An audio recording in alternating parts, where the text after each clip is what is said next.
keep trying to find myself,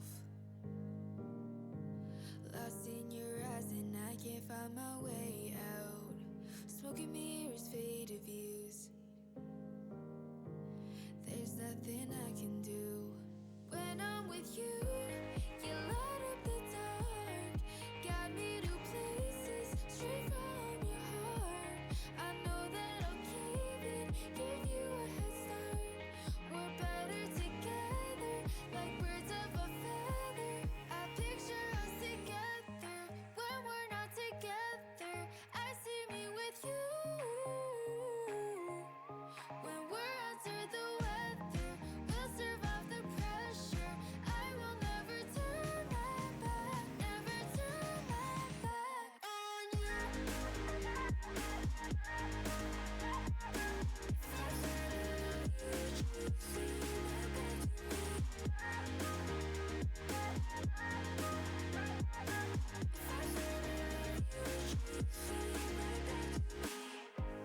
There's so many times I counted your lies. We go back and forth till one of us breaks it off.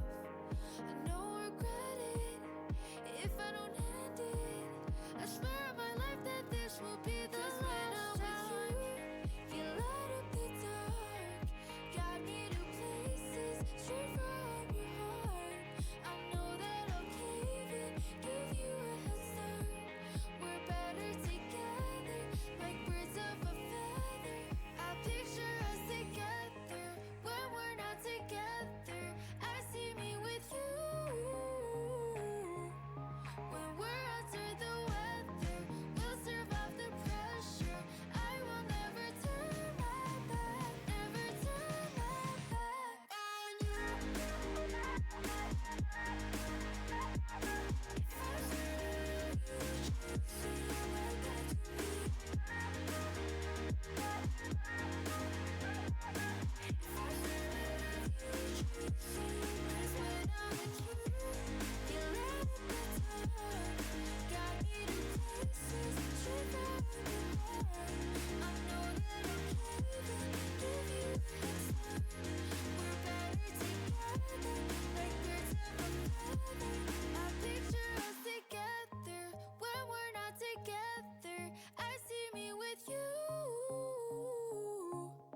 When we're under the weather, we'll survive the pressure.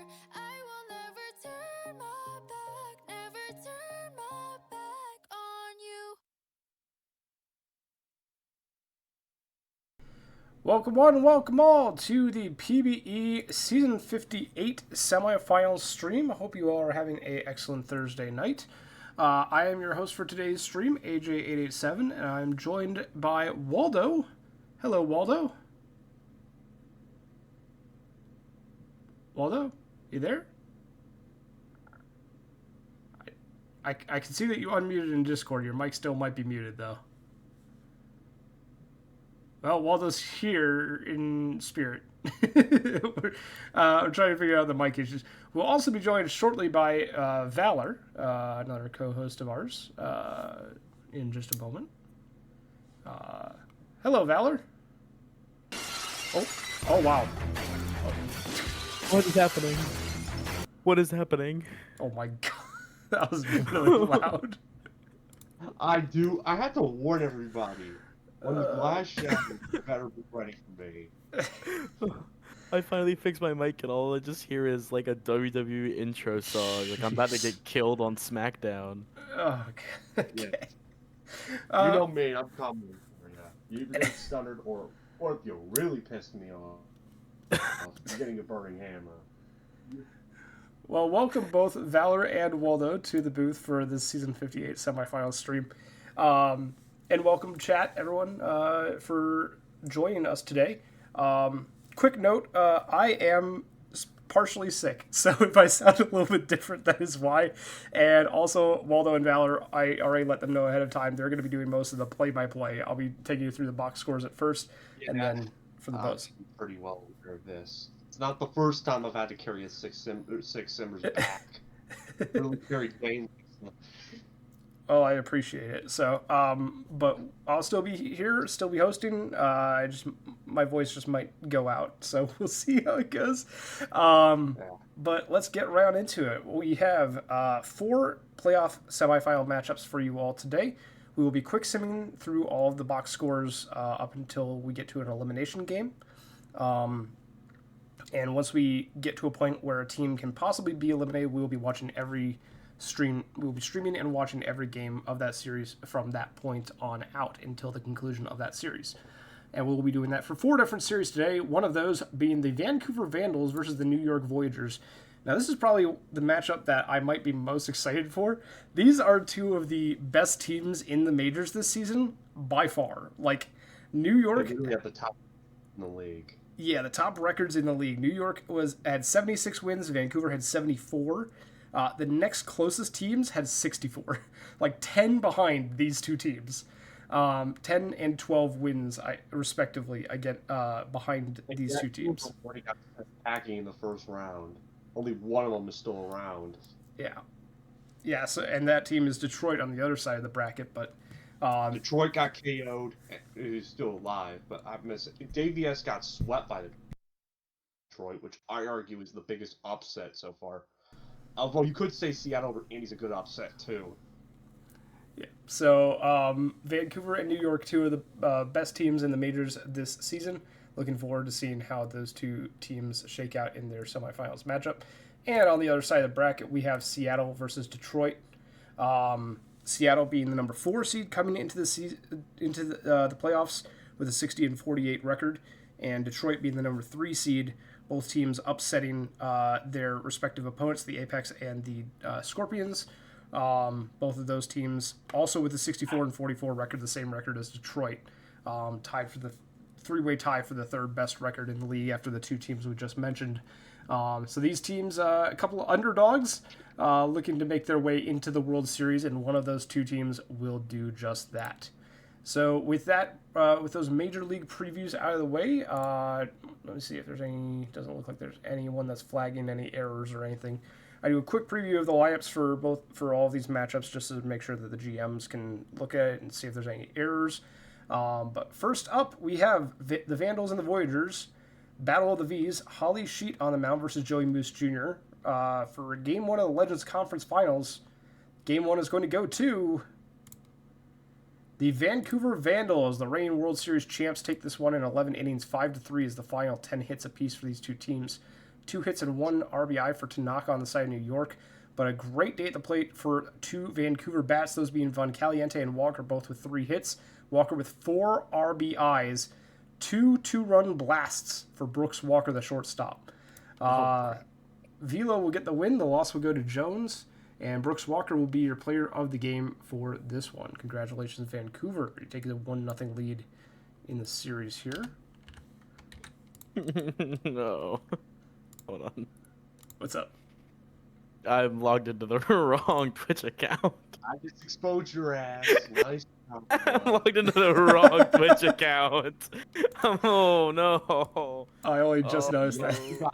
Darkness is gonna get so mad at me. Somebody napping in it. Okay, I'm back. ISFL football, a fan of the PvE Sim League. Oh man. Nope, it's not new. I live in a lot of their graphic departments over there as well. So nothing new for me. Nothing. Man, that guy was crazy. Man, I was wondering why I had no channel points and why I wasn't following. I was so confused. I was like, I swear I was following. I swear I had channel points. Because you did the WSFC, I assume. Yes, this is from live streaming, and I had the Twitch open on the other tab. So now I'm. Oh, great. All right, let's just pretend it didn't happen. Who is that guy? ISFL football, confirmed fan of the PvE Oh, Sim League. So weird. In Seattle.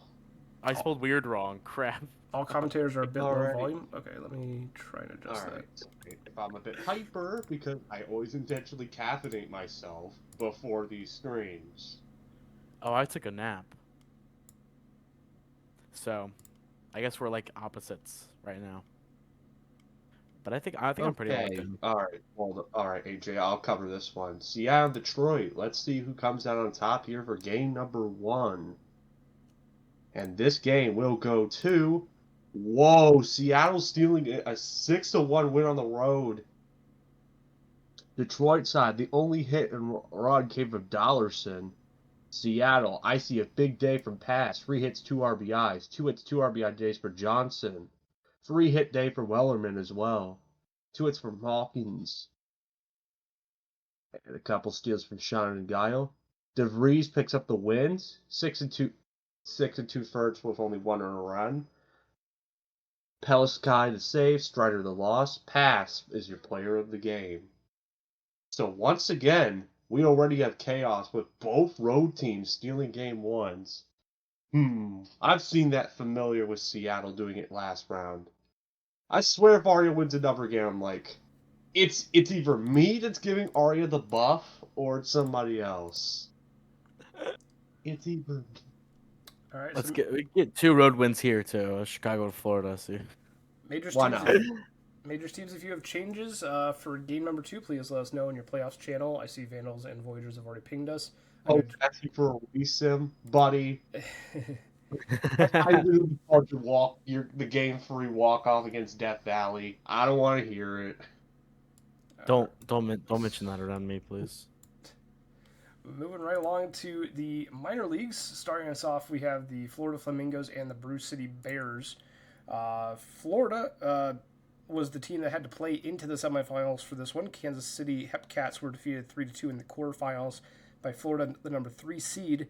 The Brew City Bears got a bye despite having. Is that right? Is it the same record as the Florida Flamingos in the regular season? Yeah, Bruce they had a tiebreaker. Yeah, tiebreakers Yeah. got the bye on tiebreaker. So I think it was head-to-head series record or something like Yeah. that. I'm pretty sure Bruce City's pretty much home Florida. Also, who's this bum leading off for Bruce City? What a loser. So the number 2 seed and the number 3 seed both with identical records coming into the semifinals. Going to be an interesting matchup for sure between these two teams.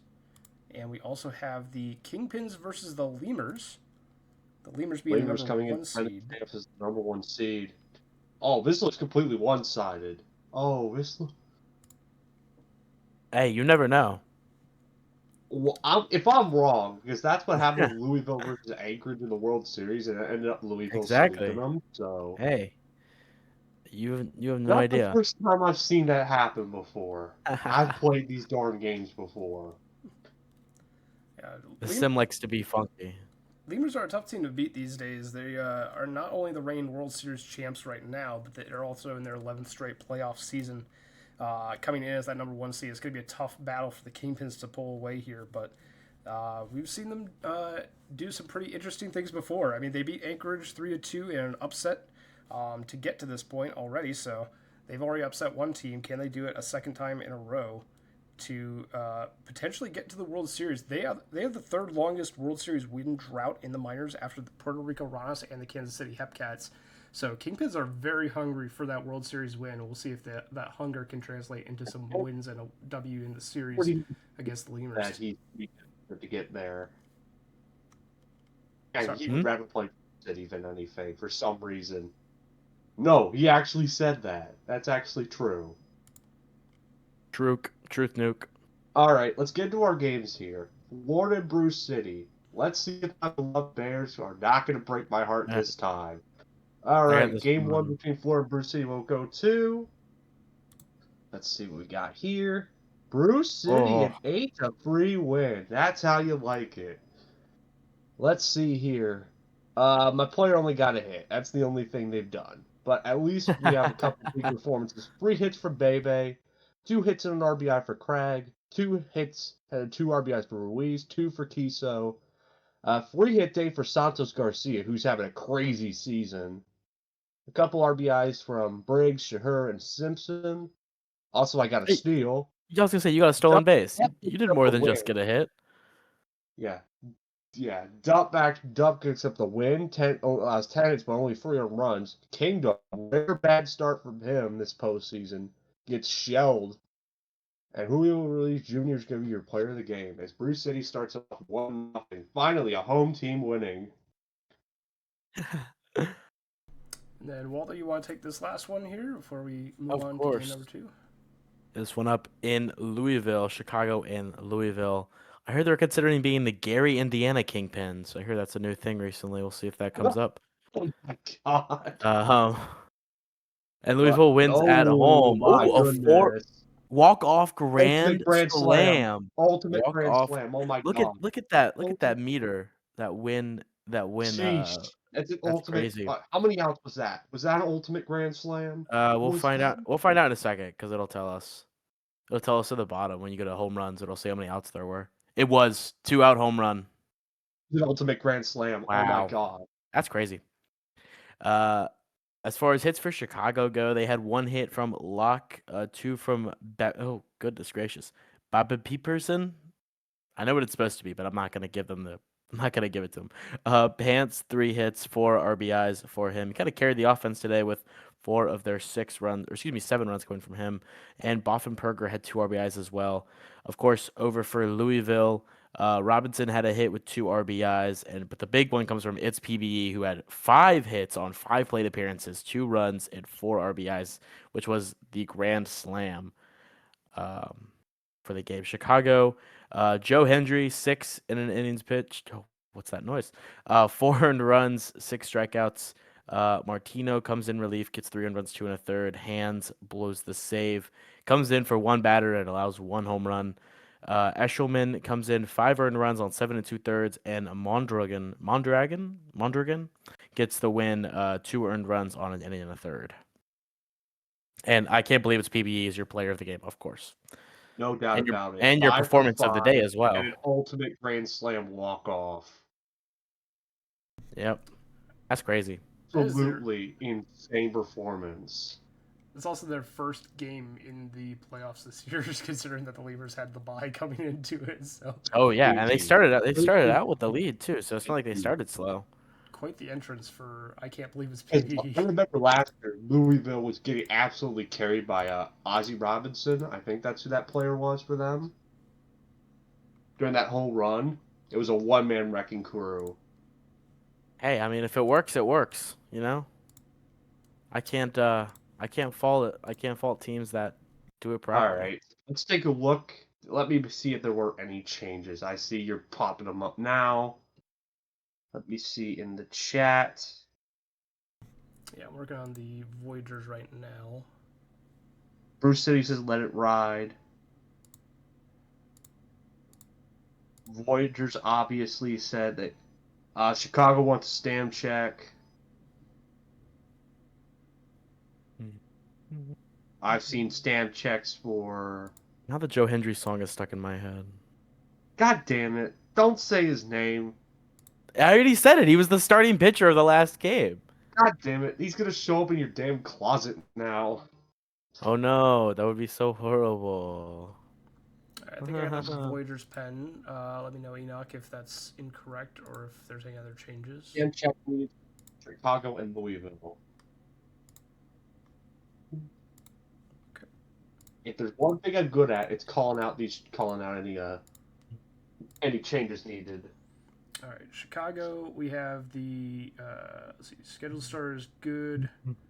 Von Couts and Hendry are going to be fatigued. Hands is at 98% as a relief pitcher, so they're probably good. Martino at 46%. Everyone else is looking good. Lemurs. Martino to middle relief, normal usage. Okay. Okay. Sorry about that. I have it set to I always get pinged every time a message comes up in the chat.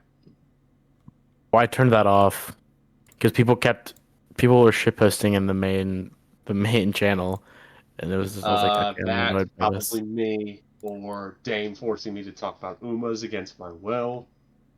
I don't know who it was, but they were talking a lot, and it made me upset. That must have been several years ago when you first started. No, this was last weekend. Lemurs Mondragon is at 75% as a relief pitcher. Everyone else in the pen looks good. Probably was a bot that got on the server somehow.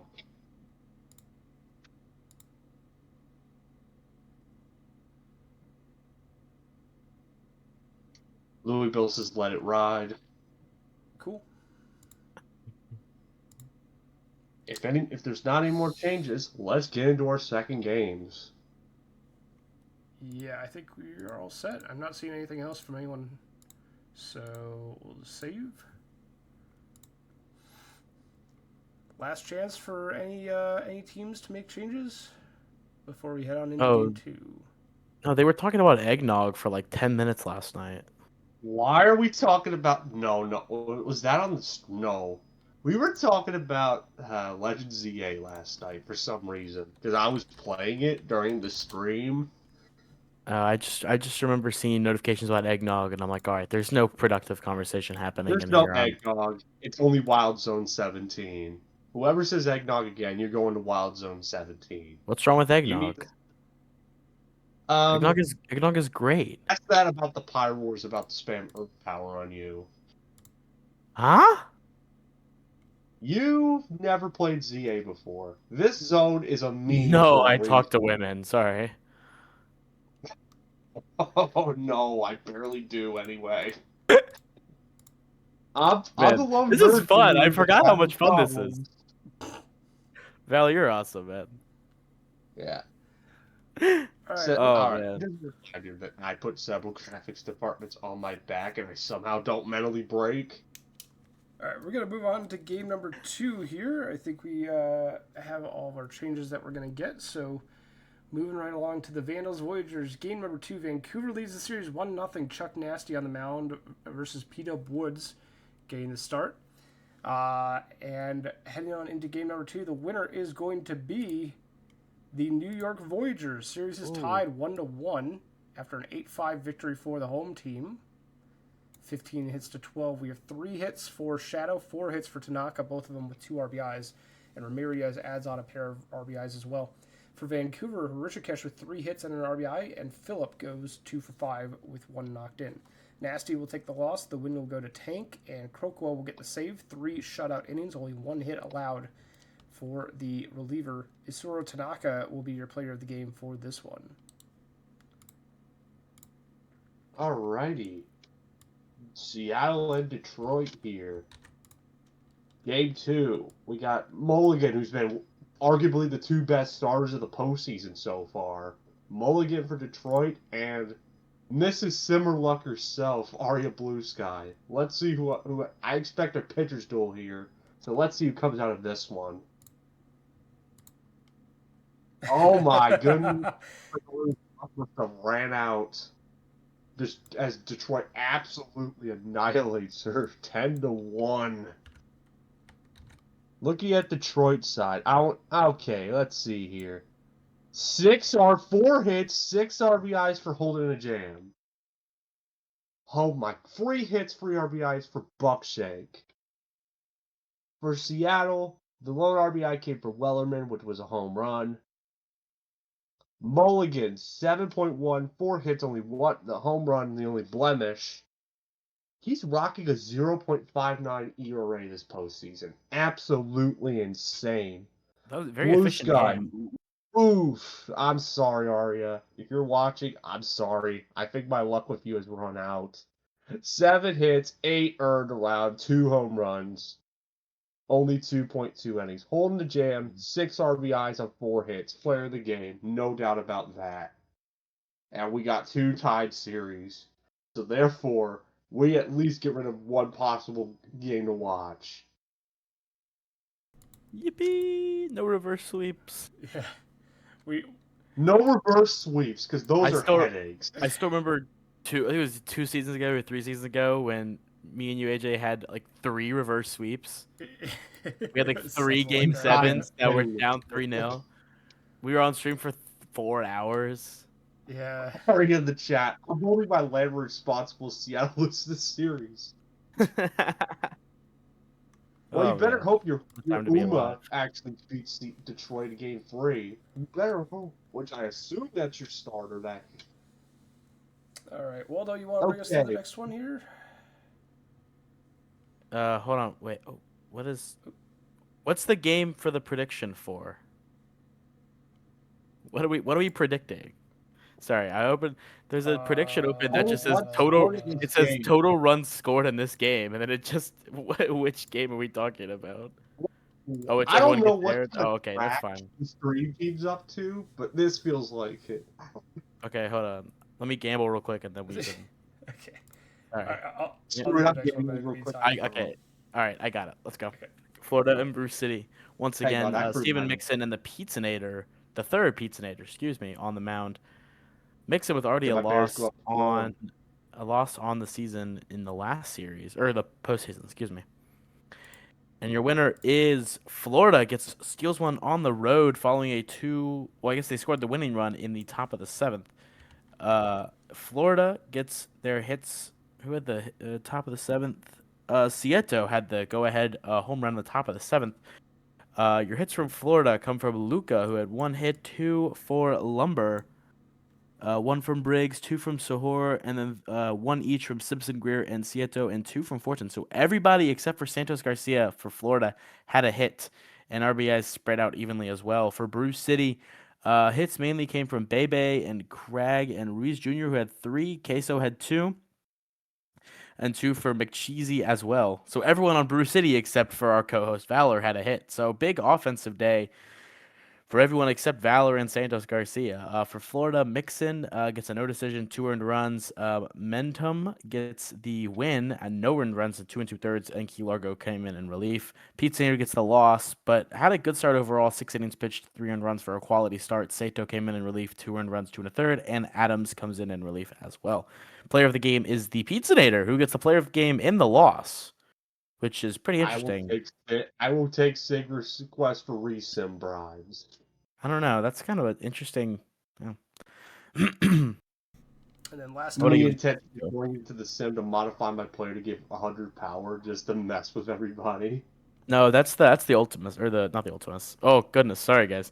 That's the championship week task. Sorry, sorry. That's me accidentally doing the demo task on the screen. Well, I can't help but feel like that your mind might be on a different sim league tonight. No, He's no. done several stuff like ISFL. Look, Why is Bruce Blackforce not doing well? I'm like a max player, not it's doing not my anything. fault that the ISFL has a really quirky name for their championship, and then ours is just the World Series.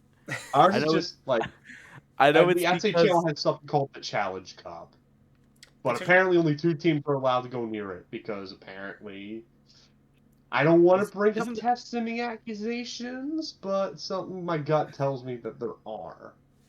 petition to rename the World Series the Chaos Bowl. Kingpins versus Lemurs, game number 2. Chuticle Sun versus Griff Manzer.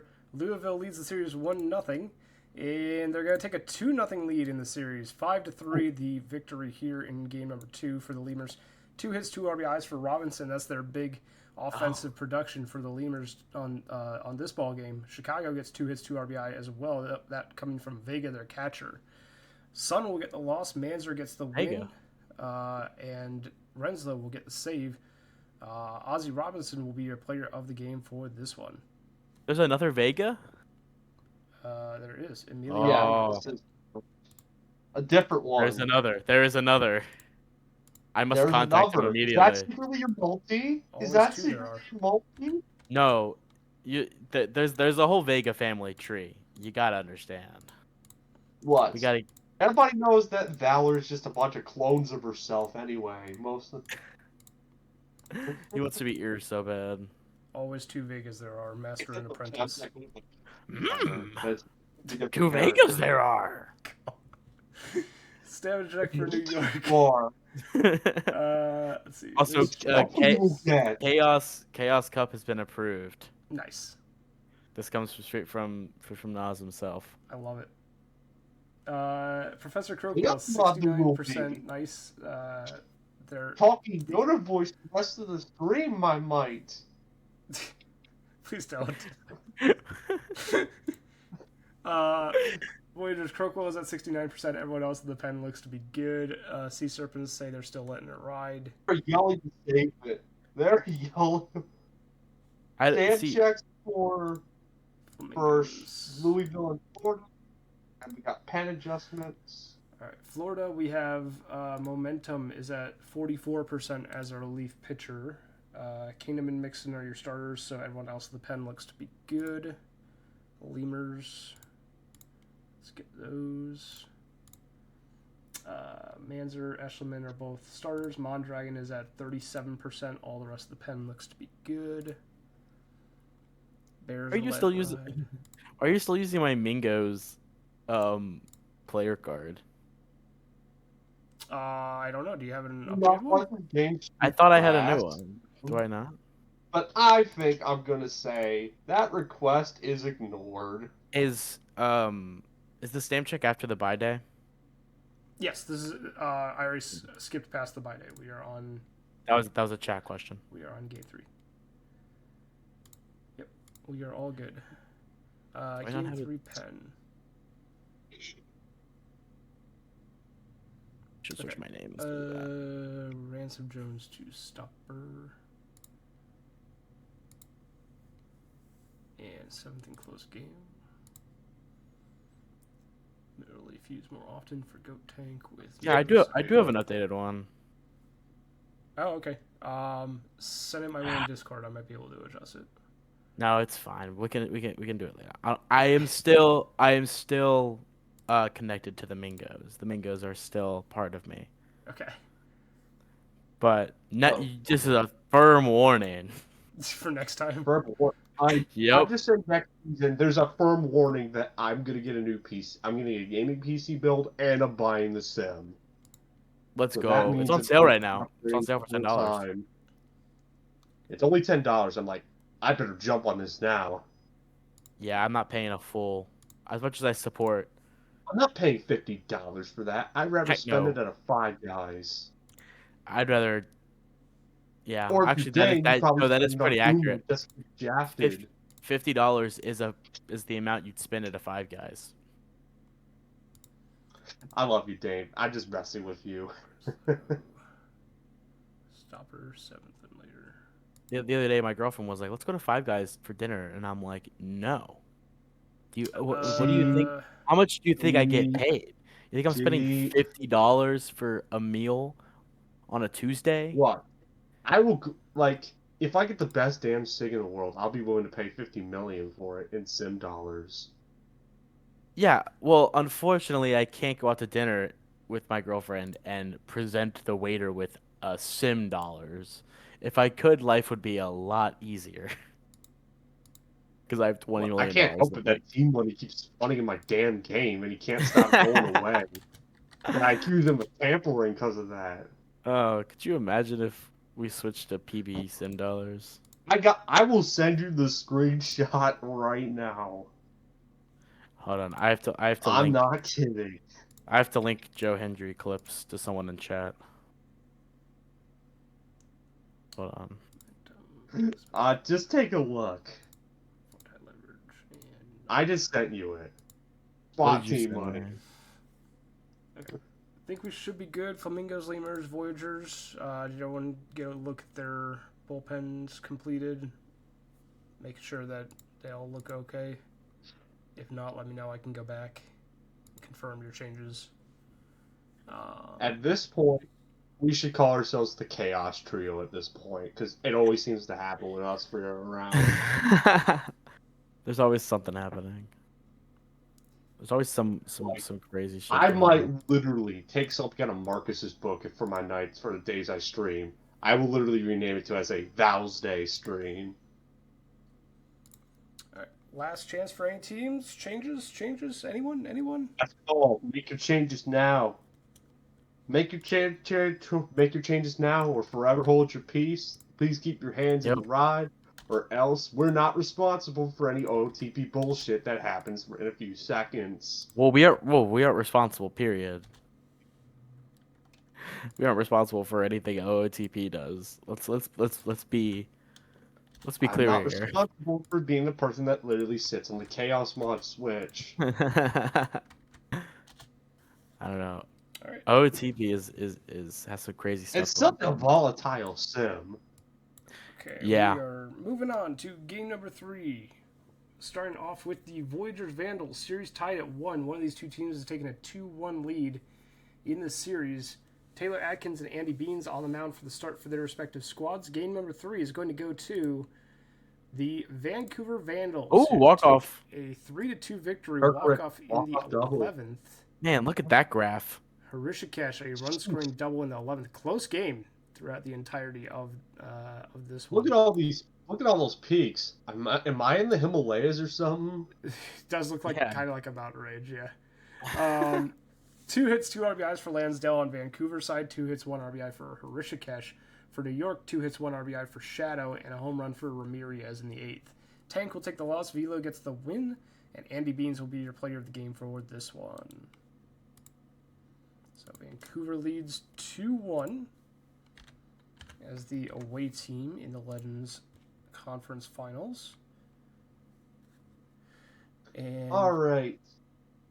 Next up, Detroit and Seattle. We're tied at 1.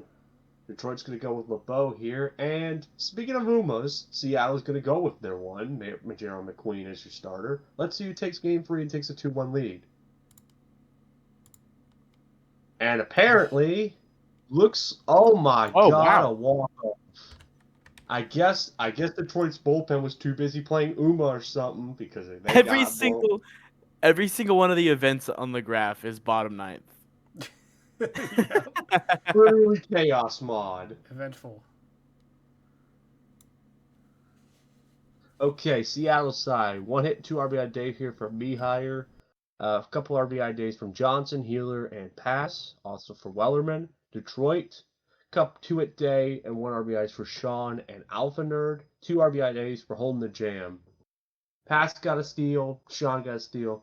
McGoatface gets the loss in the blown save. Cash the win. I guess the bats were not playing Uma because they got 5 runs on McQueen. But Remy LeBeau is your player of the game despite the no decision. But McGoatface was instead keep getting burned because they keep picking Goldship instead of McQueen as their racehorse and they keep getting burned.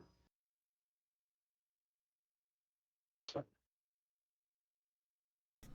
right, so that will be. I need to really talk to Zenos about Uma. That'll be the Majors Game 3. Minor leagues. We move along here. Waldo, you want to take this one? Of course.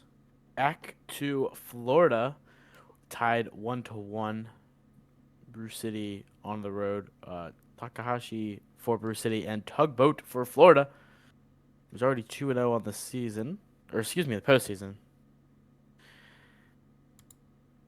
There you go. And our winner is Florida. Steady, slow, a low scoring game overall. For Brew City, bottom of the lineup, had the most hits, 2 for Queso, and Giraffe had 2 as well. For Florida, kind of the same story. 2 for Simpson and 1 for Cito, Greer, and Sam. Or excuse me, no, 1 for. I'm reading the long line. 1 for Cito and Fortune, as well as 2 RBIs from Cito. As far as pitching goes, Takahashi got the loss, but still pitched 3 earned runs in 6 1/3, and Sato came in relief pitching 1 2/3 scoreless. Tugboat gets the win, no runs on 8 innings pitched. Wow. Stevens with the save, no earned runs on 1 inning pitched. Tugboat is your player of the game, deservedly. He pitches 95 pitches in 8 innings. That's an insane start. After 8 City, shutout you innings. released my player. And only because my 4 player's only strikeouts. 77. He had more hits allowed than strikeouts. But I mean, like that, like in a positive way. And that brings us That's to inefficiency. the last game 3. It's Lemurs Kingpins. These two teams, the Lemurs, have the chance to go up 3-0 here and force us to our first stream game in Game 4. Or if the Kingpins win it, we'll be quick simming all Game 4s. So let's find out what that will be. Kingpins Lemurs, game number 3 is going to go to the Louisville Lemurs. A 3-0 lead in the series, 10-1 victory in game number 3 here. This feels completely one-sided. 2 hits and 1 RBI for Timothy on the side of Chicago, but on Louisville, everyone gets a hit. Robinson gets 3 RBIs, Lefebvre gets 3 hits, and Newsom and Covid both get 2 RBIs. Brandt will get the win. The loss will go to Von Kautz, and Kelly Brandt will be your player of the game for this one. Only 1 earned run over 7 innings pitched. Great start for the Lemurs starting pitcher. So let's save, advance the day, and save again. So that means we'll quick sim all of the other games first so that teams have a chance to think about their changes while we stream the Lemurs Kingpins game 4. So any changes that need to be made, teams let us know as soon as possible in your playoff channels. I see Voyagers already have changes.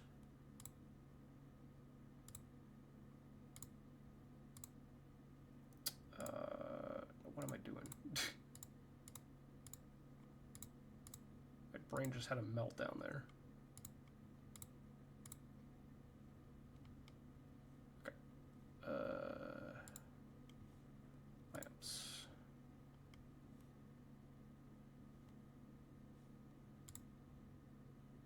Flip shadow and dog.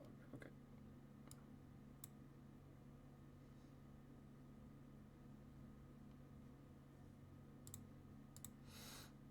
And then pitching.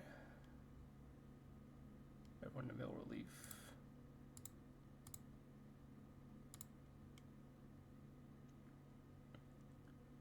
Crockwell use more often. Stopper.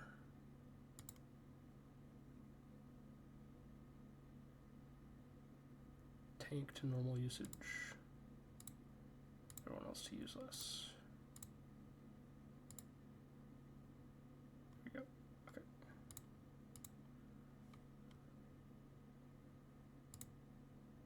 Alright, Voyagers, if you have any further changes, please let me know.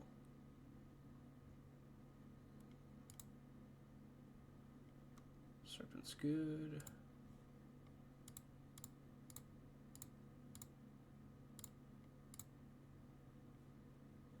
Kingpin, stamina check.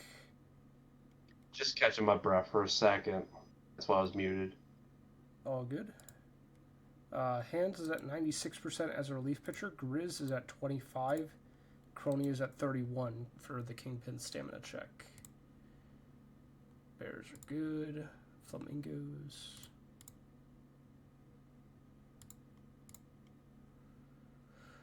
Mento back to setup. 6th and later, high leverage.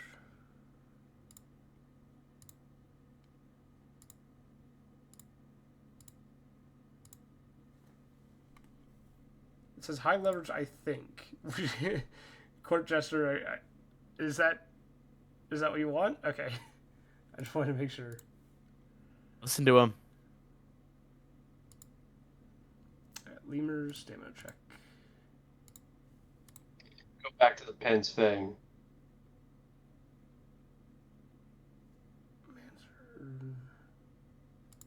Mondragon 62. Loaf at 69. Now, what about the Kingpins? Oh, I just wanted to take a look. Yeah. So Hands is at 96 as a reliever. Grizz at 25, and Crony is at 31.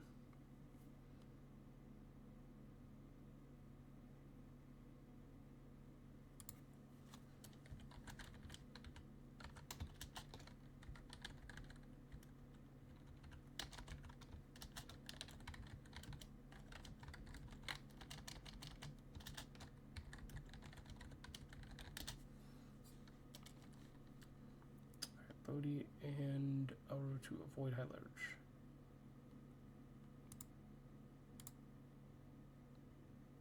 Okay, Auru is already at avoid high leverage, so we'll leave that there, but Bodie has been changed to avoid high leverage.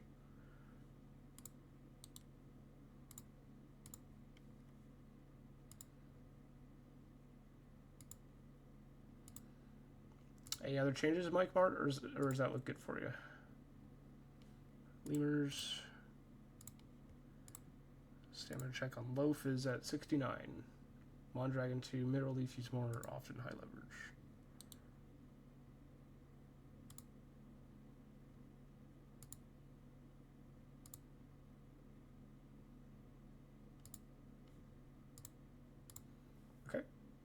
Lemurs, does that look good?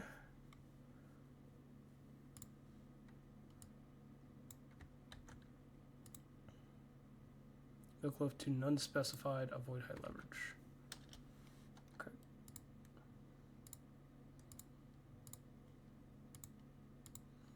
Okay. Anything else, Lemurs?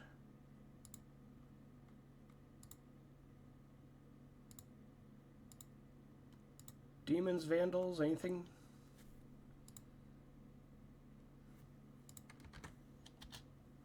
Alright, Lemurs are good. So all minor league teams are good. Gonna give the Demons and the Vandals a second here in case they have any changes. Otherwise, I think we're all set.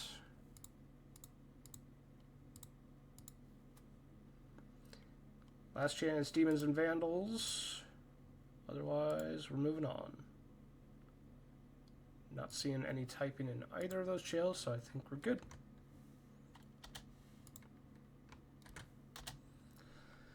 Alrighty, so that brings us now to the quick sim for 3 of these 4 series, and then we will be watching the Kingpins and Lemurs game 4. And then we will be ready to move on to game number 5 from there. So quick simming the Majors series. First up, we have the Voyagers Vandals. Vandals lead the series 2-1. And it's Sheet and Moose Jr. back on the mound for their respective teams. Vancouver won this matchup in game number 1.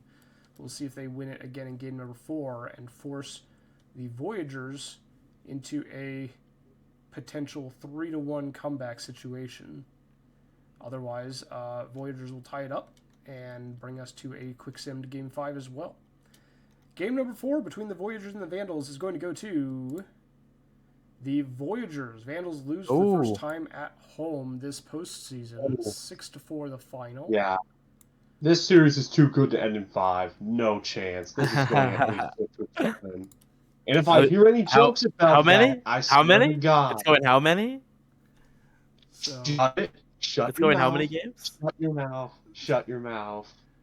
Burgers with 2 hits, 2 RBIs, and 2 runs scored for Vancouver. For New York, 3 hits for Payne, 3 RBIs for Shadow.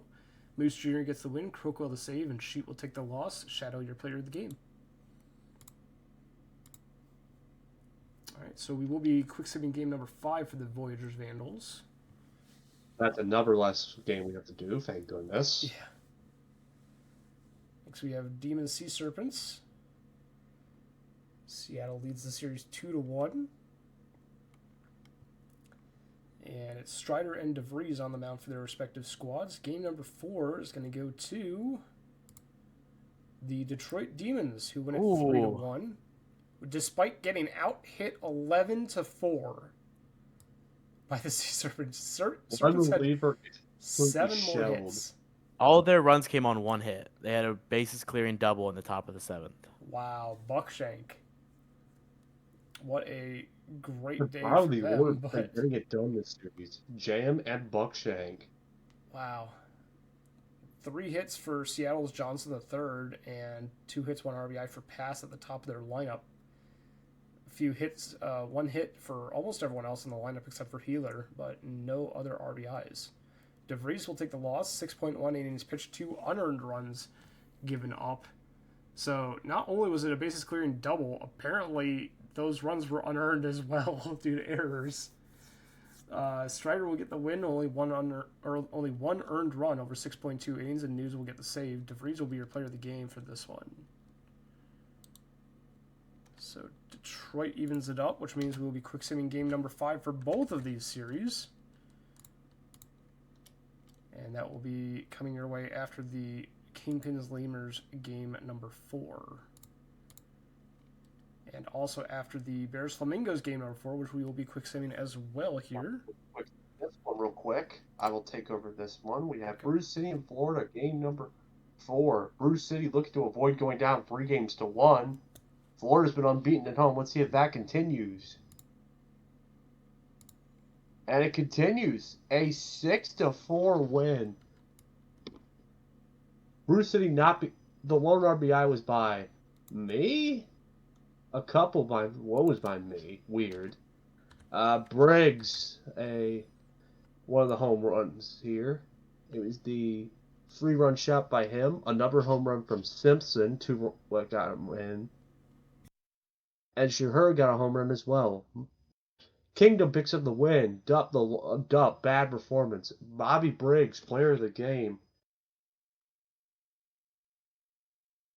So therefore, we will have another game going to elimination, and we're about to see our first elimination game right here. All right, Waldo, how do you want to split commentary here? I'll do the first one since you just did one. Okay, you'll take this whole game. Go. Oh yeah. I'll do the game. I'll do one game and you do the next game. And if Okay. AJ wants Next to do one, I elimination don't know. game, I'm in the mic for the whole time. I don't know if AJ wants to do one since his voice is a little shot. But Aiden said his voice is kind of shot, so Yeah, we'll give see. the man some Yeah. rest. We'll see how I'll it give goes. I'll give him some flack on it. Don't worry. I'll be nice this time. Voice you. mic because of an illness. Not cool. But after this, there's no more Mr. Nice Guy. Fair enough. All right, so we have the Lemurs and Kingpins. Lemurs lead it 3-0 in the series, looking for the sweep. Kingpins will need a reverse sweep to advance to the World Series. As mentioned, Chicago with the third longest World Series win drought after Puerto Rico and Kansas City Hepcats. In order to get to that point, though, they have to win 4 straight against the reigning World Series champs, the number 1 seed, the Louisville Lemurs, who are a juggernaut so far this postseason. It's going to be a tough battle for the Kingpins to pull this one out, but it is definitely possible. They are at home. They are at so home. if it's gonna happen anywhere, it would happen at home.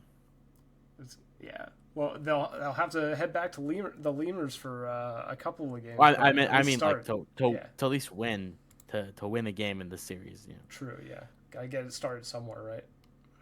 I mean, yeah. That's how all great series wins start with the first game won. You know, and you can put that on a poster. All right. Total runs score is the prediction 1-4, 4-7, or 7+. Let me get into this. It looks like the previous prediction might have been canceled? ? Yes, it was refunded. Excellent. I noticed my channel point percentage went up.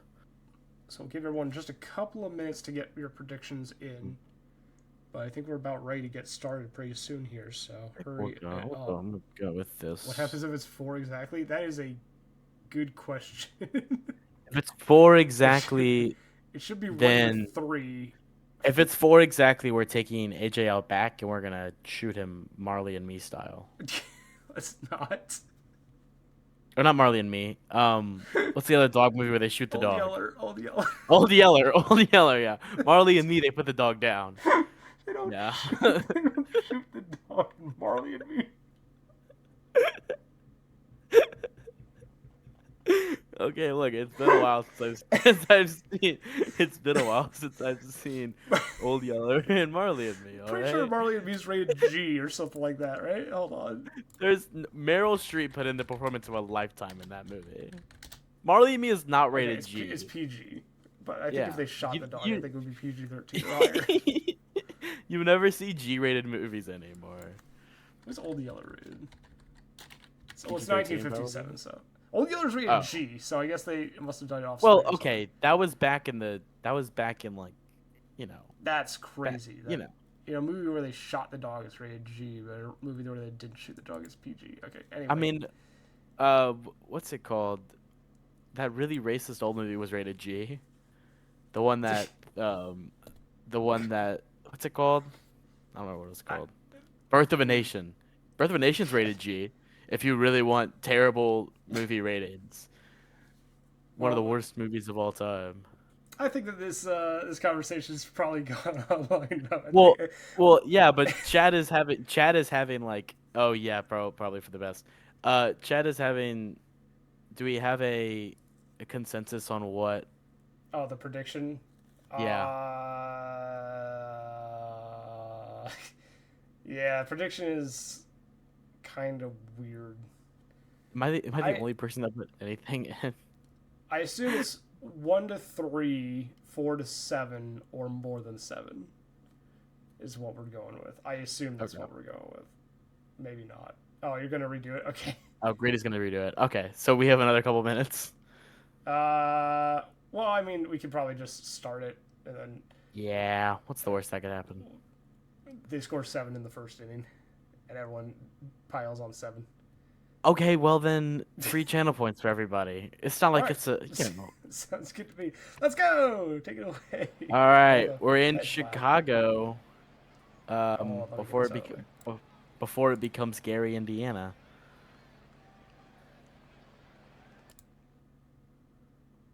I can't tell if that's loud for everyone or And just for me. all the players are standing around. There we go. Full camera view. Joseph Matthias Hendry is on the mound for Chicago to start this game off. Chicago looking to sweep, or excuse me, Louisville looking to sweep Chicago. But Chicago does have other ideas in mind. That ball is hit straight to center field. It'll be caught. Sliding catch from the center fielder. Oh, they're just kind of standing around. I like when they stand around a little bit. It shows a little character. That's out to the shortstop who catches it in the outfield. 3 up, 3 down for Louisville. Chicago looking to try and get early runs on the board at this point in the game. Grounder to third will be the first out of the inning for King Locke. That one's hit to right. It'll be caught as well. JD Pants is hot. Of course, he has half of his team's, no, not half. 3 of the team's 7 home runs this postseason.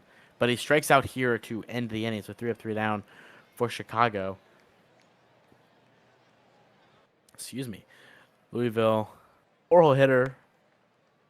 Hits that one to left. Not high enough, though. It'll be caught by the left fielder about 30 feet short of the warning track. As Duke Newsome comes up, and he will fly that one to the second baseman, who was playing, or excuse me, that was a shortstop playing over top of the second base. Or over top of second base, not the second base. That ball hit to right, and it'll go down. So we've had 9 total batters come up for combined for both teams, and no hits or walks. Emilion Vega gets the first walk. So look at how I'm my jinx, if you will. Mexicano walks as well, so we have runners on first and second for Chicago. Let's see if the second baseman can do something here. He walks as well, so early trouble. Eshelman in the third has bases loaded. No outs for Phillips. Phillips is that one a third. It'll be not a double play. It'll be a fielder's choice, but they do get a run across. No hits, and the run is across. So our only marker on the board is for the run column for Chicago. That ball's hit to right. It'll get a run in. They'll set the runner to third. They'll set the runner to second, too. Would be safe at second. I believe that's a single in advance of the throw. It will be. So 2-0 Chicago lead. Timothy, the 9-hole hitter, looking to get something across here. He grounds it straight to third. Second out of the inning, excuse me. Locke up to bat now. That ball's hit to left. It'll be caught by the left fielder. So 2 runs will come across on the lone hit for Chicago as they look to try and fend off the sweep from Louisville. But Louisville has something to say about that. They hit that ball to left field. Noxus with the hit, the designated hitter. Oh, picks off at first, and he gets him. So the single is for naught, and the strikeout by its PBE, who had a 500 average coming into this game. Roly-poly gets that one a short, and that'll be an out. So technically not 3 up, 3 down, but the side is retired with no runners on. Bad PB person? I don't know. I don't know how you would literally say that. It flies too short. JD Pants here. That ball's hit deep. Not deep enough, though. Caught at the warning track by, I can't believe it's PBE in center field. Emilion Vega hitting 280 on the postseason behind the dish. Gets that one over the second baseman's glove for a single. Only the third hit of the game for Chicago.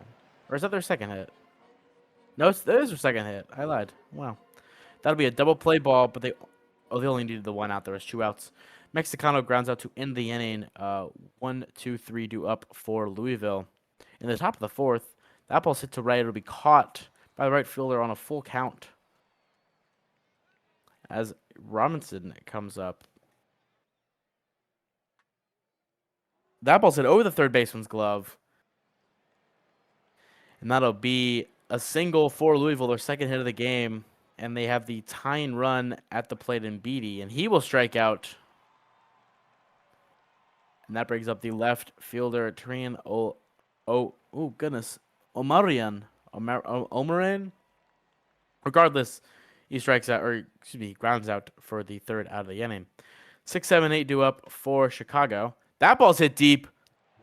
It's gone into the fourth row of the left field bleachers in New Wrigley Field in Chicago. And that will be now a 3-run lead for the Kingpins over Louisville. That will hit the first and will be fielded for the out. Eshelman is still in the game for Louisville after the homer. As Poffenberger comes in, and he will strike out for the second out of the inning. Timothy now, the lefty. One of these days will come up to bat. Strikes out to end the inning, but not before the home run, and the run comes across from the second baseman for Chicago. That'll be a leading walk for Duke Newsom. And COVID is now up to bat. And that'll be a strikeout. Cal COVID strikes out. If only we could have struck out COVID in 2020. A jumping catch from the second baseman, and they get the double play. They throw it to first in time for the double play, and just like that, the side is retired. 1, 2, 3 due up for Chicago. Locke will pop out to the catcher, who gets it behind the plate for the first out of the inning. That'll be a strikeout for Dave, the lefty shortstop. Eshelman recovering well in the bottom of the fifth after having the homer in the bottom of the fourth. J.D. Pants hits that one to short, and he will not make the play, or he will make the play, excuse me. And that'll be an out, 3 up, 3 down for Chicago.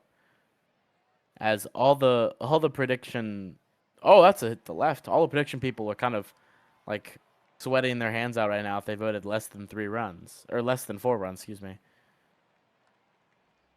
That ball's hit to second. Short. I gotta stop saying that. It's weighing on me, if you would. Roly-poly just grounded out. That'll be a line out too short to end the inning for Theobald, the third baseman. So no runs, no hits for Louisville. Chicago will start with a ground out by Vega. Mexicano hits that one to center field, but it's a little too hard. It goes straight to the center fielder.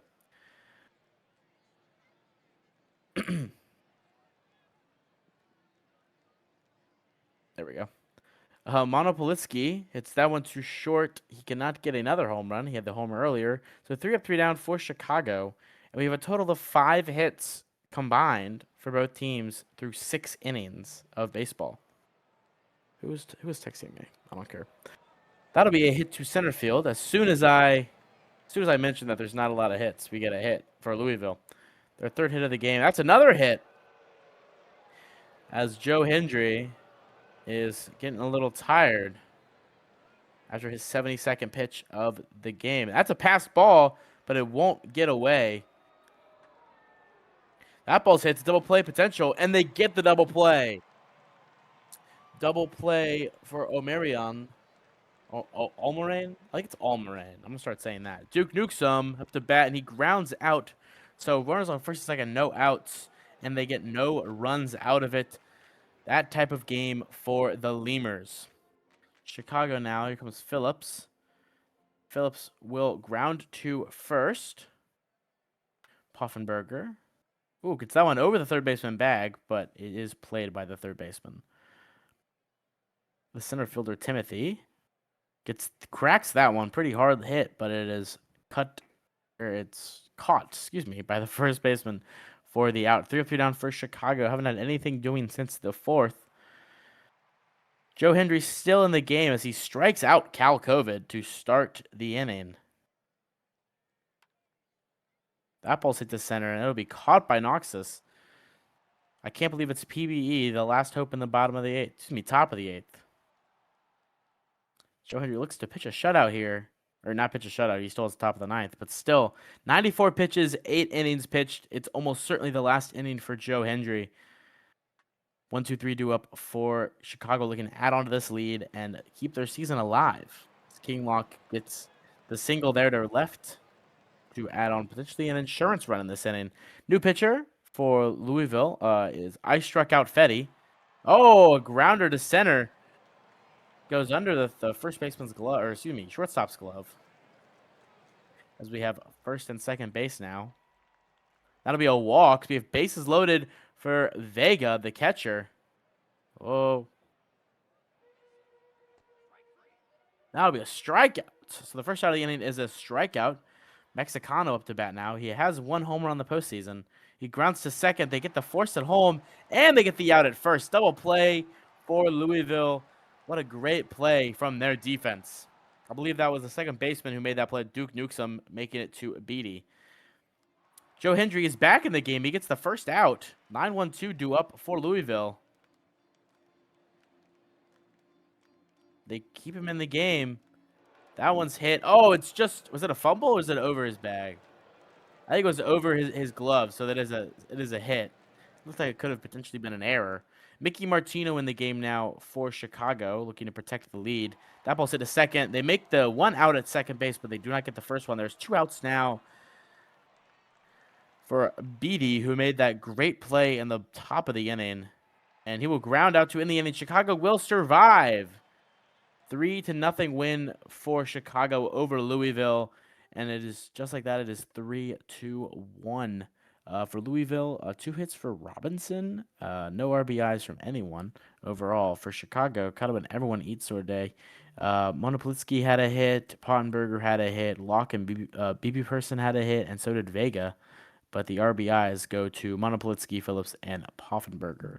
Louisville, Eshelman gets the loss despite going 7 innings and 3 earned runs. Fetty gets in relief. Joe Hendry gets the win, 8 1/3, no earned runs. He also gets player of the game honors, and Martino comes in relief in the bottom of the 9th. Great game. All right, well, that finishes up game number 4 for all of our series. So, teams, if you have changes to make for game number 5, please let us know as soon as possible in your playoff channels. The plan is to quick sim the 2 majors game 5s, and then we will be watching the Florida Brew City game 5, followed by the Chicago Louisville game 5. That's the plan. We'll see how that goes. Starting off with the Voyager stamina check. We have Adkins and Moose Jr. as starters. Jones is at 42. Rooster is at 40. Everyone else appears to be good. Not seeing anything from the Vandals, the Serpents, or the Demons. Never mind. Serpents said they have no changes, so that's good. Kingpin stamina check.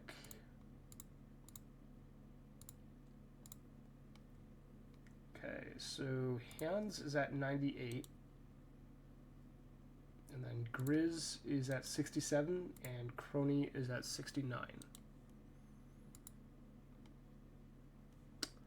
Bears have changes for the first time tonight. Okay, swap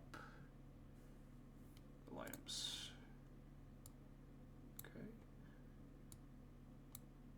And okay. And then pitching, we're going to go with Boone to Stopper, something close to none.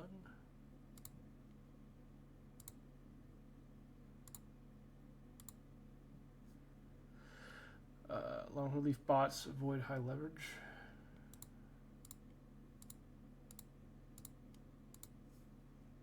Daniel Martin to Burp. No relief used more often and high leverage. Okay, Bears, let me know if that looks good or if I missed anything. Voyagers have changes, so we'll go do those.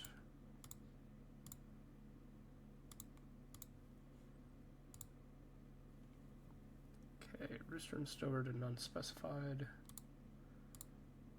And avoid high leverage. Everyone else middle leaf.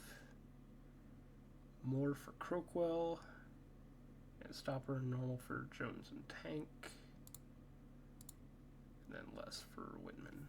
Was already there. Oop. Enoch, let me know if that looks good or if there's anything that I missed. Kingpins.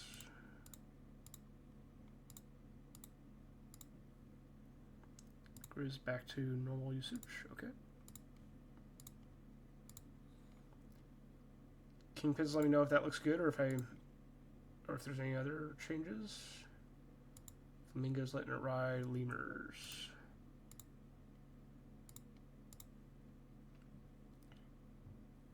Loaf 2, middle leaf.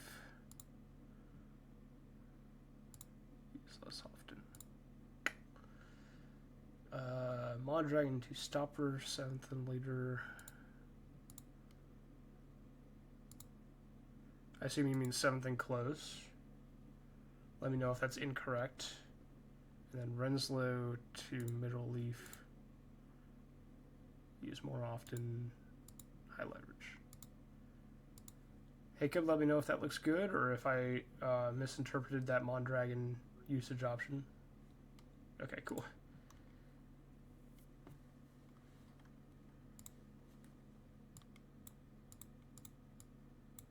Just, okay.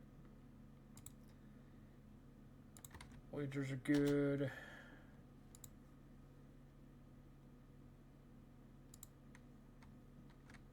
Alright, Kingpins are good.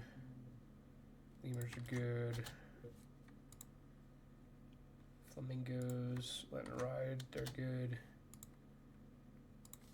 Bears, I made the changes, you're good. And then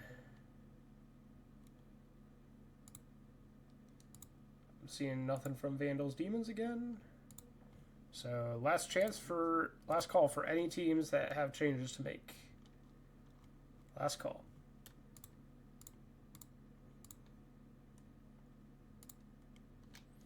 Otherwise, we will be quick simming both of the majors game 5s, and then we will be streaming both minors games 5, starting with Florida Bruce City, and then going to Chicago Louisville.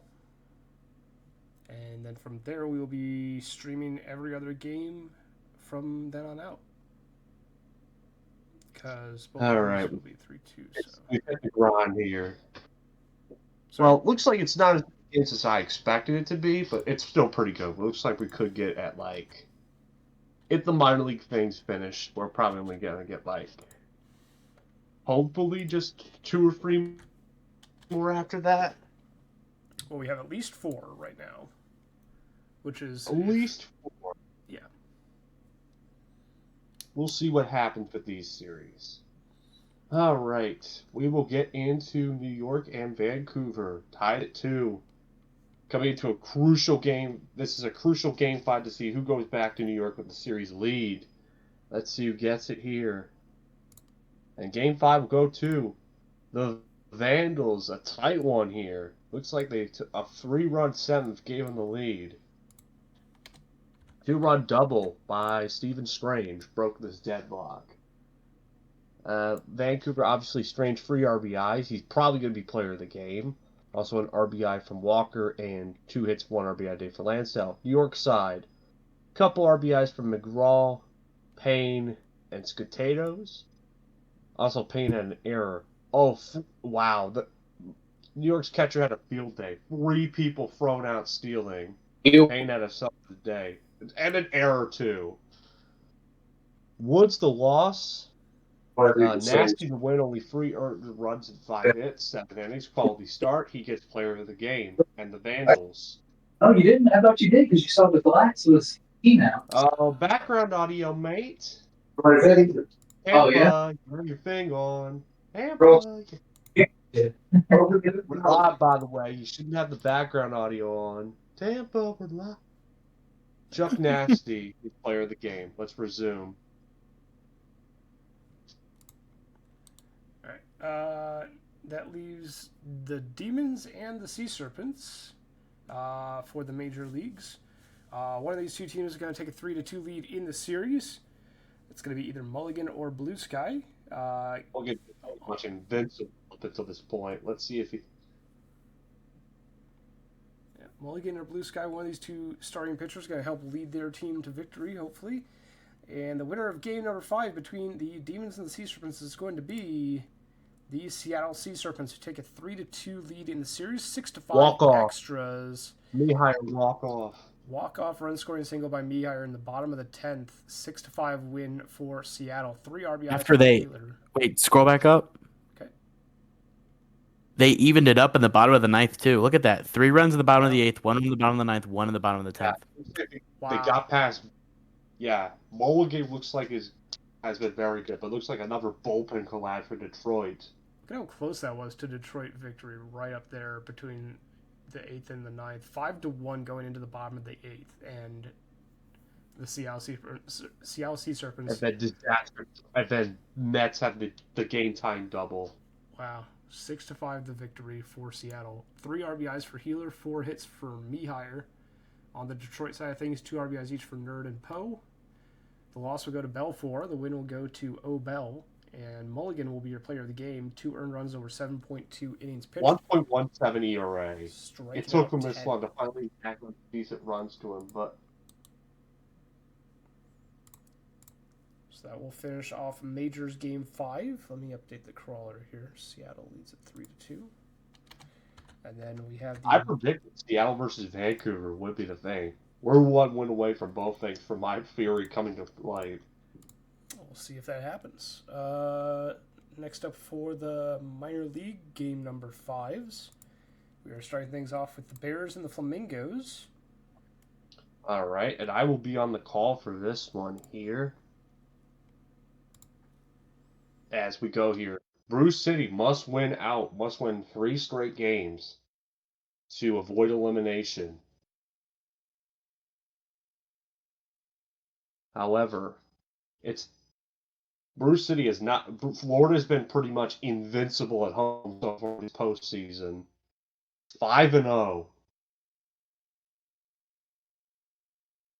So let's see if Florida can actually keep this up, or will Bruce City finally somehow send this series back to Bruce City?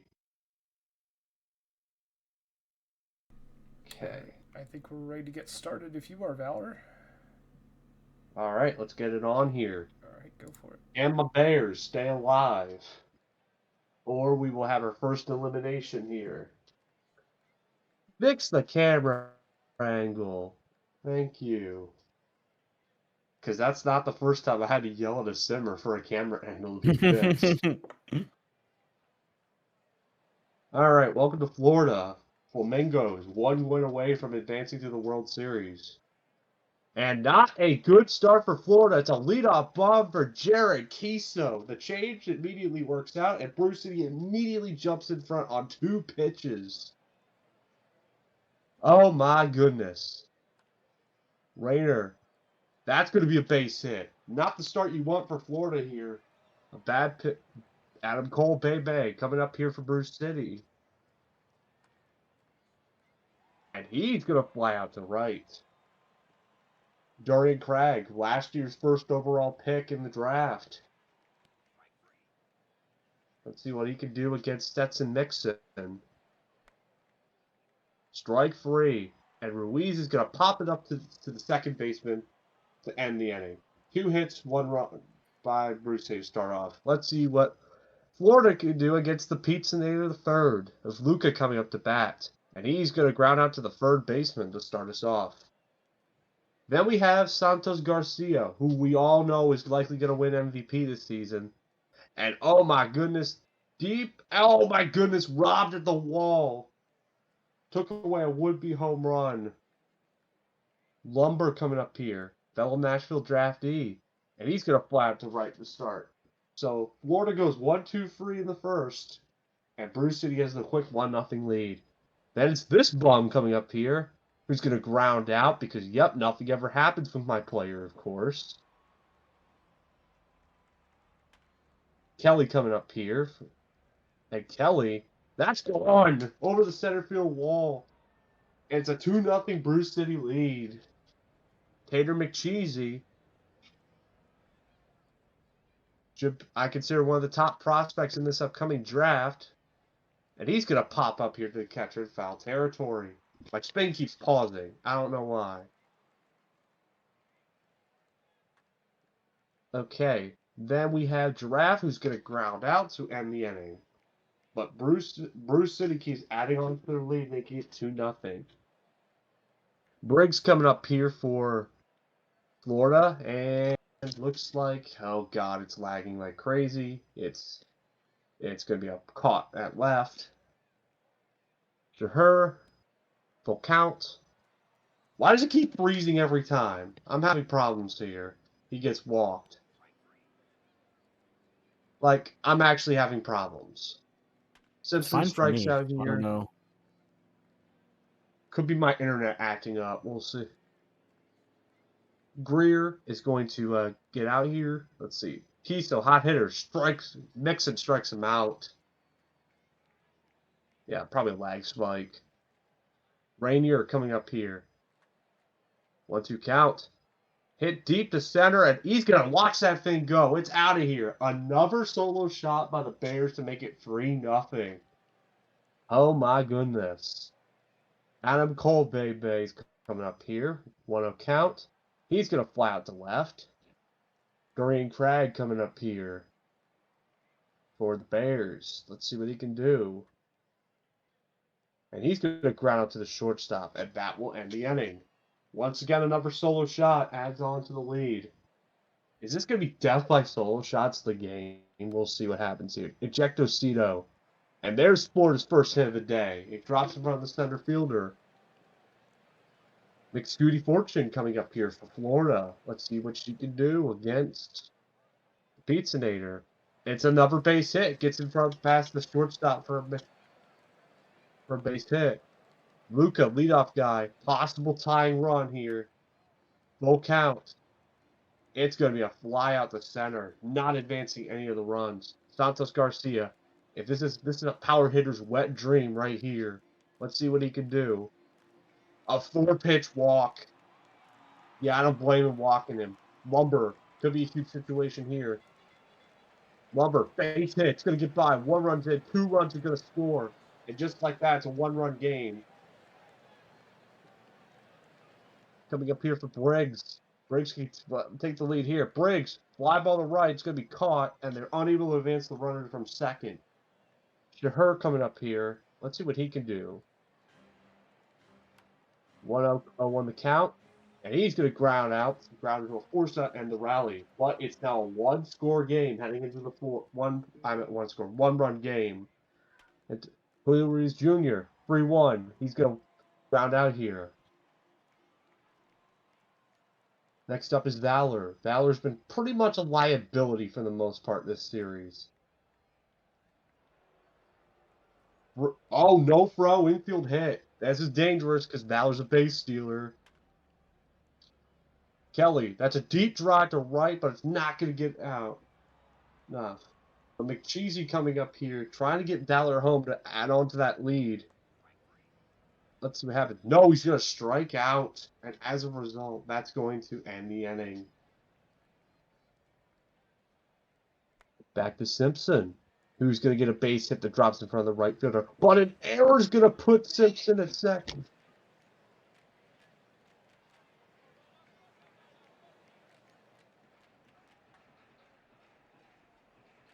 Greer, deep drive and caught at right, but it is going to advance the runner to third.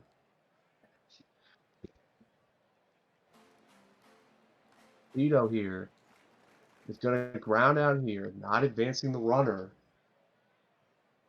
McScooty Fortune trying to get this game tied with 2 outs.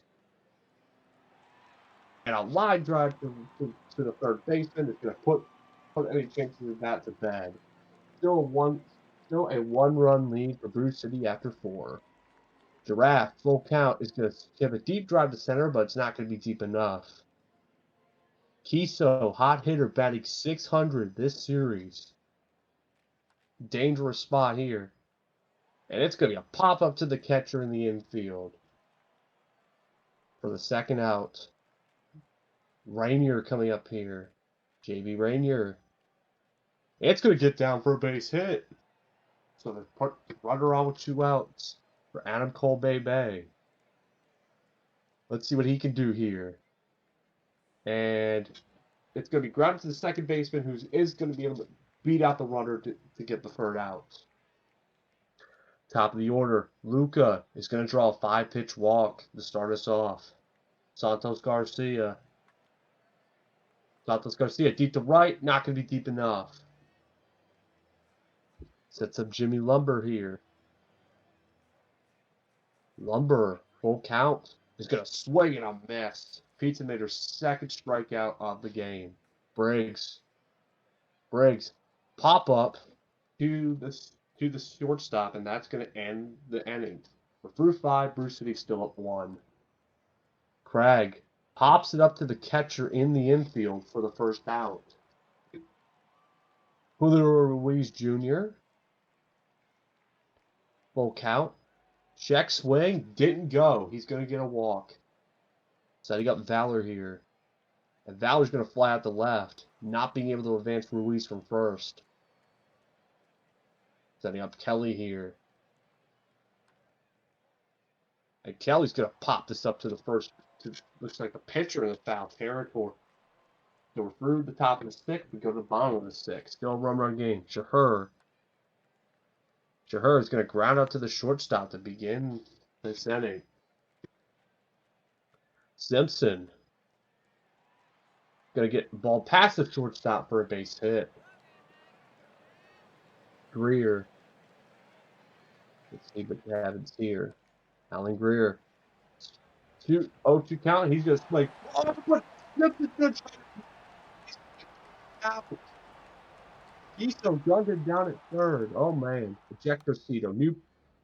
Cito is going to ground into a force out to end the 6th. But a great play by Kiso, eliminating that runner in scoring position. All right, McCheesy coming back up. McCheesy, that's going to drop in front of the right fielder for a base hit. The Giraffe coming up here. Gary the Giraffe is going to strike out here. Kiso hammered deep center, and that is gone. And just like that, it's a 5-2 lead for the Bears. White hot hitter stays white hot. Rainier coming up here. And he's going to hit a pop-up to third for the second out. Adam Cole Bay coming up here. Let's see what he can do. 2-2 count, and he's going to swing and a miss for a strike 3. New pitcher in, his momentum has come in for Mixon. Florida's got some work to do down 3. Scooty Fortune is going to get hit by a pitch. Advancing to first. Luca going to ground to third. The only play is a forced out at second. Fielder's choice. Santos Garcia coming up here. Team leader home runs and RBIs. And that is going to be a double play that ends the inning. Ooh, tough break for Florida there. So Bruce City up by 3 into the 8th. We'll start off with Craig flying out to right to begin the inning. Julio Ruiz Jr. Let's see what this Ruiz can do here. And he's going to swing and a miss for strike 3. That means this bum player named Bedell Valor III is coming up here. Full count. And of course I whiff on it. Because for some reason the Sim has not been liking my player this postseason. I will bribe the Simmer to get it right. Lumber's going to ground out here to third to start us off. Briggs coming up here. Briggs pops this up to the first baseman in the infield for the second out. Shahur here. Let's see what happens here. Error by the first baseman. He couldn't handle it. Simpson. It's going to go over the first baseman's head. He's having a bad day so far. Like there's a single there. And now Greer representing the tying run here. And Greer's going to ground out pretty much, eliminating the order as we go to the top of the ninth with Bruce Lee at 3 looking to add on to their lead. With the bottom of the order coming up. Kelly's going to start off with a base hit. McCheesy's coming up here. Let's see what McCheesy can do. Faces a full count and new pitcher Reed Johnson. And Johnson's going to walk McCheesy. So 2 on with nobody out for Giraffe. A double lines out, but the runner is safe at first. Kiso is going to get a base hit. Are they going to send the runner home? Oh, they got him at home. They tried it. That was a bad send. As Rainer flies out to left, last chance here for the Flamingos. They got Cito, McFortune, and Luca coming up here.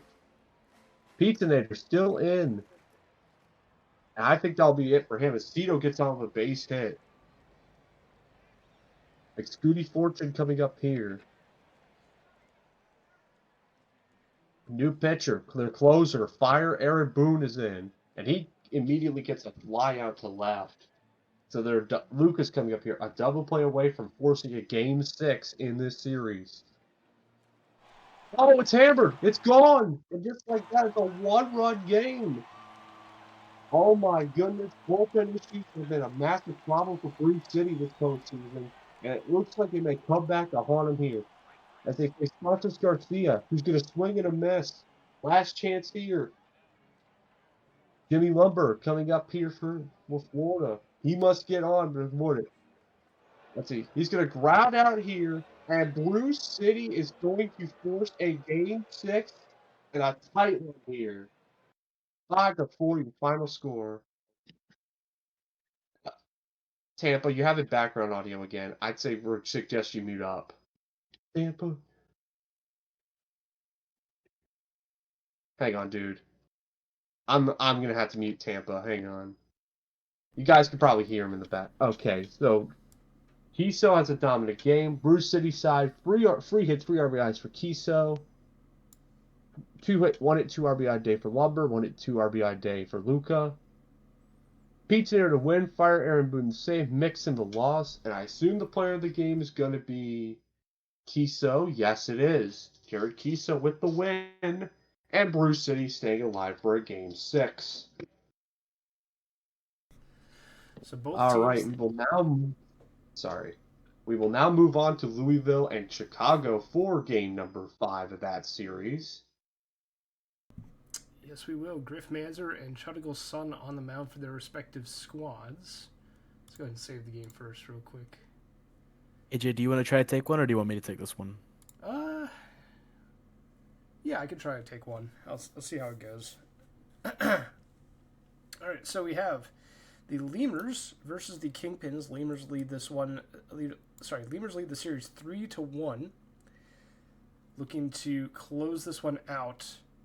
They led 3-0 in the series, but the Kingpins rallied back to take Game 4. Kingpins still need to win 3 more games in a row in order to advance to the World Series. Lemurs just need to win 1 of these next 3, and whenever they do win 1, they advance to the World Series instead. Lemurs have the advantage on the head-to-head in almost every position except for 3-6 and the pitcher, and those are all ties, so Kingpins seemingly coming in with a disadvantage here. But they did win 1 game in game number 4, and if they can win 1 game, they can win 4. It's just a matter of stringing those together and getting a win streak together that could take them to the World Series. Are we gonna? Tampa's just kind of. What's up? Tampa's kind of just making a ton of background noise. Are we gonna? Oh, there you go. Never mind. I muted Tampa on my end earlier. So. Okay, never mind then. Tampa, I don't know if you can hear me, but if you need to get my attention, just DM me because there was a lot of background noise, so I had to mute you. I was like, never mind. Yeah, you keep going. It's all good. All right, so that brings us to game number 5 between the Lemurs and the Kingpins. And we'll see we'll see what happens here for game number 5 between these two teams. Will the Kingpins take a game 5 victory and get their second win in the series, or will the Lemurs punch their ticket to the World Series in this one? Prediction is up. Thank you, Breeze. It is a simple prediction of who wins, Louisville or Chicago. Gambling. So get your predictions in now if you so choose. As a reminder, teams, if you have changes for game number 6, go ahead and put those into your channels. Obviously, Kingpins and Lemurs won't know if they'll have a game number 6 until after this one. But everyone else will be guaranteed to have a game number 6, and it will be streamed. So if you have changes to make, let us know. I see the Voyagers have already put in some information there, so I'll address that after we've finished up game number 5 and the off day. I think we're ready to get on into it. Who wins is the prediction. That will remain up for a little bit, hopefully, and then we'll... okay.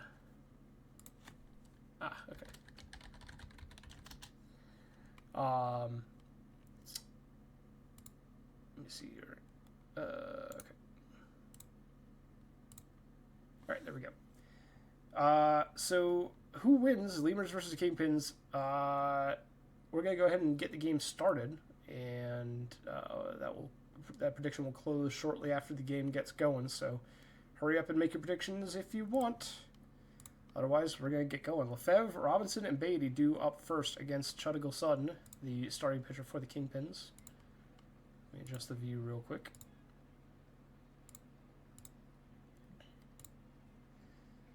And we are now underway. Lefebvre, the third baseman, hitting .421 in the postseason, and Robinson, the right fielder, hitting .438 in the postseason. Two big threats in the playoffs so far for the Lemurs. Lefebvre will continue that threat status, getting on board with a single. And off for second they go, safe with their 4th stolen bag of the postseason. Runner already in scoring position with no outs for Robinson, who grounds out to the shortstop, but advances the runner over to third. Now it's going to be Beatty, the catcher. Already with 2 home runs in just 4 games so far. Beatty will draw a walk on the 3-0 sinker ball, making it first and third for O'Malrain with 1 away. O'Malrain will strike out, bringing up Newsom. Newsom, the oldest hitter on the Lemurs roster, and has been hitting not too well in the postseason. Grounds into a fielder's choice there to end the top half of the first. Lemurs are the home team in this series, but are the away team here in Chicago. For game number 5 as Locke grounds out to the second baseman for out number 1. Babbitt Person is going to get that one just past Polly, the shortstop. They'll reach first with a single. Now here's Pants, the first baseman, hitting .324 in the postseason and grounds into a 4-6-3 double play to end the home half of the first.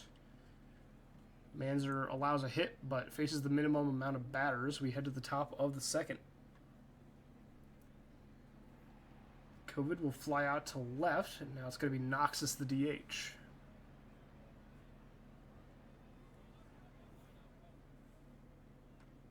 There, Noxus will ground out to the second baseman, 2 away.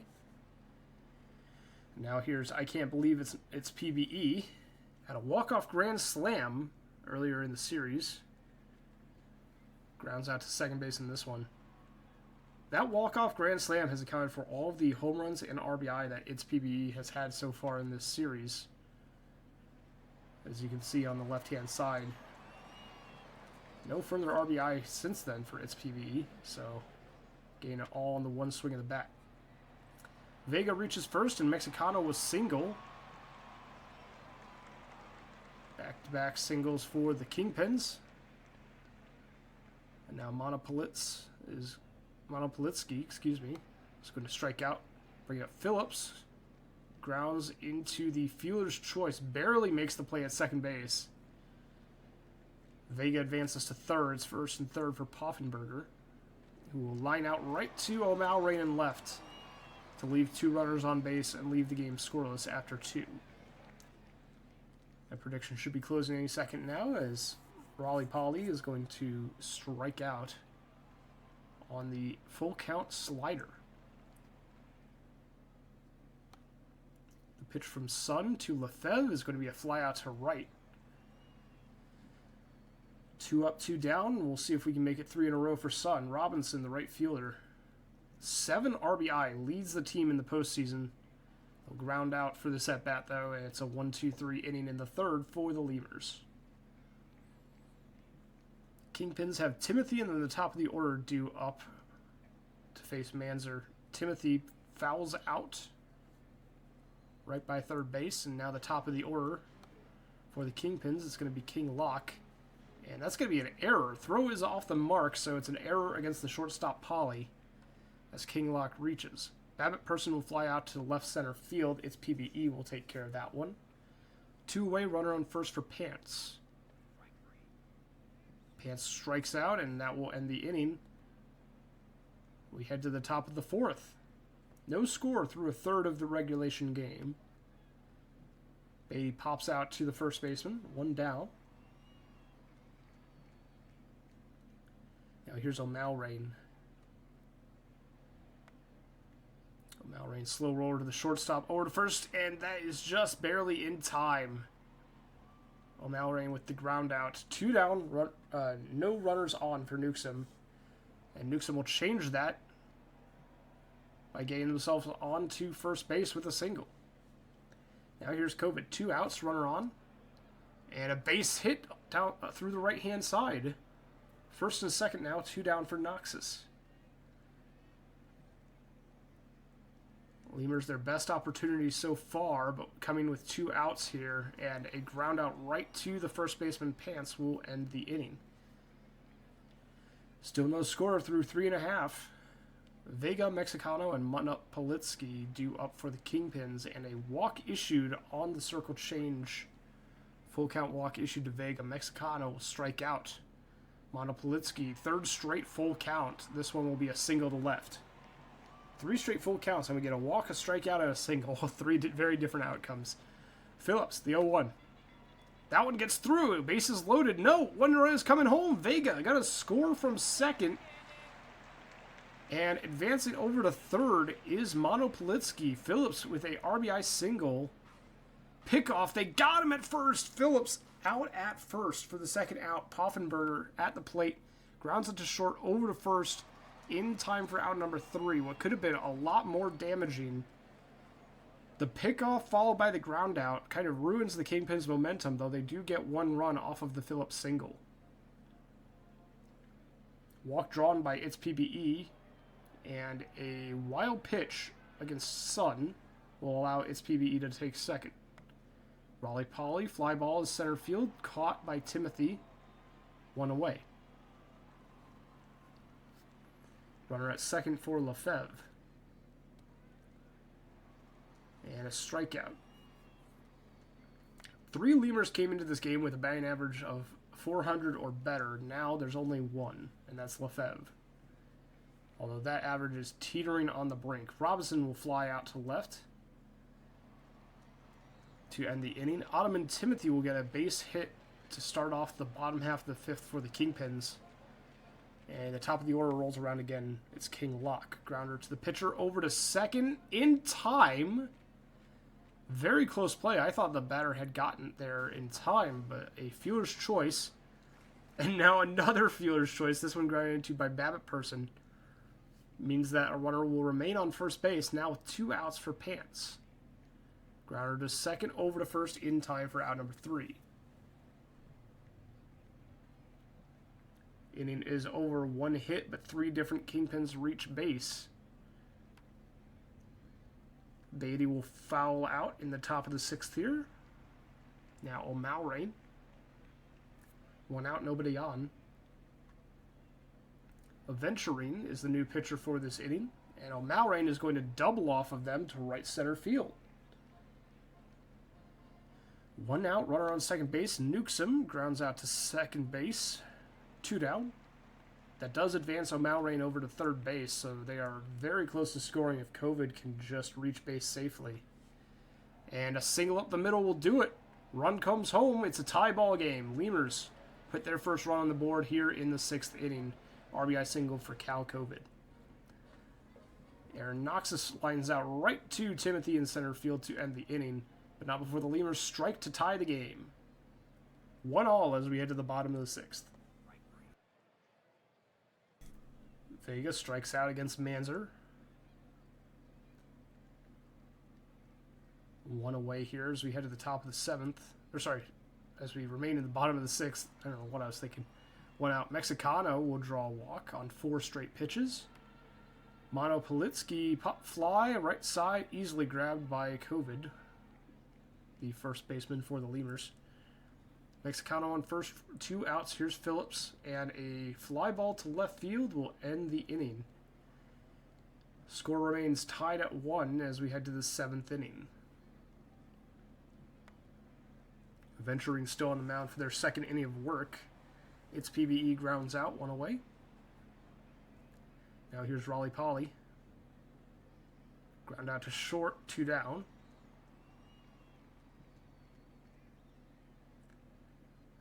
Now Thibault Lefebvre will ground out to second base, and a 1-2-3 inning makes a nice clean inning for Venturine. It's time for the stretch here in Chicago, and then at the bottom half where Manzer comes back in for their 7th inning of work. Poffenberger will fly out to right, 1 away. Here's Ottoman Timothy, and that's a base hit down the line in right field, all the way to the corner. Ottoman Timothy around second, head for third, sliding in safely. A triple for the center fielder. With only 1 out, King Locke has an opportunity, and Sophia Mondragon, the new pitcher, immediately surrenders the lead to Chicago. 2-1 ball game. RBI single, King Locke. Dave Babbitt, person draws a walk. First and second now. For Pants, a fly out to center field, 2 away. Emilion Vega, opportunity here. First and second with 2 outs against Mondragon. Grounder short over to second in time for the fielder's choice. And that will end the 7th inning. 2-1. Chicago takes a narrow 1-run lead yet again. Ozzie Robinson, a base hit up the middle. Welcome to the top of the 8th. Right fielder on board. And the catcher due up. Carlton Beatty. Grounder to second. Over to second. Over to first. 4-6-3. Double play. Chicago defense clears the base paths. And Adventuring gets O'Malrain to strike out to end the top half of the 8th. Chicago looking for some insurance runs here. Mexicano will draw a walk on 4 straight pitches. Good eye at the plate there. Monopolitsky now. A base hit to center field. Chicago looking to add on here in a game that could get them their 2nd win of the series. And get them just a bit closer to the World Series on Saturday. Phillips will strike out. Poffenberger grounds into the 5-4-3 double play to end the inning. We head to the top of the 9th. Lemurs need at least 1 run to tie it, 2 to take the lead. Otherwise, the Kingpins will have forced a game number 6. Newsom gets on board. Venturing entering their 4th inning of work. Grounder to first, over to second, back over to first. It's a 3-6-1 double play. Base hit for Noxus. Lemurs aren't dead yet. 2 outs, runner on first. It's PBE, comes to the plate. Game-tying run, game-saving run at first, and Bodie Grizz is the new pitcher. Base hit for It's PBE. First and second now, 2 outs. Raleigh Polly comes to the plate. Deep drive, center field, caught by the center fielder. That will end the ballgame. Chicago wins it 2-1, getting their 2nd victory in the series. It is a 3-2 semifinals in favor of the Lemurs. Kingpins still need to win 2 more in a row, but they have already won 2 in a row to get to this point. So it's very possible for them to do it again. The win goes to Aventurine. The loss will go to Manzer. Chunigal Sun will be your player of the game with 5 shutout innings for Chicago. And Grizz gets their 3rd postseason save. That will finish off game number 5 for all 4 of our series. We will advance the day. We will save, and then we will advance the day again.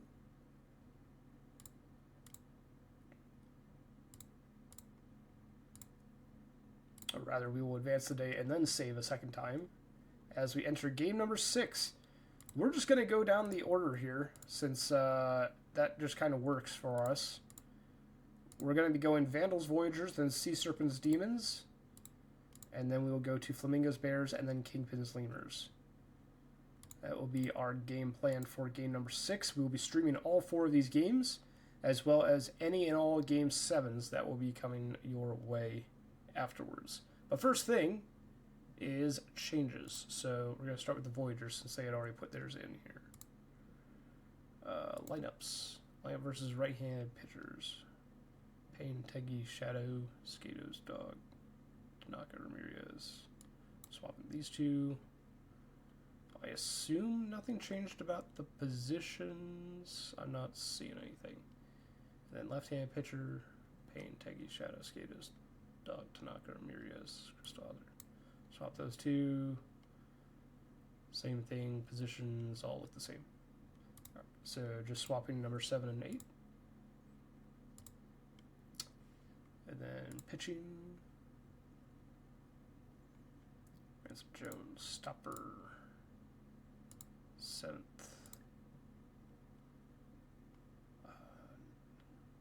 Those are good. Those are all good. Crockwell to more often. Nothing. Okay, that all looks good. Enoch, let me know if that looks good or if I missed anything. Sea Serpents, no changes. Kingpin, stamina check. You got it. Okay, so aside from the starters, we have Aventurine at 69%. Everyone else looks to be good for the Kingpins. Bears. Wants Boone back to middle relief. I assume normal usage because you didn't specify otherwise. Chaotic. Dame, let me know if big. Okay. Just middle relief, normal usage. Okay. All right. Anything else, Bears, or does that look good for you? Flamingos letting it ride. Kingpins changes. Move have to normal. Normal and Martino to use more often. Do you want the secondary role of high leverage to be removed from Aventurine, or do you want that to remain there, Mike Mart? I'm going to leave it there unless you tell me otherwise.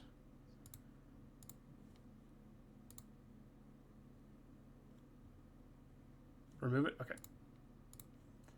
You got it.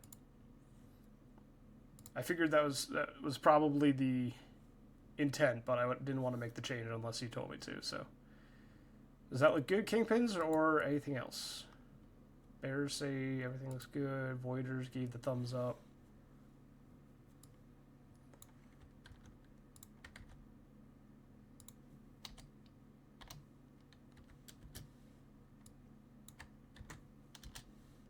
Okay, nothing from the Demons, nothing from the Vandals. Sea Serpents are letting it ride, they're good. Demons, Vandals, anything? Kingpin's good. Bears good. Flamingo's good. Nothing from the Lemurs. Lemurs, anything? Lemurs, Demons, Vandals? Last chance.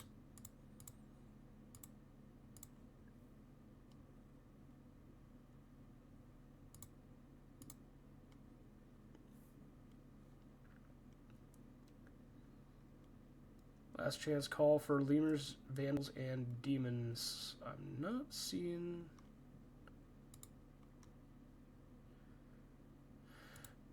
Demons and Vandals have been letting it ride pretty much for the entire stream, so I'm assuming that they're good unless I hear otherwise from them. So I'm going to mark them as complete. Jacob's actually been around at least for the Lemurs, making changes. So wanted to give them an opportunity if they want to.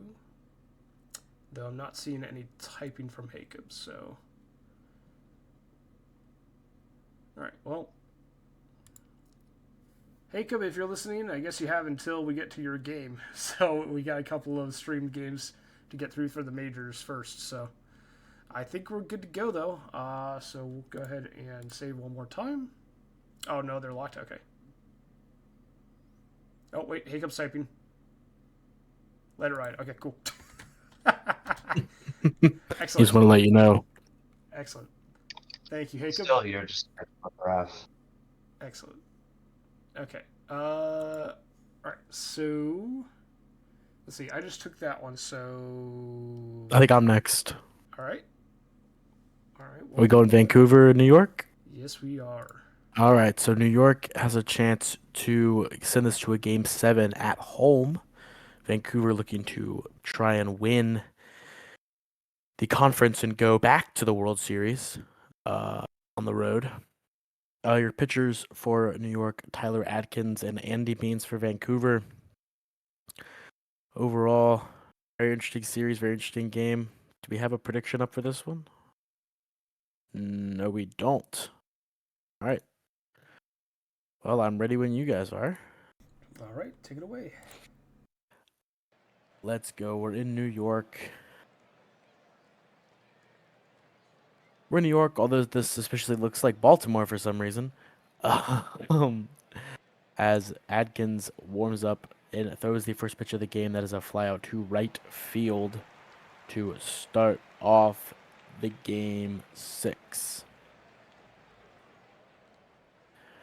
Pierre Phillip, the right fielder, comes up and he strikes out for the second out of the game. Hrishikesh, I had to look at it, make sure that I could get it right. Hits that one to left, and that'll be through the gap between the third baseman and shortstop for the first hit of the game for Vancouver. 2 on, no outs, or excuse me, 2 outs, no one on, and that'll end the inning. McLevin strikes out. The fans are happy. 1 hit, no runs come across for Vancouver. Top of the order due up for New York.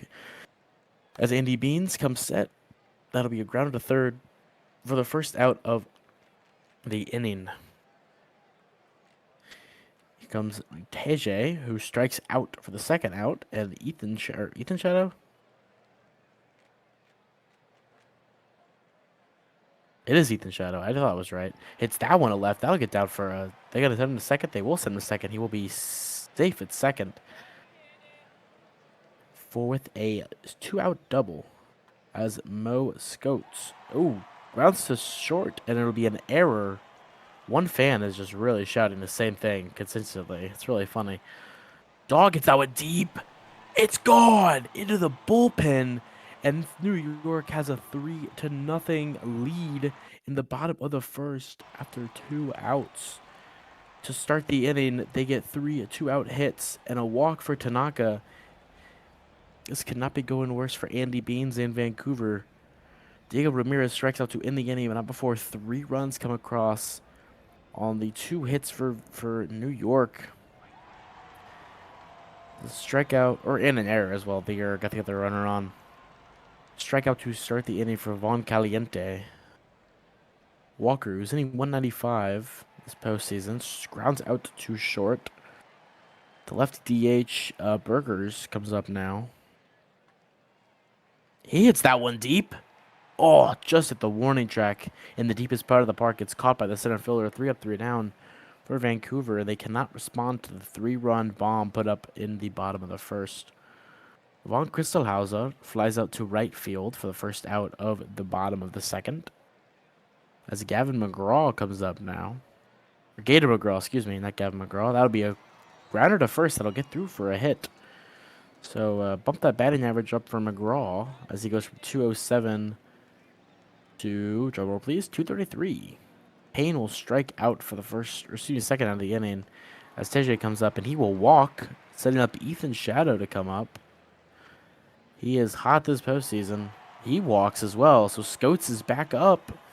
Same situation, almost the same situation as earlier. Scotes hits that one to center, but it's not deep enough for another bomb.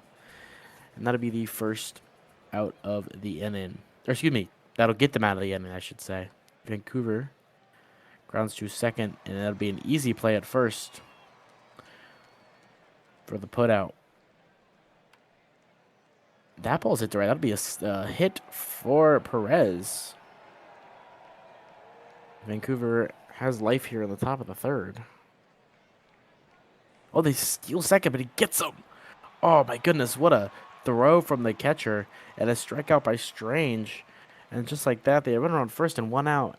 And they're up, and there they go. 3 up, 3 down, basically. Summer Dog, who actually had the homer. I thought it was Scotes, but it actually was Dog. Draws a walk to start the inning off. Tanaka, well, a pass ball will send Dog to second base. In the bottom of the third, Tanaka was hitting .414 this postseason. It's that one to the second baseman. It'll be fielded for the out. So they will get the runner to third on the ground out. So runner on third, no outs for Ramirez, who strikes out for the second out of the inning. And Von Cristalauza will come up, try and drive in the runner from third, and he grounds it to second, so they won't get the runner in. That's a leadoff double. Or not leadoff double, one hit double. No, it was leadoff double. Yeah, Tanaka Ramirez, yeah, leadoff double. A walk for Phillip to start the inning off. Back-to-back innings with a base runner starting for Vancouver, and they steal second base, and this time they get the stolen base. No outs now, runner on second. Oh, a passed ball, but it just doesn't do anything. That ball's hit to right. It'll get over the right fielder's head. A run will score. They're sending the runner to third, and he's safe at third. A no-out triple for Vancouver drives in the first run of the game for the Vandals. And runner on third with no outs, but McLovin will strike out. Von Caliente hits that one to center to be caught by the center fielder. They won't even send the runners. 2 outs now. Walker looking to do something here. Leads the team in homers. All tied with Lansall, I should say. See what he can do here. Pass ball. It'll score a run. Wow. Or I guess it's coded as a wild pitch. So a second run comes across in the inning as the ground out will end the inning for New York. But not before 2 runs come across for Vancouver in that inning. New York hasn't had a single run come across since the bottom of the first, and they had that big homer, and McGraw will strike out to keep that streak going. Comes the catcher, Brian Payne. Hits that one to left, but it is caught by fielded by the shortstop and thrown to first for the out. Nolan Teje check swings, but he walks. That is the 5th walk for Andy Baines on the game. And that ball's hit to first, so it'll be fielded for the out. So despite the walk, they still get out of the inning. 7-8-9 due up for Vancouver in the top of the 5th. That ball's hit to second base, but it'll be not fielded by the second baseman. It'll go under his glove. It'll be a single to start the inning off for Danny Burgers. Lansdale strikes out for the first out of the inning. Perez. Oh, a new pitcher. No. What was that? Oh. I have no idea what happened there. That'll be an infield hit. They walk, so Phillip has the bases loaded. A single takes the lead for Vancouver here if it's deep enough. And it'll be a strikeout. 2 outs now for Hrishikesh. 326 this postseason. Can he deliver? He hits that one to center. It gets down. Oh, my goodness. 2 runs come across, and the Vancouver takes the lead in the top of the 5th. Back-to-back 2-run innings, but 2 runners are still on for McLovin, who hasn't had a great postseason. Can he deliver?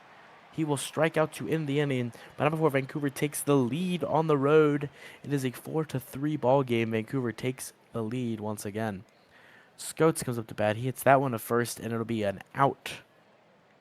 Something's got to give for New York here. They got to get some runs across.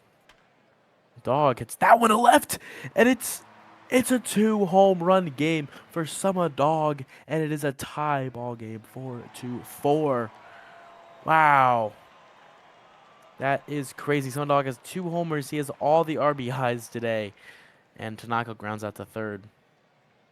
It is 4-4. No runs, or excuse me, one run comes across on the Sloan hit, which is the homer for Dog, and just like that, top six, we are tied at 4. That ball's hit to right, and they will catch it just out of fair play.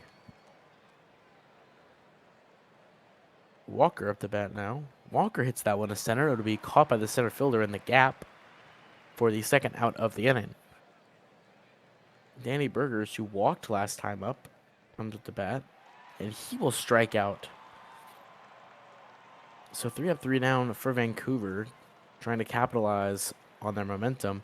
A new pitcher in Thor Lore is in for Vancouver as that ball is hit to right field. And Von Christelhauser is down to start off the inning.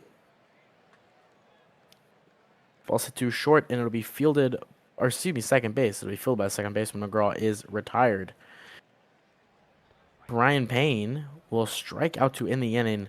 3 up, 3 down for Thor Lore, who comes in having a pretty decent postseason so far. Lansdale will walk to start off the inning. He's hitting 383 this postseason. That was a bunt, I think. It was a bunt, yes. So he gets the runner over to second, Perez does, and Strange will get the chance to drive him in to take the lead in the top of the 7th. He will... Oh, wait, he got hit. So a hit batsman brings up Phillip with runners on first and second, and he hits that one. Oh, it's over the shortstop, but they send the runner. They won't.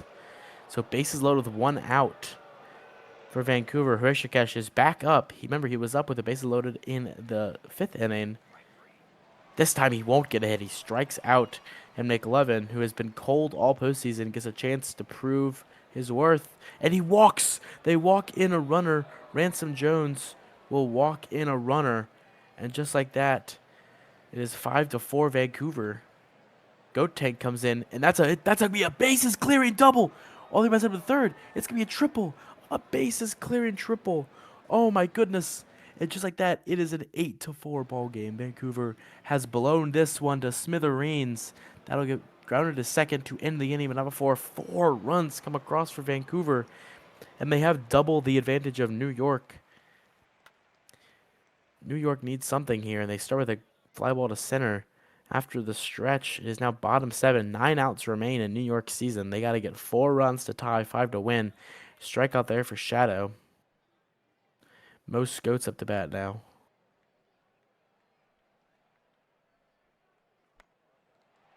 Ball hit to under the first baseman's glove, so a base runner will get across. As here comes Samadog, who has 2 homers in this game. His only 2 of the entire postseason have come in this game. Let's see what he can do here. He grounds to short, and that'll be the 3rd out of the inning. So no runs come across on the lone hit for New York. And they have 6 outs left in their season. Oh, my phone thinks I'm standing up. Sorry. Apple's hit the first out of the first baseman's glove, so it'll be a hit for Lansdale. Perez will walk. So 2 runners on. If you're in New York, the last thing you could do here is get more runs on the board, or allow more runs on the board, I should say. But they get a strikeout there from Strange. See what Phillip can do. Phillip strikes out to end the inning. So 8-4 lead for Vancouver. See if they keep Thor in the game or if they turn to someone else. They keep Thor Lore in the game. That ball's hit under the shortstop's or second baseman's glove to lead off the inning with a hit for Tanaka as Ramirez comes up. Tanaka hitting 406 this postseason. That ball's hit to the first baseman, and it'll be a great fielder's choice as Ramirez will beat out the throw at first as Ron Christelhauser comes up, hitting 167 on this postseason. See if he can reverse his tides, and he can. He gets a hit that goes over the shortstop. And we have 2 on and 1 out for Gator McGraw, who doesn't have a hit today. But Ron Christelhauser, or he does have a hit, excuse me, I lied. That ball's hit to the left side. It'll get down for a double. They're going to send 2 runners. They get 2 runs across, so it is 8-6 in the bottom of the 8th. And just like that, the lead is cut in half. The top of the order due up for New York. Payne, the catcher, 1 out. That ball's hit deep. It's a game-tying home run. New York has hit a game-tying home run at the bottom of the 8th, and just like that, it is 8-8.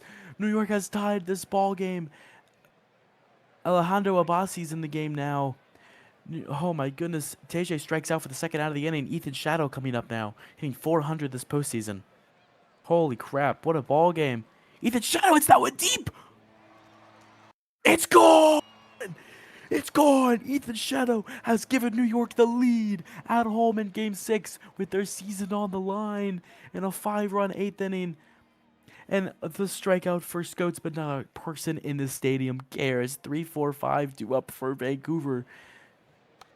Go Tank still in the game. That ball's hit to second base and it is fielded for the out. 2 outs left. Michael Levin. He strikes out here. 1 out left. Von Caliente holds Vancouver. Is all that comes between New York and a Game 7. And he strikes out! New York puts up 5 runs in the bottom of the 8th to save their season, and we will see a Game 7 in Vancouver. Getting a Game Wow. 7. Look at that graph. Dude, that was crazy. Man, that was Roller insane. coaster vibes. Literally. Man, all right. So from Vancouver, of course, Hrishikesh had the 3 RBIs and the 3 hits. The main proponent of their offense, as well as Von Caliente. New York, of course, Dog had the 2 homers and the 2 RBIs, or excuse me, 4 RBIs. But how about Gator McGraw, 2 RBIs as well, and of course the homers. Payne, Shadow, both had a solo homer, or not a solo homer. Excuse me, Payne, I believe, was multi. I don't remember. One of them was multi-run. Payne was multi-run. Payne was a 2-run homer. Vancouver, pitching-wise, Andy Beans, 1 earned run, 4 total runs in 5 innings pitched. Lore came in, 4 earned runs, 2 1/3, but Abassi gets the loss, allowing the solo homer in the bottom of the 8th. Adkins for New York starts the game, gets a no decision, 4 2/3, 4 earned runs. Jones came in relief, 4 earned runs, 2 innings pitched. Go Tank gets the W, no earned runs, 2 1/3. Dog is your player of the game. Congrats, New York, you have a Game 7. Wow. Righty. That was a crazy, crazy game. Vandals Crazy one here. Vandals Let's Voyagers, see if you have what- changes what for the game game- number 7, please let us know in your playoff channels. Thank you. All right. I'll be on the call. It's been a while since I've done a little bit. We got Detroit versus Seattle. Okay. Detroit trying to force a 7th game. Seattle. Let me do some research real quick about Seattle. What was the last time they made the World Series? It's been a long time. Seattle would be season 38 was the last time they appeared in one. Season 32 was the last Detroit, time they when won. was their last appearance? I think it was longer, like S30 something. If I'm not mistaken. For Detroit, Yeah. their last appearance was 35. Their last win was 29. So both of these teams with very long droughts. Yes. The question is, whose drought ends tonight? As we're about to get in, Remy LeBeau getting the start against Majora McQueen. Of course I get the game with the Uma starter. I shouldn't be surprised. Dame, what have you done to me? Okay, here we go. All right. Game 6 here in Detroit. Detroit must win to stay alive. If not, Seattle will go to the World Series. Let's see what happens here. We start off with Pats rounding out the shortstop. Hopkins coming up next for Seattle. Hopkins is going to get. It's going to go under the second baseman's glove for a base hit. Next up, we got Bandit Healer. Who's going to strike out here with first strikeout of the day. And Zach Johnson third. They just hit a deep fly ball. It's gonna drop short. It's gonna be an RBI triple, and Seattle strikes first here in game number 6. We have Mihire gets a fly to right, who is the hero of game 5 with the 10th inning walk-off to put Seattle in the clinch position. But a fly to right. Shot against Majora McQueen. It's gonna draw a 4-pitch walk to start. This is totally not a play for Uma. Bobrist. Shot's going to steal, and he will be safe.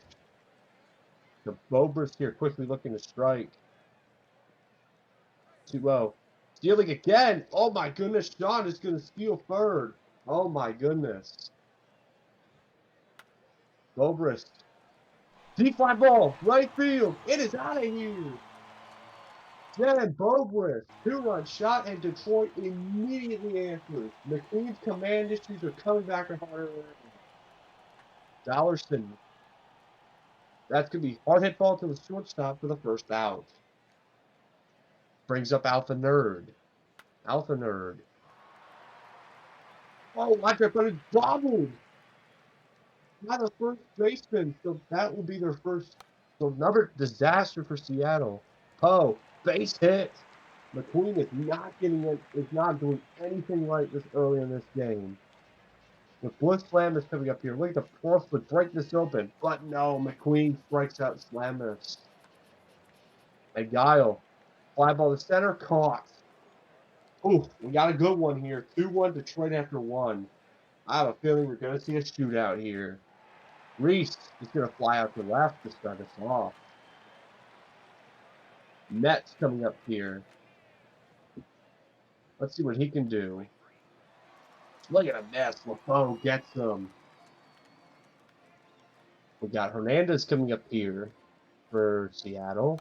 Nico Hernandez. Hard hit ball to right, but it's going to be caught. So Seattle 1-2-3 inning for them. Let's see if Detroit can add on to that lead. Holding the Jam has been a monster. Not today. He strikes out looking.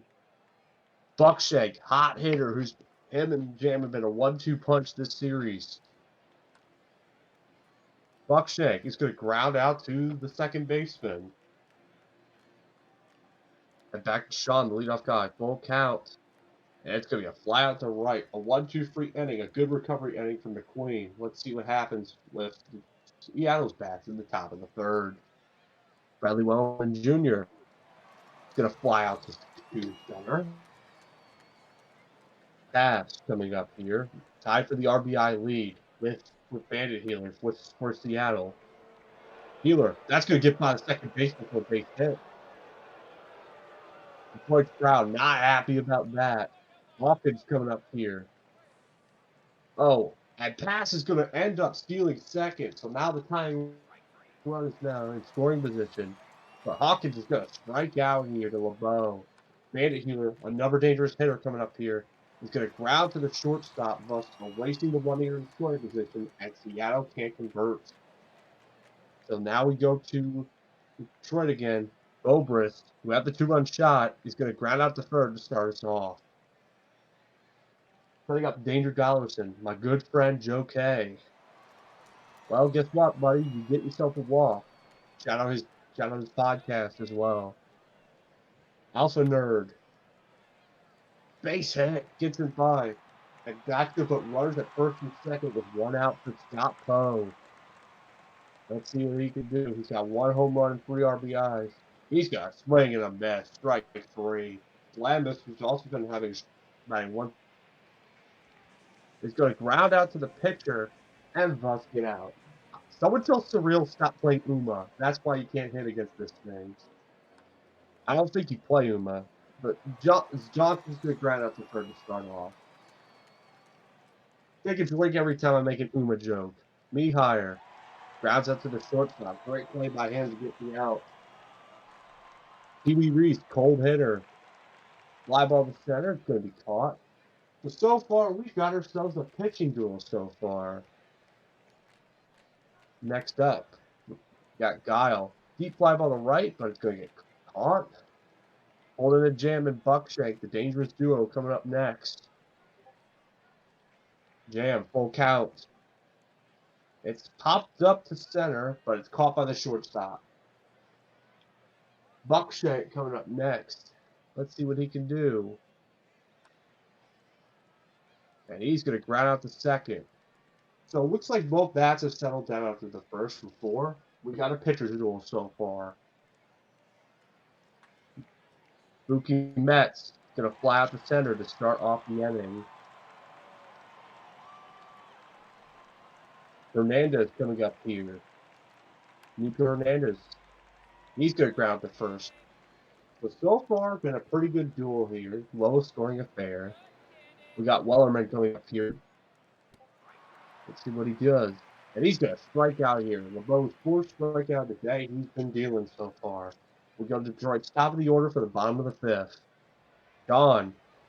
It's going to just get past the fielder for a base hit. He's a good base dude. Not surprised they send him here for Bobrist. Pretty similar start to the first inning. They are going to send him, and that throw is late. He's going to be safe.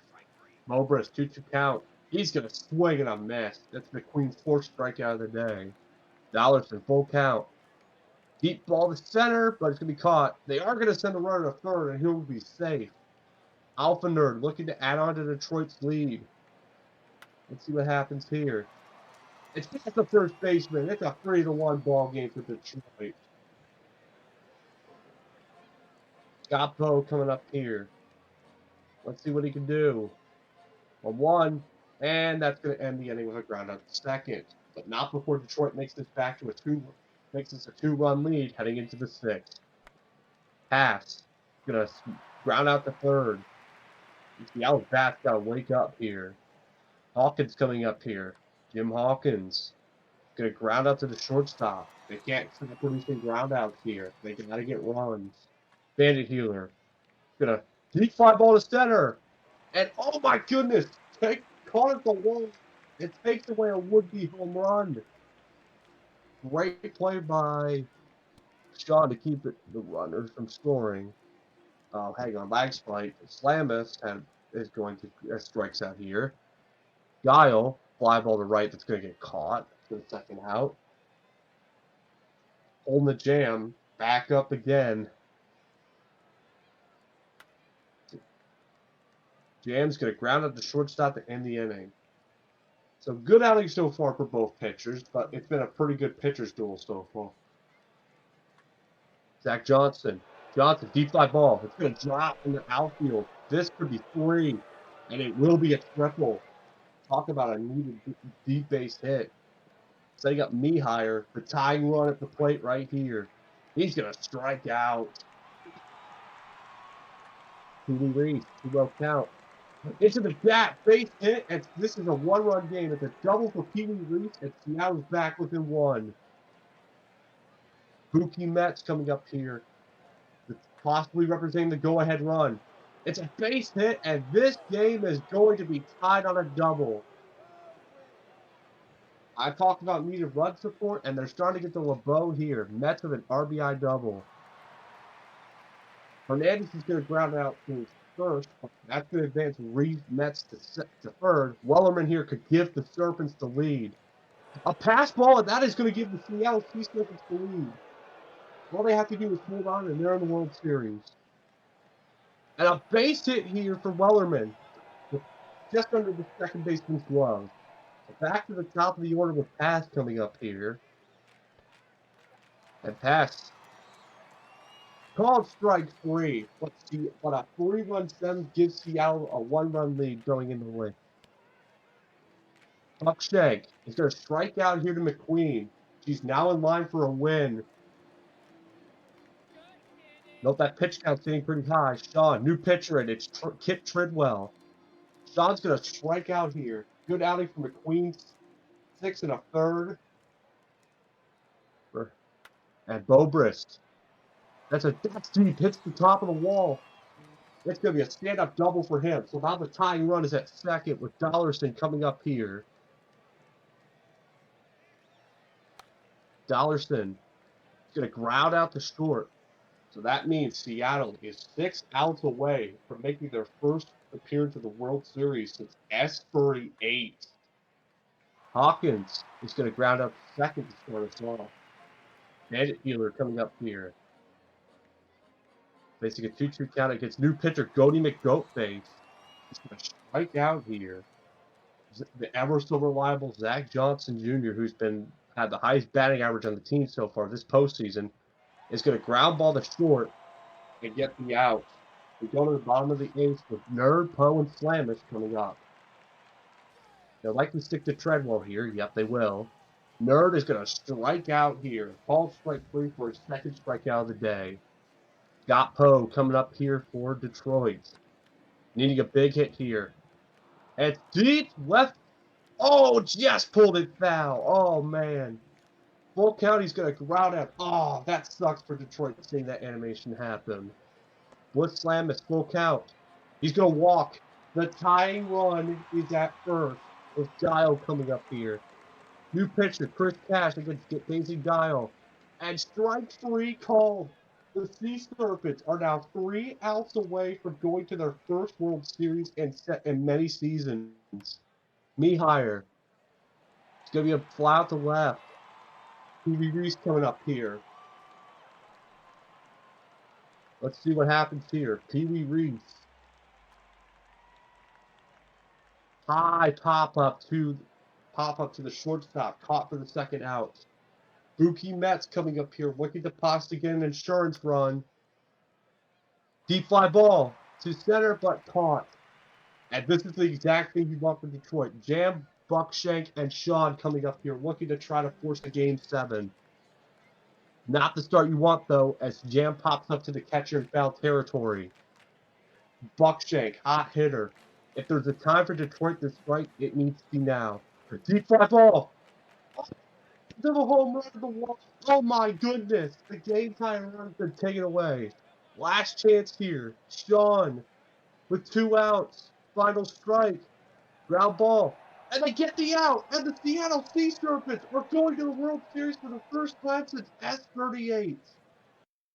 Chat, is the Uma buff real, folks? Arya, your landlord's not fired. You're in the World Series. What a game that was. That 3-run 7th pretty much put this game on ice. Jam and Buckshank, their 2 hot hitters, were completely invisible that game. There only was a Bobers. LeBeau the loss, Majero McQueen the win, Crash the save, McQueen player of the game, and Zach Johnson the third sets the playoff game record with triples with 2. Also, Detroit got lost to an Uma horse. So Seattle's your first team in the World Series. Oh, that was a good one to call. And out of all the teams in the majors, too, something to note, out of all the teams in the majors, Seattle has the 3rd longest drought for a World Series win after New Orleans and, well, Detroit. So the Sea Serpents are really going to be hungry for this one since it's been a long time since they've won it, dating back to season 32. So we'll see if they come out on top on Saturday. That will be the next time we'll see the Sea Serpents play, so congratulations, Seattle. But we have 3 more series to establish a winner in, and 2 of those are about to play their game number 6 right now. So we have the Flamingos and the Bears. Tugboat and Shota Takahashi do up as the starting pitchers for these respective squads. Florida leads the series 3-2, and they only need 1 more win to advance to the World Series in the minor leagues. Bears need to win 2 in a row in order to do so. We have a prediction live. That prediction is a simple who wins, Florida or BCB? Flamingos or the Bears? Get your channel points wagered if you so choose. If you're looking specifically at the head-to-heads, you'd probably vote for the Bears, who have a 5-2 lead with 3 ties. But if you're looking on past performance in this series, Florida does lead them 3-2 in the series, so it's kind of a toss-up here. Yeah, everyone should keep going with the Bears. That way I win a ton of channel points for picking Florida. Right now, 51,000 on the Bears. 50,000 of that coming from Dame. I will shoot. I'll take what's gonna be like 10,000 channel points if Florida wins. That's 5 mil in PvE money up for grabs. That's crazy. I will take all that money. Florida just went up to 56,000. Okay, who did that? Don't no. No, go back. Go back. Who ruined it? Who ruined it? So, is this going to be one of those just random night massive channel point bets that we have from time to time here? Currently 109,000. Oh, never mind. That is Yes. over 110,000. Keep giving to BCB. I want more money for Florida.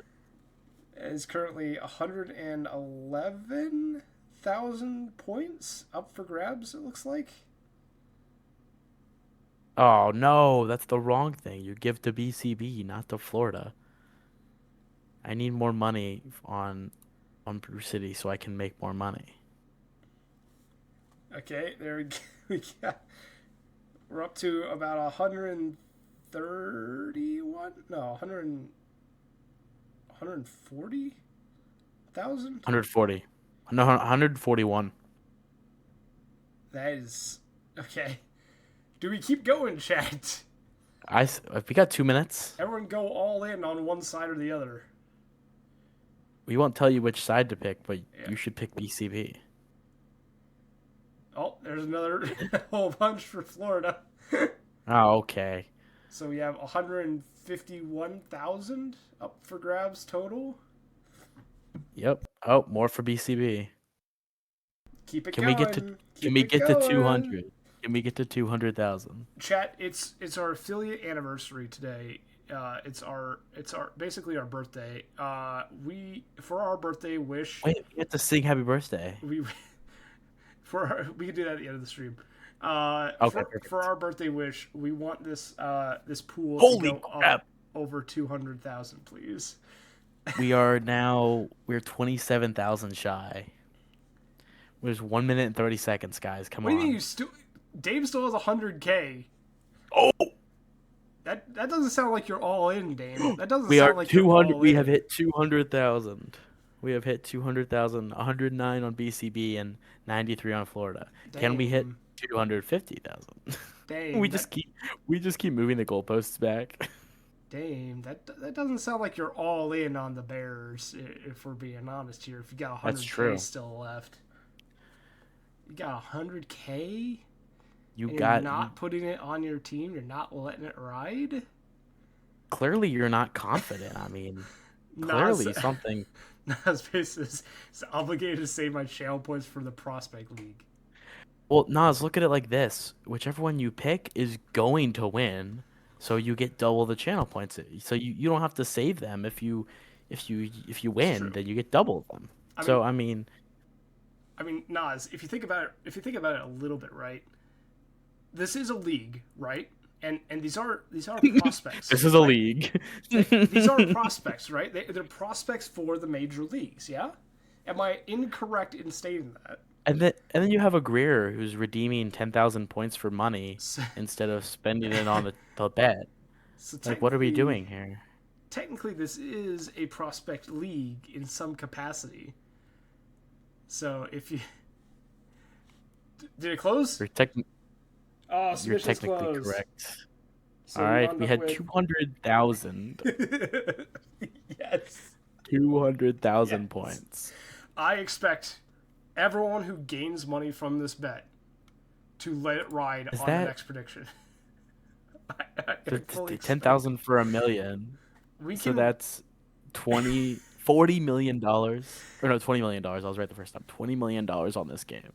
Can you imagine if like everyone that wins a prediction just goes all in on the next prediction, and we just continue to amass points in these crazy that would be so insane. What you're describing right now is a gambling addiction. What I'm describing right now is an economy, okay? Look, Okay. if I'm addicted, then why do my hands stop shaking whenever I do it? Come on. Let's say it real quick. Florida Flamingos versus Brew City Bears. We're going to get underway here. Tugboat and Shota Takahashi on the mound for their respective squads. And here we go. Starting things off with... Where's the audio? I hear it. Is there? Okay. Okay, there we go. Starting things off with Luca, who is the first out of the inning. Santos Garcia will strike out. 2 down. Now Jimmy Lumber. Ground ball right to the second baseman. A 1-2-3 inning for the Florida Flamingos offense as we head to the bottom half of the first.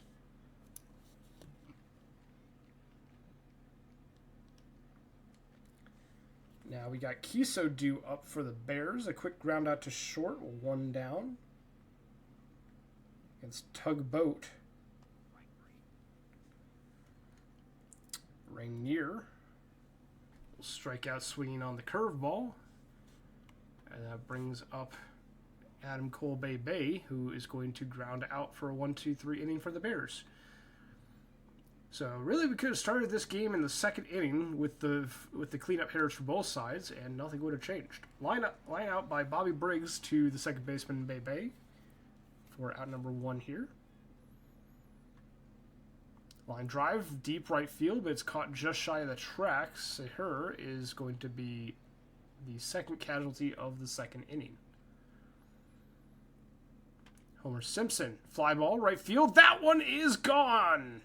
All the way into the upper deck. A solo shot for Homer Simpson, the catcher. Florida Flamingos lead it 1-0. Simpson with their second home run of the postseason. Greer strikes out to end the inning, but the Flamingos up 1-0. Dorian Cragg, the first out of the bottom half of the second inning. 6-3 ground out. And Ruiz Jr. flies out to center field, 2 down. Valor the third, the center fielder, up against Tugboat, the pitcher. The full count pitch lined out right to the first baseman. Side is retired, no runs, no hits. And that is the second inning. We head to the top of the third. Florida leads 1-0. It's going to be Cito. Lines out right to the third baseman, Cragg. Fortune up now with Luca on deck. Ground out to the second baseman right behind second base. 2 away. Luca pop fly, foul territory. The catcher, McCheesy, grabs that one to retire the side.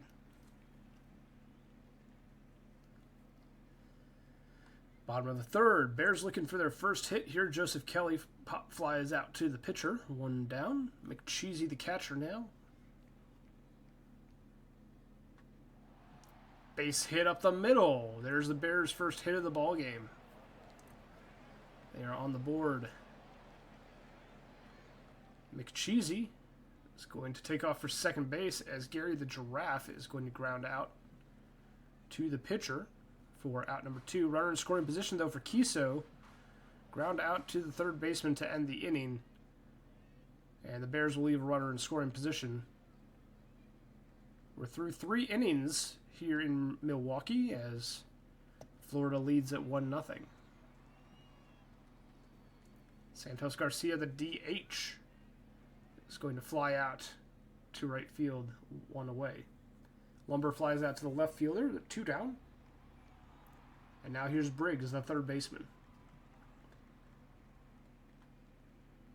Grounder to the shortstop, over to first in time. 1-2-3, go the Flamingos. It'll be Rainier, Bebe, and Cragg due up for the Bears. Rainier flies out to left, 1 down. Bebe comes to the plate. .312 average at home, and that would improve if this is the regular season. The postseason average goes up from 300 though to 333 with a single, and now a base hit over the leaping second baseman's head for Dorian Cragg. Back-to-back singles after the first out of the inning. We'll put Ruiz Jr. in a good position here for potential RBI. Line drive caught by the center fielder, though. That will be out number 2. Bebe might have been able to make it third there if they had tagged up, but they did not do that. Valor the third. Grounder to short. Over to first. In time, out number 3. Bears unable to pick up a run here, despite getting a couple of hits. And we head to the top of the 5th. Base hit into the gap for Seher. Leadoff double here in the top of the 5th.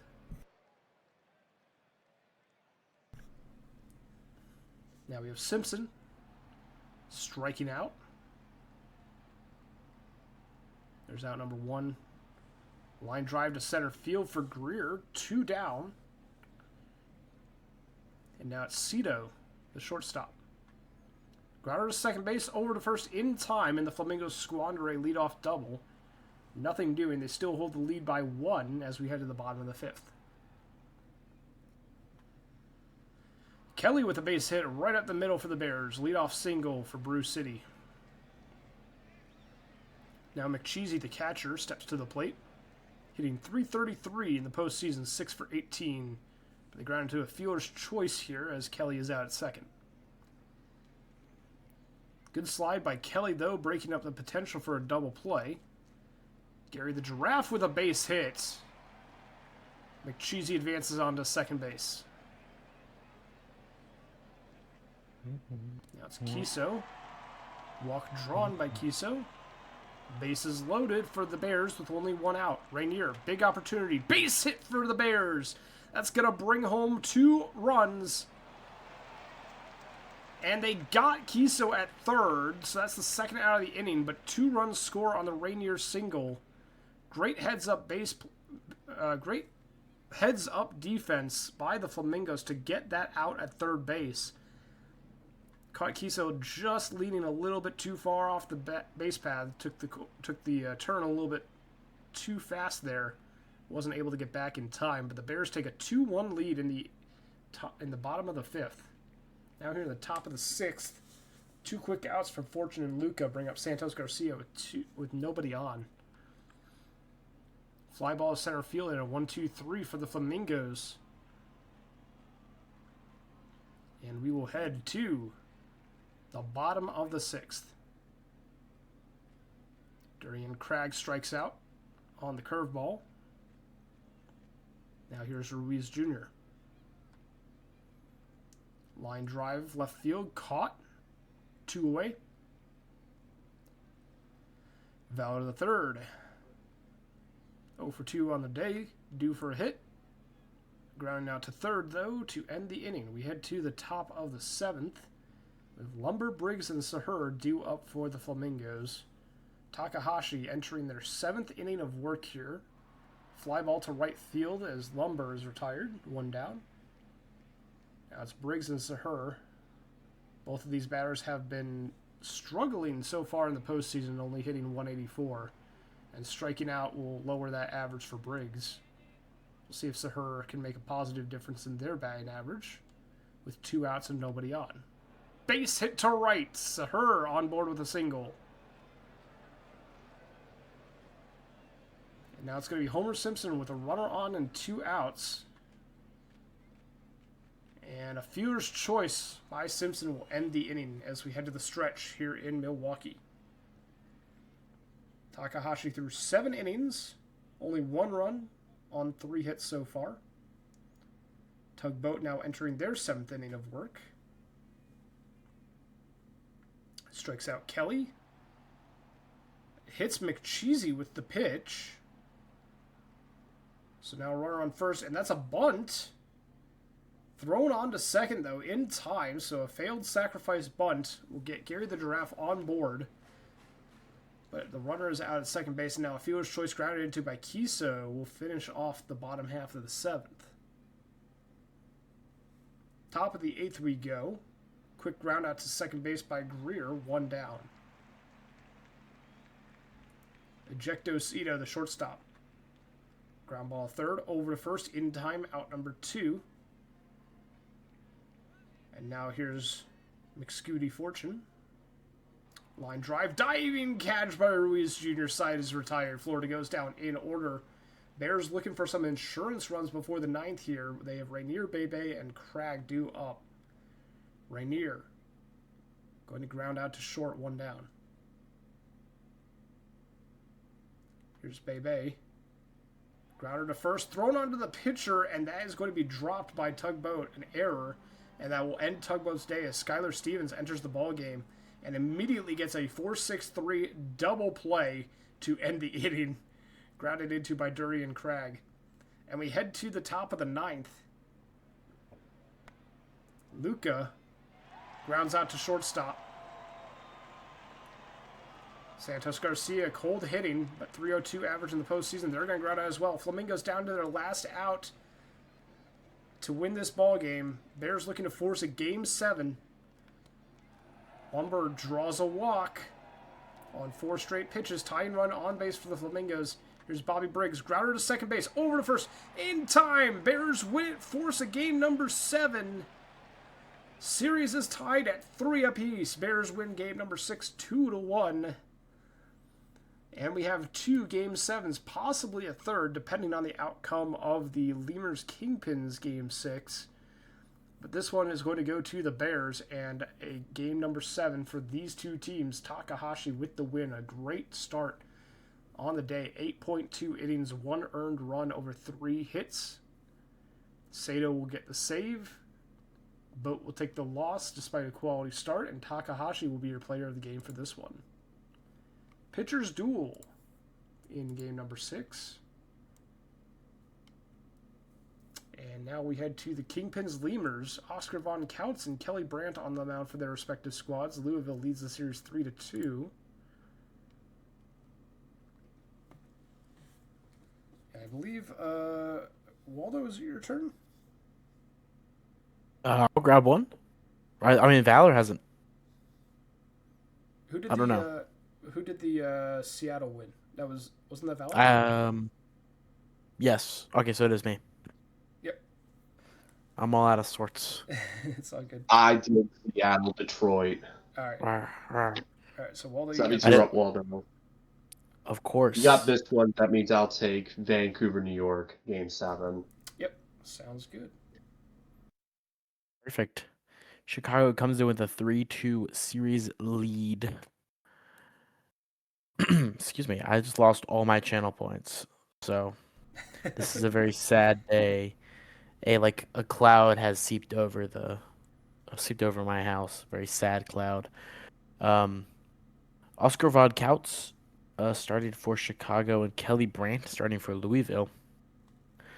Overall, Chicago, surprising that they've let Louisville, surprising that they, this is a 3-2 series overall. Very, very interesting. But at home for Louisville, looking to see what they can do here. I'm ready when you are. All right, let's get started then. Pause real quick just to make sure that the view is all good. Yep, looks good to me. Take it away. All right, here we go. Louisville looking to win and head to the Minor League World Series. Excuse me. Oh my goodness. Sorry, I apologize. The stream just lagged for a minute. Chicago grounds out to left for the first out. The pivot person grounds out to the pitcher for the second out of the inning as JD Pants.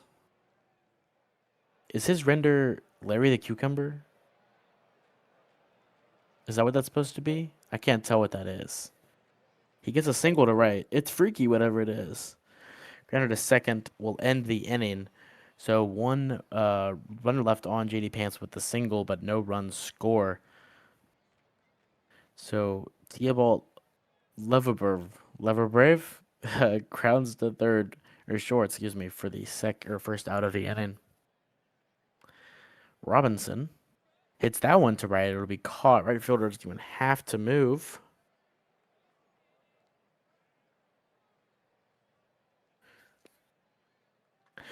Beatty hits that one to right. It'll bounce off the top of the wall, and he will be safe at second. 2 out double for Beatty. That one's hit deep, but it'll be caught by the center fielder for the third out of the inning. No runs come across on the lone hit for Louisville. Mexicano comes up, and he will ground out to second base. Or I believe that was shortstop, but it was over the second base bag. That'll be a walk for Timothy. Here comes Vega.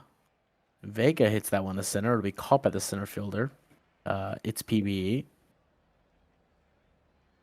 Hoffenberger up now. He will stolen base chance, and they will get the stolen base. So Timothy gets his third stolen base of the postseason. That ball hits to the left. It'll get down, and that stolen base will lead to a run. The first run of the game. Chicago takes a 1-0 lead, fighting for their season.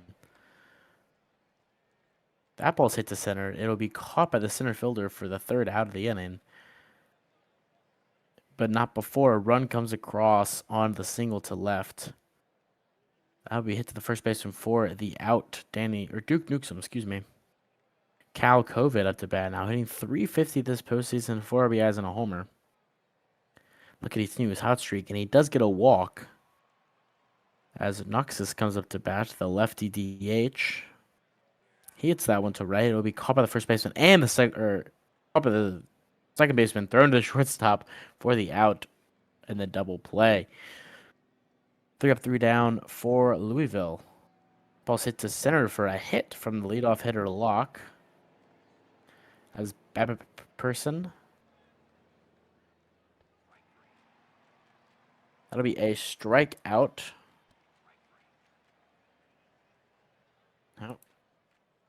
Whoa, what happened? Oh, wrong button. And that'll end the inning there on the throw. It was a pickoff throw to first. I apologize. I popped out the tab. Oh, that ball's hit deep. My game is It's lagging. It's gone. It's a homer. I apologize. Tie game. I can't believe it's PBE. It's a solo homer. 412 feet to center field. I apologize. My Discord is being a little laggy right now.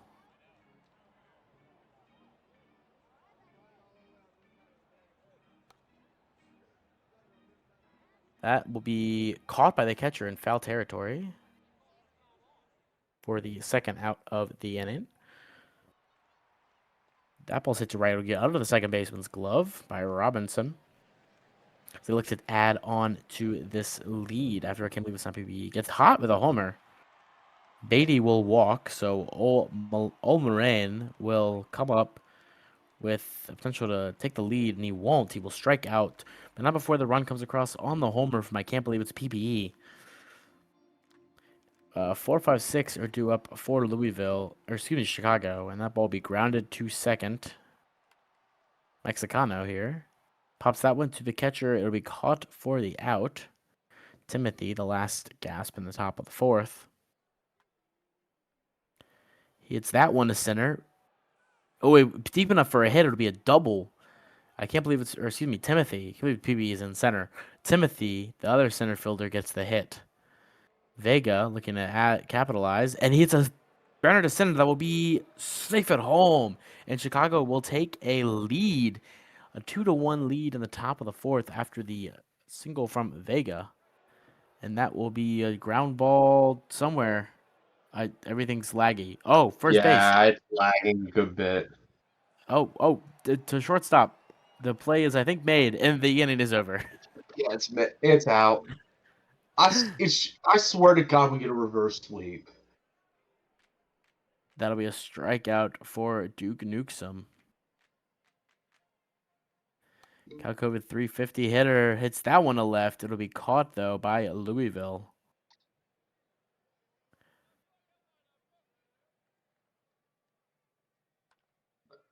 Yeah, this game is brought to you by Random Flag Spikes. By Chicago, not by Louisville. As Noxus grounds out to end the inning, Chicago still holds the 2-1 lead and also has double the hits of Louisville, as that will be caught by the first baseman for the first out of the inning. Chicago looking to add on to their lead. Babbitt Person hits that one to center, and it'll be through the hole. It'll be a single for the lefty shortstop. As JD Pants up the bat, he leads the team in homers, but he will ground into a double play here, and that will end the inning. 2 down on the double play. Just the one hit, but still 3 up, 3 down for Chicago. 8-9-1 due up for Louisville. Kinlan's PBE follows up his homer with a strikeout as Roly Poly looks to do something here. The lefty shortstop. Big lefty lineup Louisville has. I just realized that.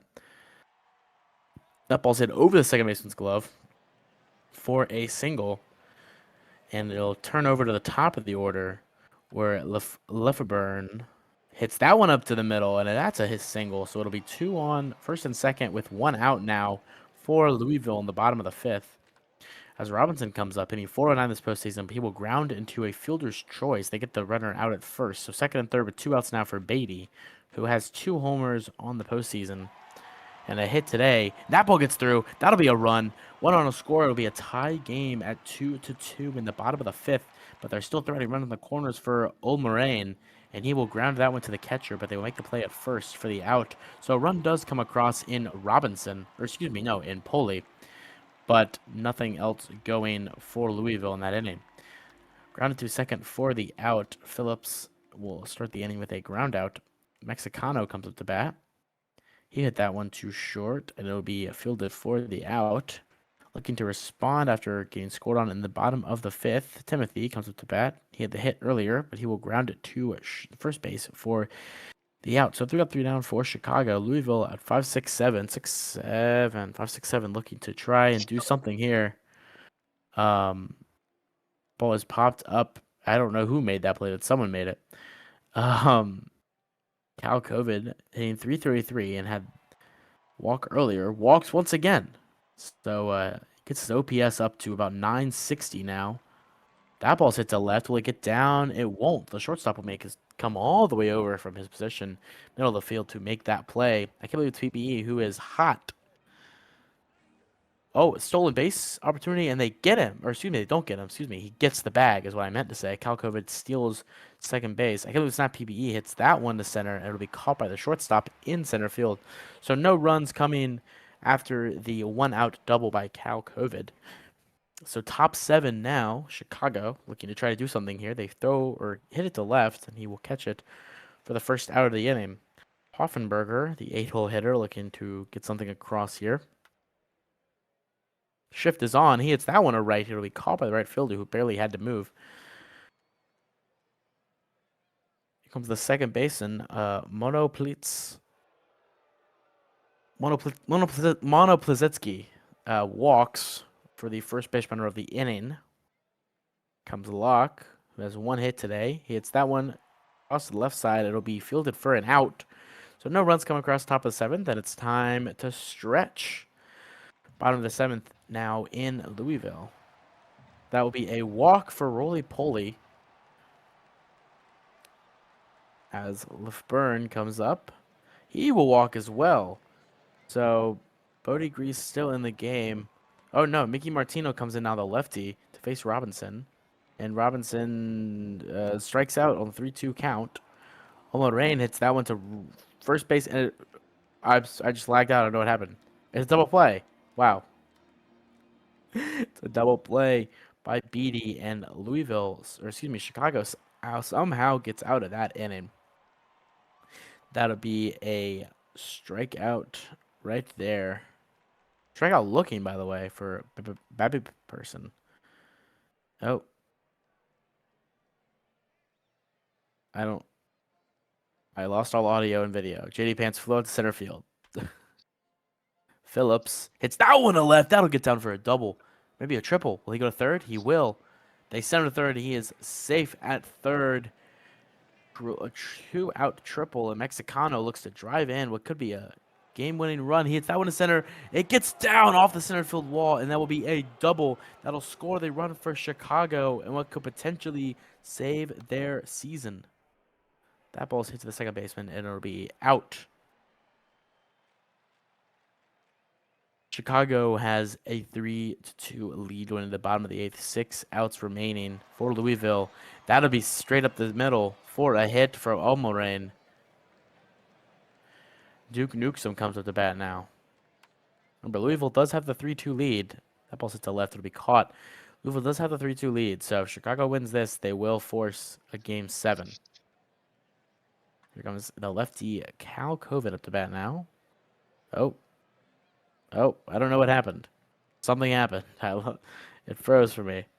Noxus up to bat now, the DH. He hits that one to left. That'll get down for a single. They will send the runner for some reason. Oh, what a terrible decision. They send the runner, and he gets thrown out at third. What do they say? Never make the third run at third, or third out at third base. They just made it there. Crucial error for Louisville. And just like that, the leadoff batter is walked for Chicago. Poffenberger here hits that one to center. That one is deep. It's gone. 5-2 lead. Chicago takes a crucial lead on a 2-run homer for an insurance run as Nicola Gru comes in the game and immediately a I have a feeling walk. I'm gonna get another game 7 here. I, you know what they say. Never count your money. Here comes the luck. That'll Dude, fly I out have to like right over field. 360 million PB dollars. Dude, I got. Never count your money when you're sitting at the table. There'll be time enough for counting when the I dealing's don't done. gamble. I don't. Just okay. It's The Gambler by Kenny Rogers. It's one of the greatest songs of all time. Yes, Kenny, of course. That'll be a fielder's That's choice to second base. That ball's hit to third. It'll be an out, so no extra runs will come across other than the 2 on the homer. Louisville has 3 outs left to stop a game 7. Mickey Martino stays in the game. That boy hit to center field and caught by, I can't believe it's PBE who had the homer earlier. Roly poly now. It's that one over the shortstop's head, so there is still life in the Louisville offense as Liftburn, the leadoff hitter overall, comes up to bat, hitting .385 this postseason, looking to do some damage here. He gets a walk, so the game tying run, and Robinson comes up to bat for Louisville. He hits the first baseman, who makes a key play for the double play, and Chicago will force a game 7. We have another game 7, big play for Chicago. Well, what a series that was. reverse sweep. That was a good game. For Chicago, everyone had a hit except for Monopolinski. Poffenberger had 3, including 3 RBIs. Vega and Mexicano also had an RBI. For Louisville, kind of the same story, except for Newsom and COVID. Everyone had a hit. Beatty had 2, and Poli had 2. The RBI came from Poli. For Chicago, Van Kautz had the start. He had 2 earned runs in 4 1/3. Grizz came in an inning and 2/3, and Martino had 3 innings pitched. Louisville, Brandt had the no decision, 2 earned runs in 6 2/3. Mondragon gets the loss, 3 earned runs in an inning and a third, and Gru came in relief as well. Boots Poffenberger is your player of the game. Really? I'll give it to. 3 for 4, 3 ribbies. Oh, okay. Never mind. I thought Timothy went. I thought Timothy had the 3 RBIs. That's why I was like, why would you give it to the guy who went like 1 for 4? My mind is fading. It's 10 p.m. already. We have 3 game 7s. Hi, puppy. 3 game 7 and 1 on a possible reverse sweep watch. I'm sick. I just want to go to bed. All right, teams. If you I have still- Not sleep until all the game 7s are done. I still haven't eaten dinner, so I am very excited. I know where the sandwich meat is, I know where the cheese is, and I know where the bread is. And I've been salivating for an hour and a half. we have Your 3 boy game needs a 7s. sandwich. 3 games left. Okay. Stamina check with Nasty in the pen as well. Okay, so moving Nasty to the pen. Nasty currently at an unspecified normal. I gotta change him to a reliever in order to Roll. see the relief pitcher thing. Right. 44% as a relief pitcher. There you go, Cody. Aside from that, Thor Lore is at 52% as a relief pitcher. Everyone else seems fine for the bullpen, with Holly Sheets scheduled to take the mound. Let me know if you have any changes to make. Stamina check for New York. Save game here.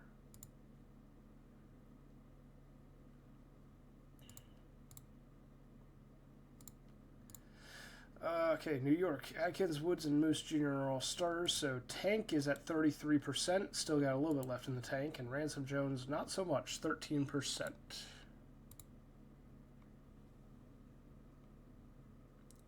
Voyagers, Vandals, let me know if you have any changes.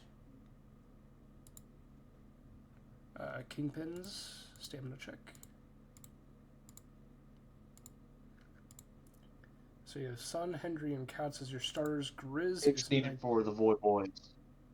Okay, I'll check that in a second. Grizz is at 19%. Martino is at 69%. Bears have actual changes. We'll do those. Martin to Stopper, 7th and close. And none. And Sato to middle leaf, normal none. Okay. Bears, let me know if that looks good or if there's anything else that needs to be changed. Game 7 stamina check for the Flamingos. Alright, let's see. Kingdom, Mixon, and Boat are the 3 starters. So Mentum is at 85. Stevens is at 98. Everyone else looks to be good. Voyagers. Oh, sorry, Woods. I didn't go to Woods. My mistake.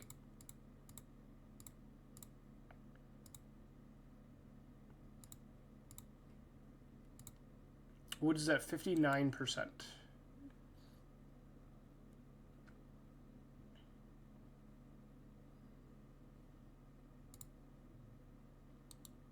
While Moose is at 99.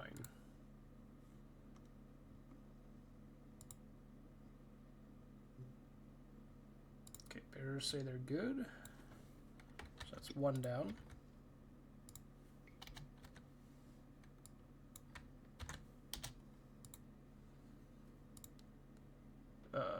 Let's see, Lemurs, swap Nukesum. I actually don't know if I did the stamina check for the Lemurs yet. So I'll, let's see, Eshelman, Manser, and Brain. I did not do this. Mondragon is at 60%. Gru's at 74. Everyone else looks to be good. Sorry about that. And then Nukesum and O'Malrain. I assume you're just swapping them in the order to 4 and 5, respectively. So I will do that. Let me know if that is incorrect, Jacob, or if there is anything else. That looks good? Okay. I will lock that in then, unless you have... Oh, what? You might have pitching changes. I'll come back. Kingpins. Okay. Oro and Beak and non-specified roll, avoid high leverage.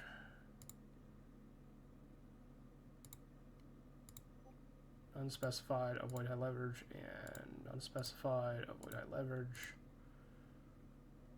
Chud at middle leaf, limit to 9 batters faced. I'm assuming middle leaf normal usage. Let me know if that is incorrect.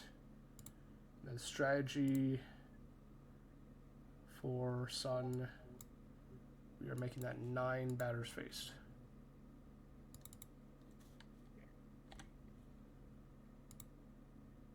Okay. And then we have Av moving to high leverage. I assume that's a secondary. You're just adding a secondary to Aventurine. Martino, I'm assuming same thing. Does that look good, Mike Mart?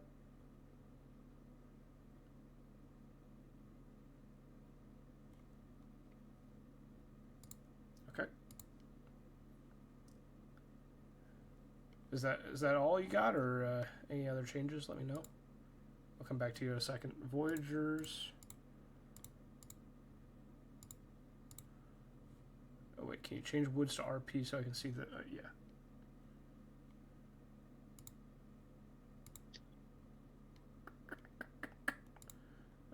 Reliever.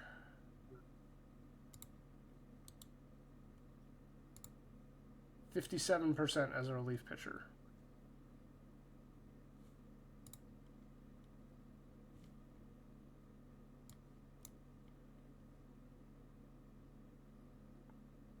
Okay, so unspecified, avoid high leverage for these two. Mid relief for everyone else. Use more often for Crockwell. Use less often for everyone but Woods. Woods at normal usage.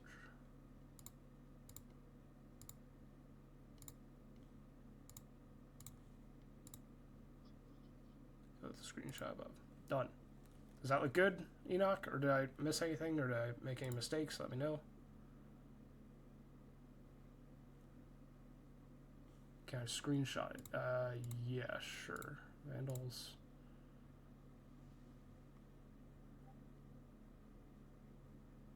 Crud, I forget what this one is. Pitching stats 2, right? No.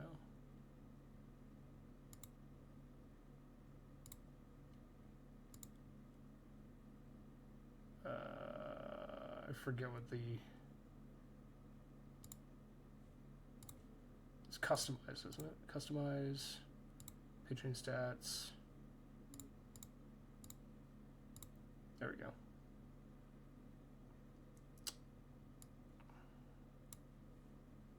Drag these over here.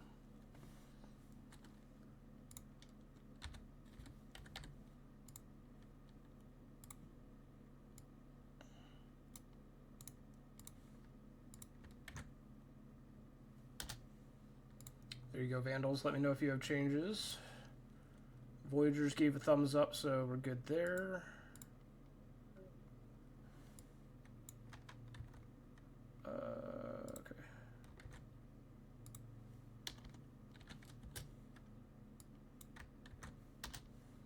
Okay. Voyagers are good. Kingpins are good. Forgot to dump the rotation. What's Pizza Nader stamina at?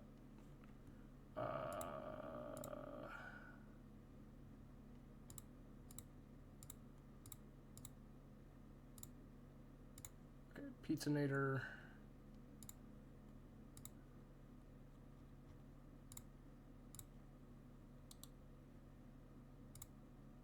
%56% as a relief pitcher.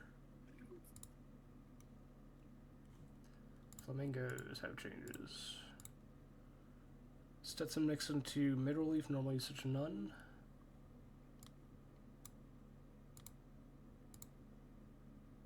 Okay. Reed Johnson. Ride from Bruce. Use less often. None.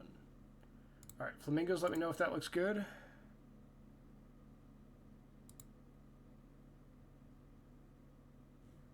Kingpins. Check Manzer stamina. Or sorry, lemurs. I don't know why I said Kingpins. Manzer is, I assume, reliever. There we go. 44% as a reliever. Grew to unspecified, avoid high leverage. Let me know if you want Manzer in the bullpen.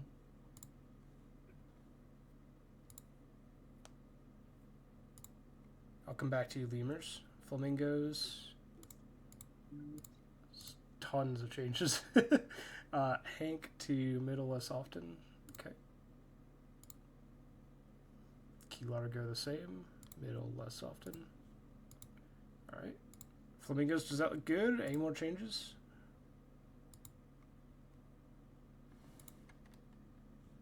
They're saying let's ride.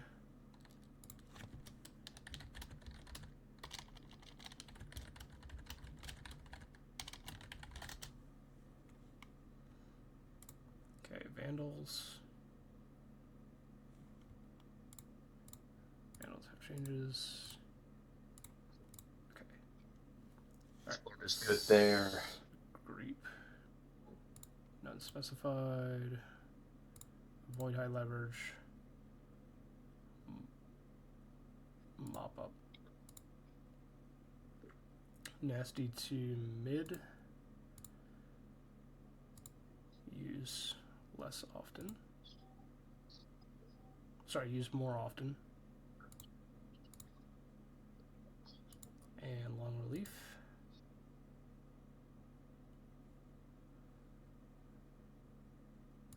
And then strategy for nasty. Relief hook -5. Already there.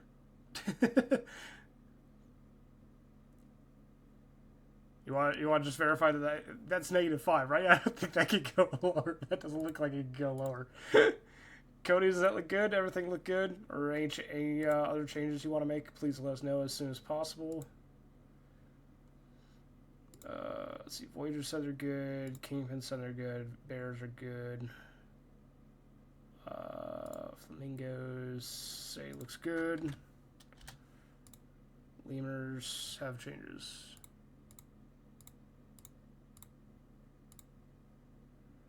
Holy smokes. Okay. Okay. Manzer to Penn as middle relief. Normal usage, high leverage.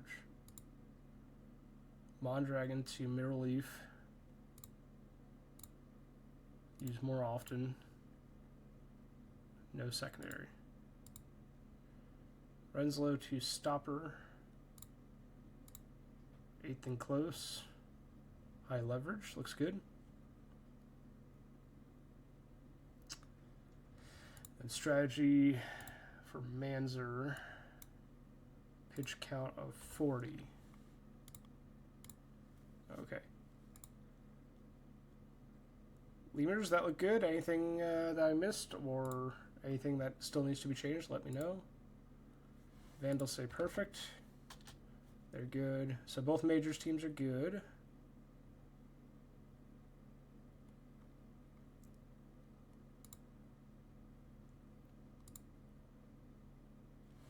Lemurs are good. So that should be everyone? Yep, I think we're good. Finally. Okay. Holy smokes.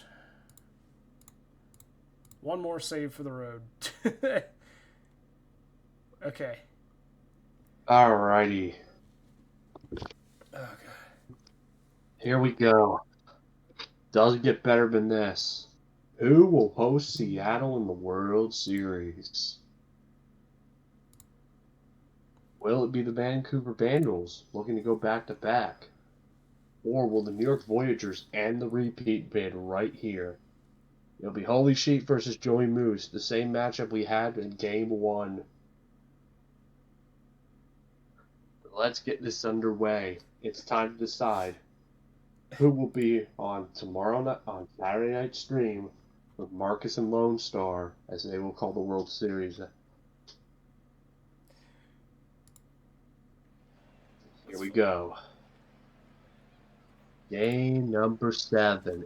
It doesn't get any better than this. Seattle's probably licking their chops because they get a day of rest. We start with Stephen Strange grounding out to right. Philip, 2-1. Philip's going to also ground out the right to start. Herkerich coming up here. Herkerich. They hit this ball deep to center, but it's not going to be deep.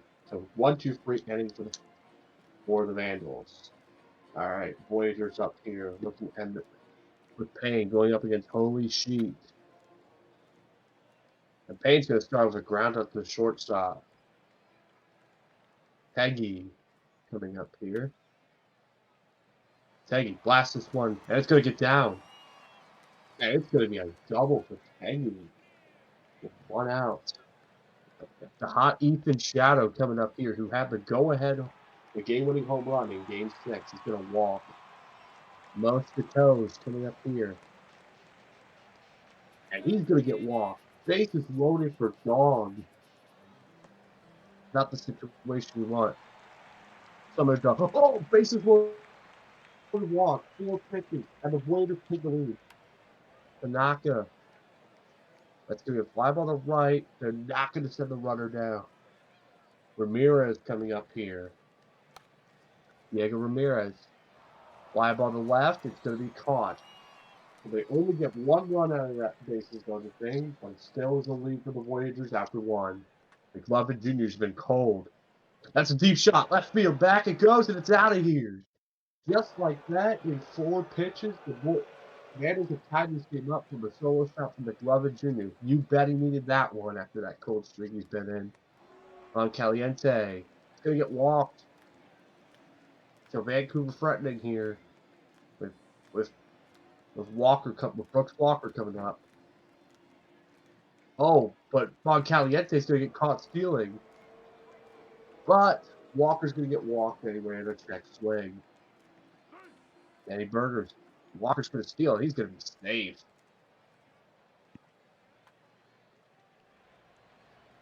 Now we got a force out, but the runner's going to advance to third.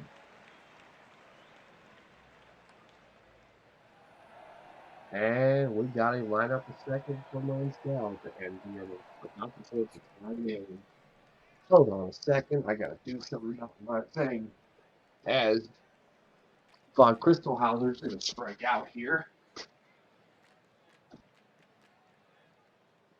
Next up is Skinner McGraw. McGraw is going to hit a fly ball to center. That's going to get caught. Back to Payne here. Back to the leadoff thing for New York. Ryan Payne. And he's going to get hit. That's going to go to first. To Peggy. Peggy, ground ball to third, and outfield ground out there. So if we're 2, 1 hit each, it's also 1-1. We got ourselves a good one here early. Rez hammers it deep right field, and that is long gone. Golden man Perez, and the Vandals take the lead for the first time today off that solo shot. Even Strange is going to ground out to third. They got Phillip here. Here, Phillip is going to strike out. Air crash coming up here. First crash. Going to ground out to third. But not before the Bandits take the lead on that solo shot from Perez. Back to Shadow, hot hitter. Shadow, base hit. It's going to get in front of the center fielder for a single. Tones. Let's see what he can do. Motion Tones. Yeah. Runner at first. And he's going to strike out here. Dog. Going to ground out. And ground into a double play. That's going to end the inning. So, New York's bat is quiet. But Vancouver's Lovett Jr., who had the home run, is going to ground out the second. Enrique Valcaliente coming up here for the Vandals. He's going to swing and a miss. That's Mooch's second strikeout of the day. Back to Brooks Walker. Walker, that's going to get by the second baseman for a base hit. Bring up Danny Burgers here. All right, what's the Burgers going to do? Von Caliente is going to steal second for his fourth steal of the postseason. Not before Burgers strikes out here. Go to the bottom of the fourth. Vancouver still up 2-1. Go to Zero Tanaka, who's going to walk on a full count. Ramirez. Tanaka's going to steal. So runner on second with nobody out. Okay, Ramirez. Ramirez tries to bunt, doesn't work. Instead, he's going to ground to third on the first out. We go to Von Christelhauser. Well, pop up to the pitcher in foul territory. We got McGraw coming up here. 0-2 count, flies out the center. Through 4, there's still a 1-1 lead for the Vandals. Looking to go back to the World Series. Hands down. He'll get walked on 4 pitches. Perez got the go-ahead shot in the third. See what he can do here. It's a bunt. And he's going to be safe. What a beautiful bunt. Range. Strikes out on a full count. Phillip pops this up in the infield for the second out. They're Koresh. Team RBI leader this postseason with 10. Deep fly ball. It's going to get by. 2 runs are going to score. It's a 4-1 ball game for Vancouver. Koresh comes through again. He has been clutch this postseason. With Lovett Jr. base hit. He's going to come through again, and that RBI double makes this a 5-1 game. The Vandals can literally just taste that back-to-back World Series appearance now with Enrique, and Moose's day is done. John Whitman's in and gets Von Caliente the ground out, but not before the Vandals absolutely punish Moose for 5 runs. Payne's gonna line out to the shortstop. Teggy is going to ground out to the pitcher. And then we go to Ethan Shadow here. Shadow, what a grab by the center fielder. We're through 5, and it's 5-1 Vancouver. They're just 12 outs away. Up deep drive. It's going to drop. Brooks Walker's going to get a ball that drops in front of the center fielder for an RBI double. Danny Burgers. Base hit. And the throw's not going to be in time. So an RBI single makes it 6-1. Ooh, tough break for the Voyagers. Lansdale. They're finally getting out here with Lansdale striking out. Perez. Base hit. Perez has been having one heck of a game. But an error is going to but a bad error is going to put him at moving to second and third with 1 out. With Steven Strange coming up here. And they get a huge strikeout of him. All they have to do is get Phillips to avoid more damage. That's a pop up to the shortstop, and that is going to end the inning. Not before it becomes a 6-1 lead for the Vandals. But good start for the Voyagers as Moscatos is going to get walked. Summer Dog is going to ground into a fielder's choice at second. Tanaka coming up here. This could be 2, and it is a double play. Holy Sheet has been absolutely dominant today, allowing 2 hits and 1 run for 6. Eric Kresh pops this up to the second baseman for the first out. McLovin Jr. no longer cold. He's been having a great game. And he's going to get a base hit that lands in front of the right fielder. Enrique Von Caliente coming up here for the Vandals.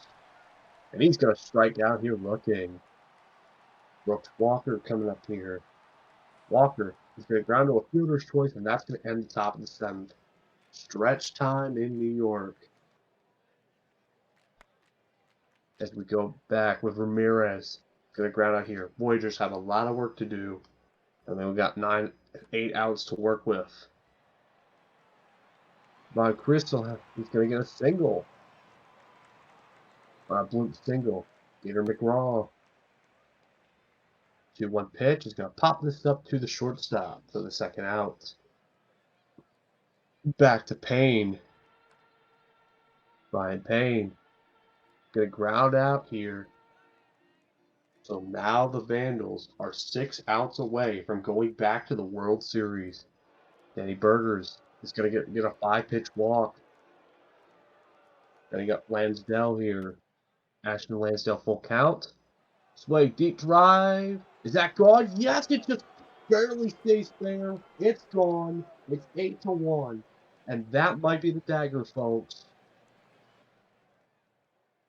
Perez, new pitcher in, Professor Crockwell. As Perez is going to strike out here. Steven Strange. That's going to drop in front of the right fielder for a base hit. Phillip. Pierre Phillip coming up here for the Vandals. Let's see if he can continue this rally. He's going to strike out here. Herkaresh coming up next. But first they said Strange, and he's going to be safe. So elite base running again. Herkaresh, it's past the right fielder. It's going to be a base hit. It's going to be a 9-1 game, and that's probably going to send all the New York fans to the parking lot early. McLovin Jr. Deep fly ball. And it catches it. A leaping grab at the wall to take away another run. But they have to get 8 runs with 6 outs. Let's see how they can do it. Teggy hammered left field and goodbye. That's a way to start a rally. A quick solo shot, and the lead's down to 7. Perhaps we see a rally here. We know the Voyagers have a don't say die mentality. And Shadow's going to get on with a base hit. Shouldn't be long until she gets pulled here soon. The Skato's coming up here. All right, Mosquitoes. And he's going to ground into a double play. That is a brutal thing. Summer Dog here. New pitcher, Jackson Kidd. Summer Dog's going to get walked in 4 pitches.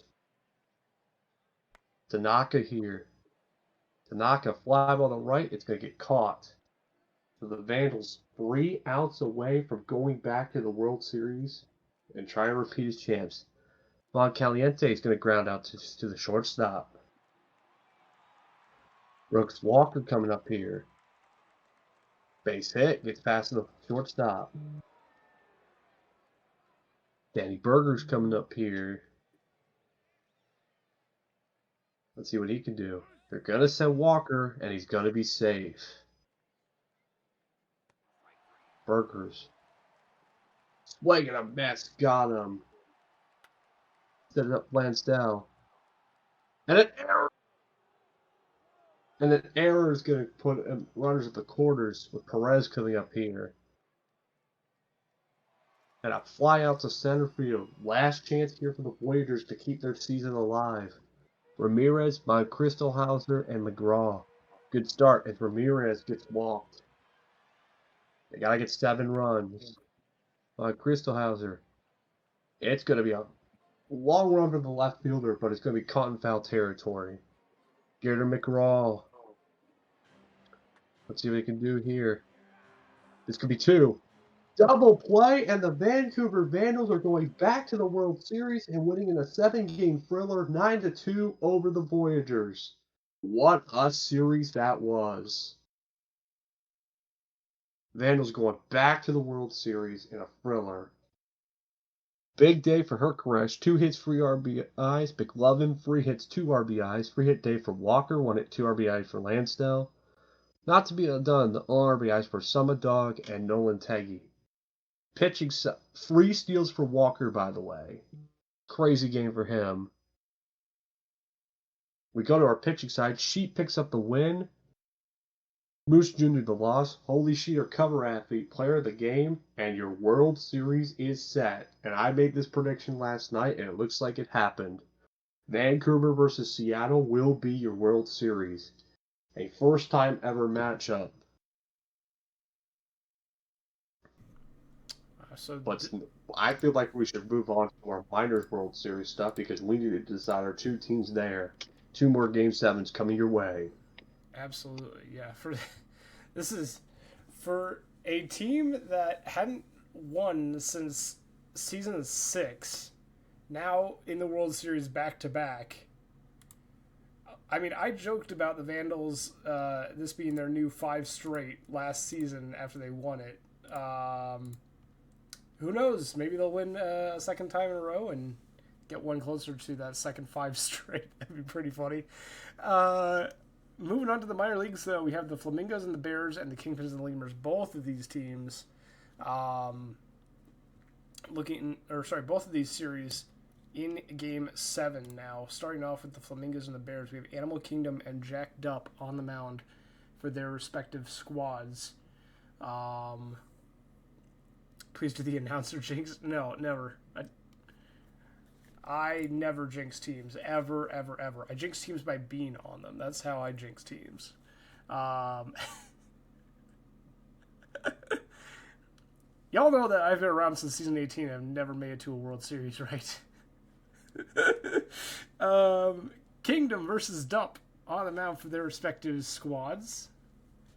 Bears and Flamingos both looking for that pivotal game, for that pivotal 4th win. Okay. that was loud. No, wait. Oh, am I not muted? You were not.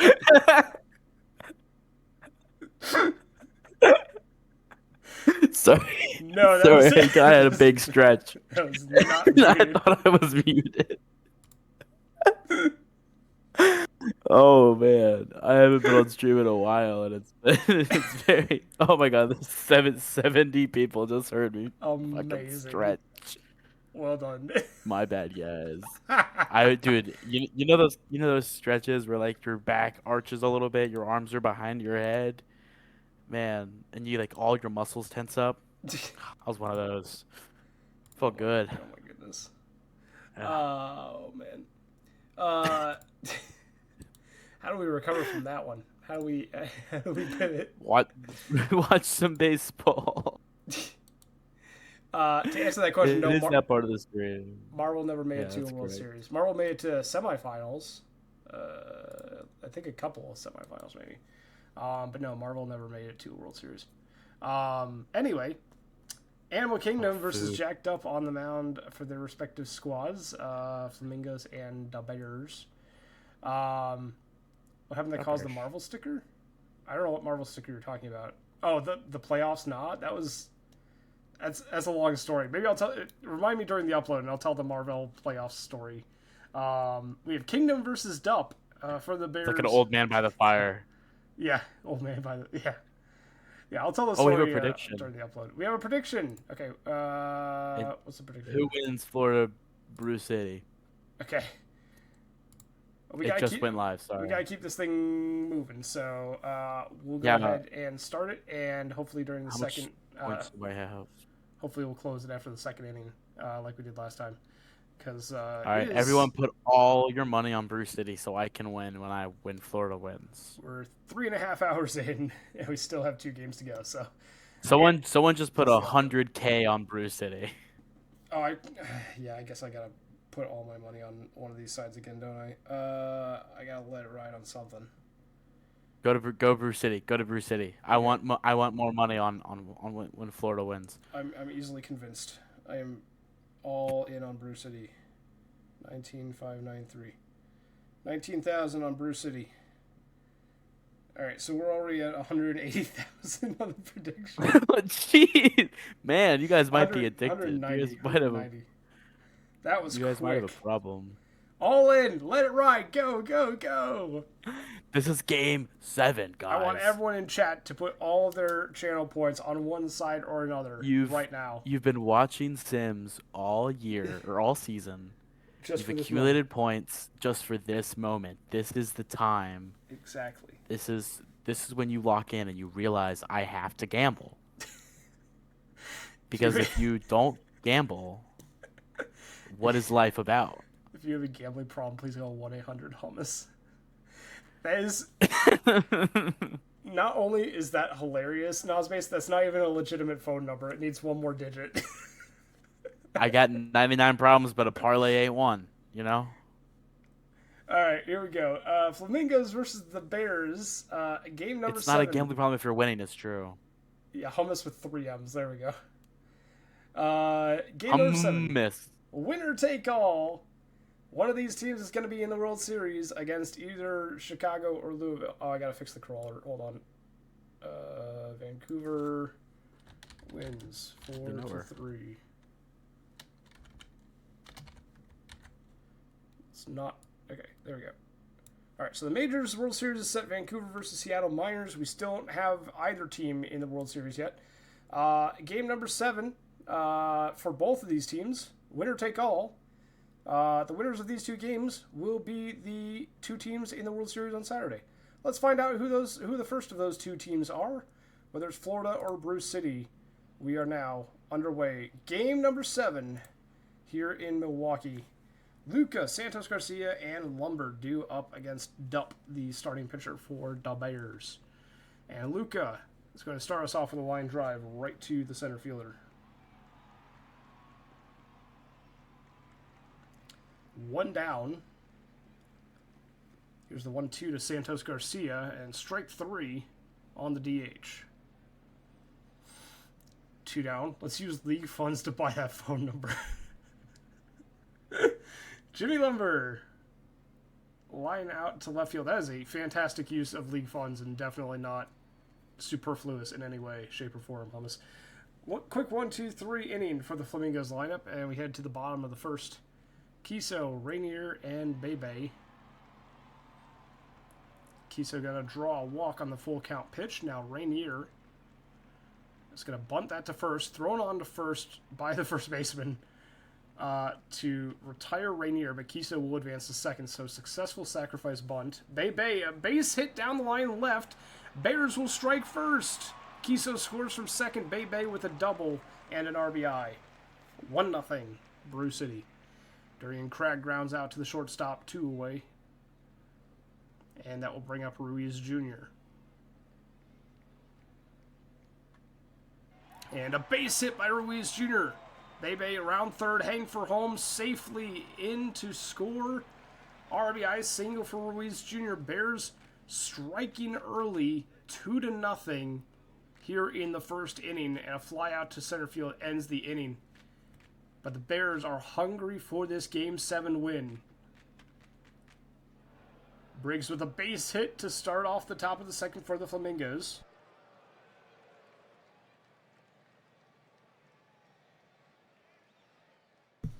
And now it's Sahura. Sahura with a line out to left, 2 away. Sorry, 1 away. Runner on second for Simpson. Grounder to second, over to first in time. But that moves the runner along to third. Briggs at third, 2 outs for Greer. Alan Greer, the second baseman, checks his swing, but he went around. Strike 3. Second strikeout of the day for Dupp, and that ends the Florida second inning. Now the Bears come to bat in the bottom of the second, and Joseph Kelly will walk on the 3-1 pitch. McCheesy singles to right. First and second now for Giraffe.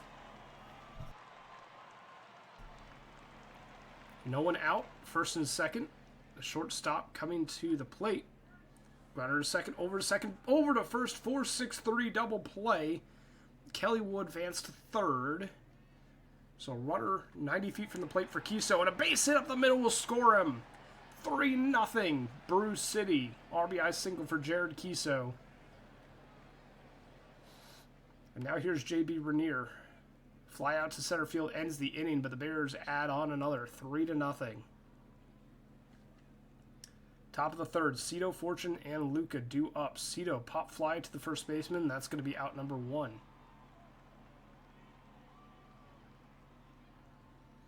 Now it's Fortune. Line drive to right to Kiso, 2 away.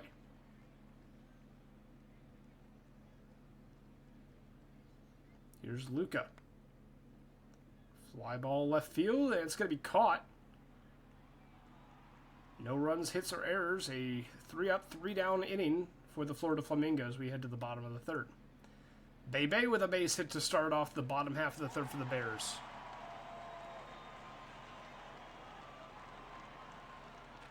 Here's Durian Cragg.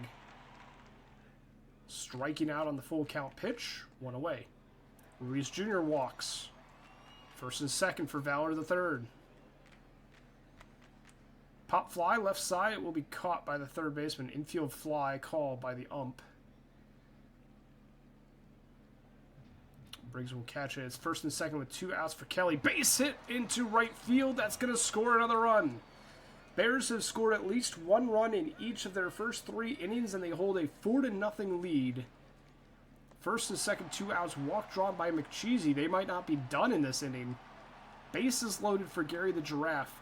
And a base hit into center field will score another 2.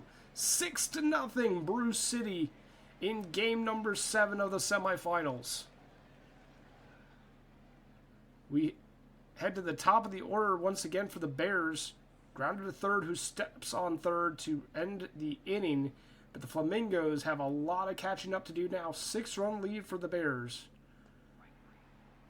And we head to the top of the fourth. Santos Garcia strikes out on the screwball. Lumber strikes out looking. Strikeout number 4 for Dupp. There's Bobby Briggs. Line drive, caught in right field. Side is retired. Florida goes down in order 1, 2, 3, and we head to the bottom of the fourth. Do the Bears add on to this lead? It's Pord Larquad on the mound, and a deep drive to left. J.B. Rainier is going to add to the Bears' lead 7-0. At least 1 run in each of their first 4 innings.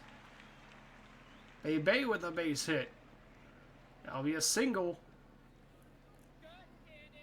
Durian Crag comes to the plate. Runner on first, nobody out. Walk drawn. And now it's going to be Ruiz Jr. struck out on the 2-2. Oh, this is a nightmare scenario for Florida. Valor the third lines out to right. That's going to be out number 2. Here's Kelly. And that one's going to get away from the catcher. Both runners advance second and third. Joseph Kelly draws a walk to load the bases. And now here's McCheesy. And a base hit up the middle. That's going to bring home 2. 9-0, Brew City as an offensive explosion in the first 4 innings. Brings in Orlando Ortiz, the new pitcher for Florida. And another base hit for the Bears as Giraffe brings home another 10-0. As this one is turning into a rout. 10-run lead in the 4th inning. Kiso lines out to end the bottom half of the 4th. That will finish off the 4th inning. But Florida, only 1 hit through 4 innings, have got to get their offense going here in order to try and come back to win this one. But the Bears holding a 10-run lead. Simpson lines out. That's the second out of the inning after Sahur was the first casualty. Now Greer. Greer with a base hit to right. Flamingos with their second hit of the ball game. And now it's going to be Cito with 2 outs and a runner on first. Struck out. And that ends the top half of the 5th. We are halfway through the game. At least in regulation. Rainier will fly out to center field. Bay up next with Crag on deck. The pitch from Ortiz. Diving stop by the shortstop, thrown on to first for out number 2. Now here's Durian Crag. Fly ball, left field. Goodbye! Solo home run for Durian Crag. And the Brew City Bears will add another run to their total. 11-0. At least 1 run in the first 5 innings. And a flyout by Ruiz Jr. ends the inning. Florida thought they finally had a clean inning for the Bears, but Crag said no. Fortune is going to be hit by the pitch to start off the top of the 6th for Florida. Off for second he goes, safe. Runner in scoring position for Florida. We'll see if Luca can capitalize on that. The pitch from Dupp. Base hit up the middle. Luca will get on board. First and third now. Fortune had to hold up at halfway between second and third to make sure that that got down before advancing, so they were not able to score. And a fly out to right will be enough. Sac fly by Santos Garcia scores 1 for the Flamingos. They're on their way to making a comeback, but they'll need more than that. Lumber, base hit. Now it's first and second for Briggs. Only 1 out. And a base hit for Briggs is going to bring home a run. Second run of the inning for Florida. It's now 11-2. RBI single for Bobby Briggs. First and second for Sahur. Diving stop, but it's going to get away from them into the outfield. Bases loaded. Everybody's safe. 1 out still here for Homer Simpson. And a wild pitch is going to bring home a run. Florida with their 3rd run of the inning. Both runners advance into scoring position. Simpson walks. Dupp in a bit of trouble here. Greer, a base hit up the middle. That's going to score 2. Florida Flamingos, a 2-run single for Greer. He advances to second on the throw.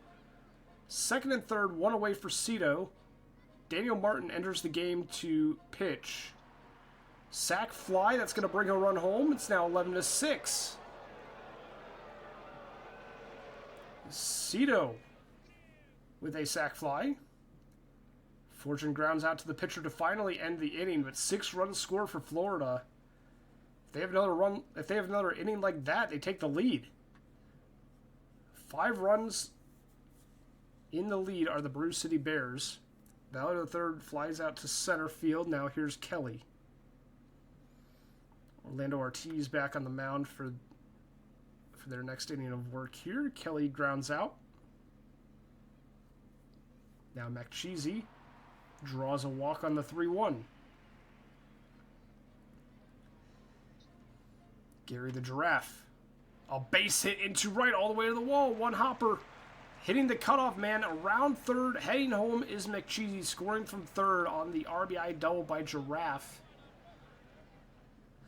It's now 12-6. Kisa will strike out, but the Bears continue their trend. At least one run scored in each of the first 6 innings. 12-6 the score currently. Luca flies out to center field. Daniel Martin back on the mound for their second inning of work. And Santos Garcia will fly out to right, 2 down. Here's Jimmy Lumber.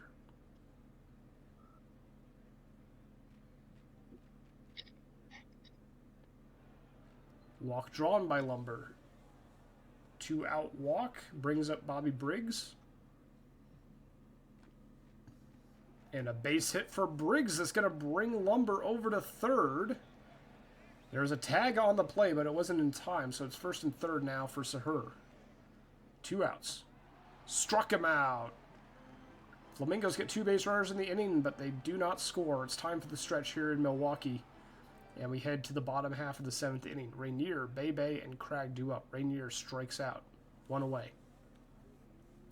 Bebe 3 for 4 on the day. Make it 4 for 5. A home run by Adam Cole Bebe. And the Bears continue the streak. At least 1 run in every single inning over 7. Durian Cragg, a base hit to center field. I am very curious when the last time we had a game where a team scored at least 1 run in every inning.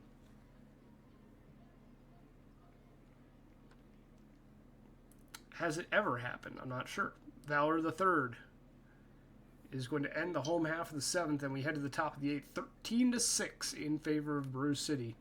Simpson draws a walk. Now here's Greer, who strikes out. 1 out, runner on for Cito. Strikeout. Brings up Fortune. And now fielder's choice to the third baseman will end the top half of the 8th. Flamingos go down quietly here, and they will leave it all to the 9th. They need to score at least 7 runs, possibly more, if the Brew City Bears continue this offensive clinic. McCheesy is going to ground out. 2 quick outs from Kelly and McCheesy brings up Gary the Giraffe. And the streak has ended as a ground out to third means a scoreless 8th for the Bears. 7 innings, though, of at least 1 run scored gives them 13 runs on the question. Can I take over the call here for the last few outs here? I want to call it for my Bears. If you want to, go ahead. Alrighty. We start off with a pop-up here. Santos Garcia's out. They already got a 1-run with Luca getting on the single. Lumber. Line drive. Caught. So the runner doesn't hold. Last chance. Bobby Briggs. One out away from sending Brew City to the World Series. And he's going to get plunked. So last chance puts to her. Deep drive to left. Caught. And Brew City is going to the World Series. Despite my player not doing much, the team combines for 13 runs. And Brew City has done it, coming back down from 3-1 to eliminate the Florida Flamingos. How sweet it is.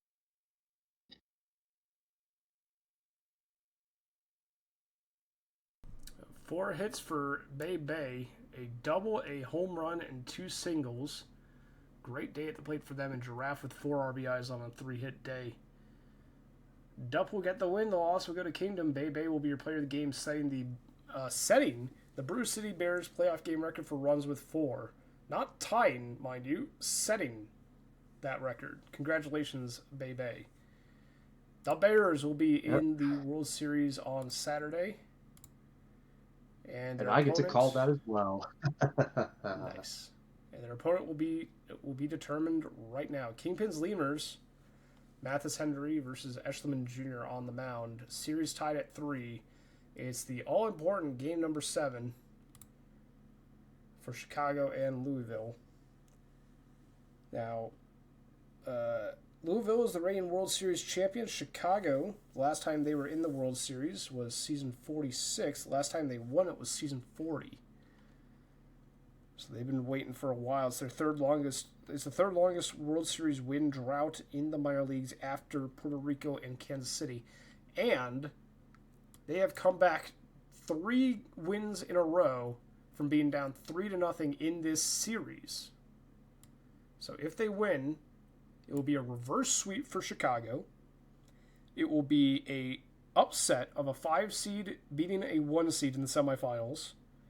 It will be their first World Series appearance since season 46. 12 seasons in the making. A lot on the line for Chicago.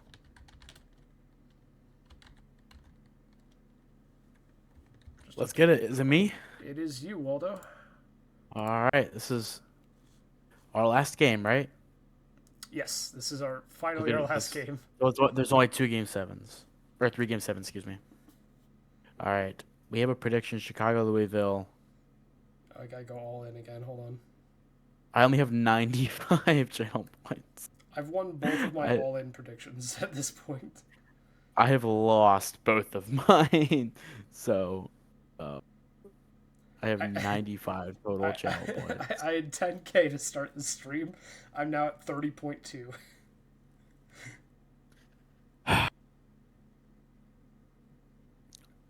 Isn't it awesome to just have all the money? I'm putting it all on Chicago for the reverse sweep. We're letting it ride. Chicago. This is ridiculous. 99% of the channel points are in Chicago's favor versus 0.97 for Louisville. I've seen. Oh, that's actually really good for me. I put 95 channel points on Louisville, so this is actually pretty good for me. Look. Please stop betting on us. This is the first time that I've bet on you guys. We need to institute a tax, a wealth tax on channel points. We need to start funding operations for the poor. I still want an even larger equipment. William, as of right now, it's 1 to 12, so you get a 12 times return. It's the number below the total number, the second, like 1 to whatever. So if you invested, like I invested 95, so now I'd get 800 if it wins. Versus if you invested in Chicago and you invested like 1K right now, you'd get 1K and 100 points. All right, ready to get on into it, Waldo? Oh, who put a ton of points on Louisville? Stupid. Oh, I just explained to him what it was, and then he put 30. William. Oh, hold on, let me pop it open. I'm cursed for being so nice to people. Oh, my goodness. Submission's closed. We're going. I'm too cool. Let's go. Final game 7 at 11 p.m. At 4 hours into the stream, we are finally at our last game. Chicago leads off with a single to the left side by King Locke. I think I've done 3 straight games in this series. I think I did game 5, 6, and 7. 6, 7. That ball's hit the left fielder. We caught by the left fielder, though. I know these players more than I know my own teammates in Death Valley. Who's texting me? JD Pants.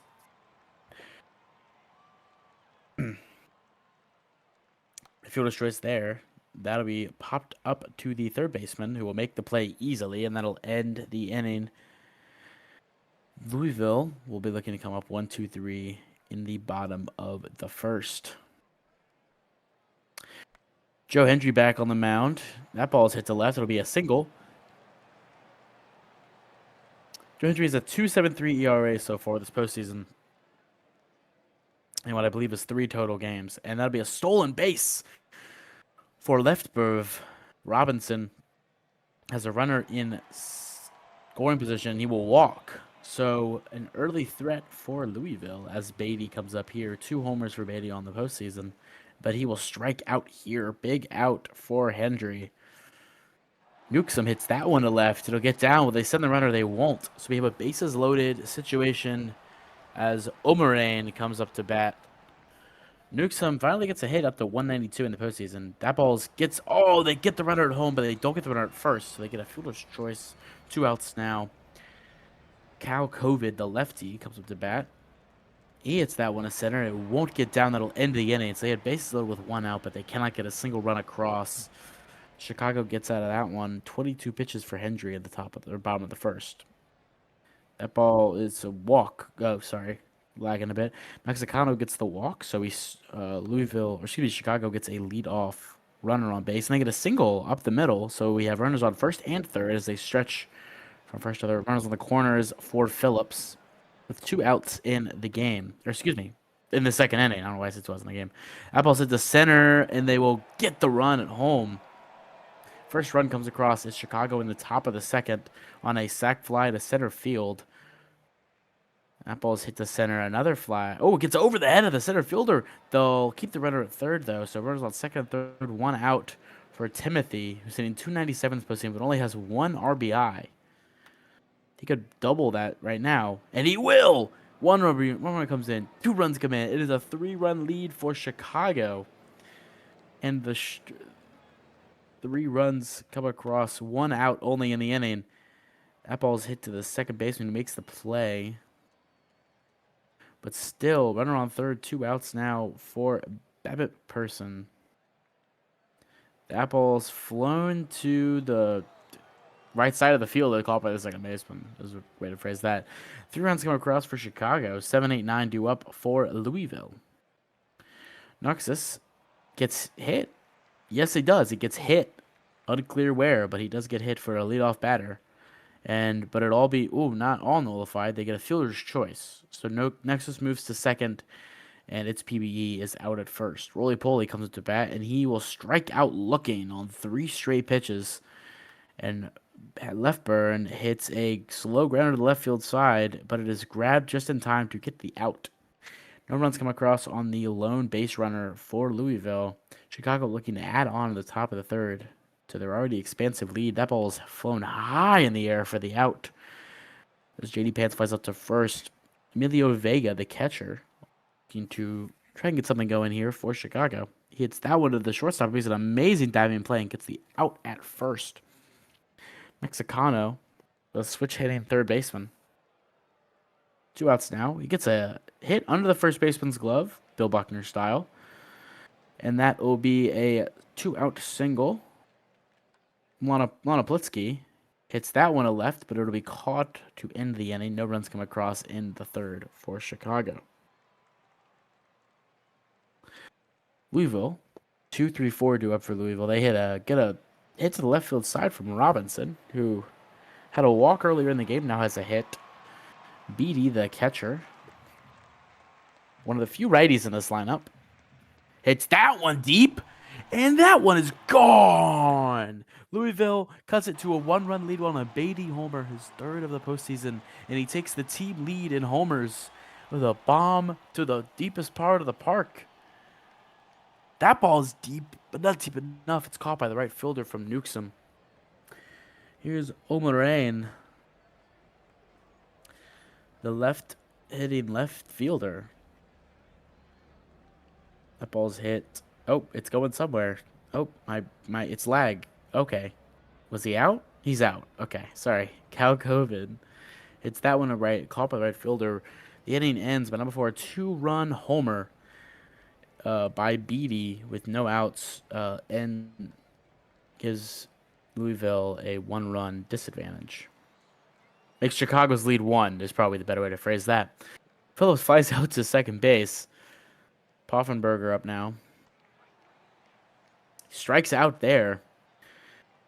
Timothy had 2 RBIs in his was it a double, I believe, his last at bat? Yes, it was.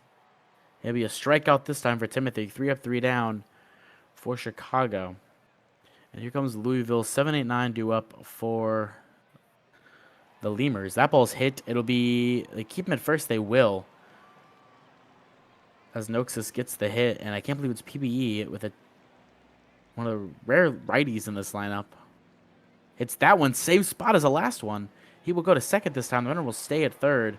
So second and third, no outs now for Roly Poly, who again also doesn't have a single RBI. The only starter to not have a single RBI.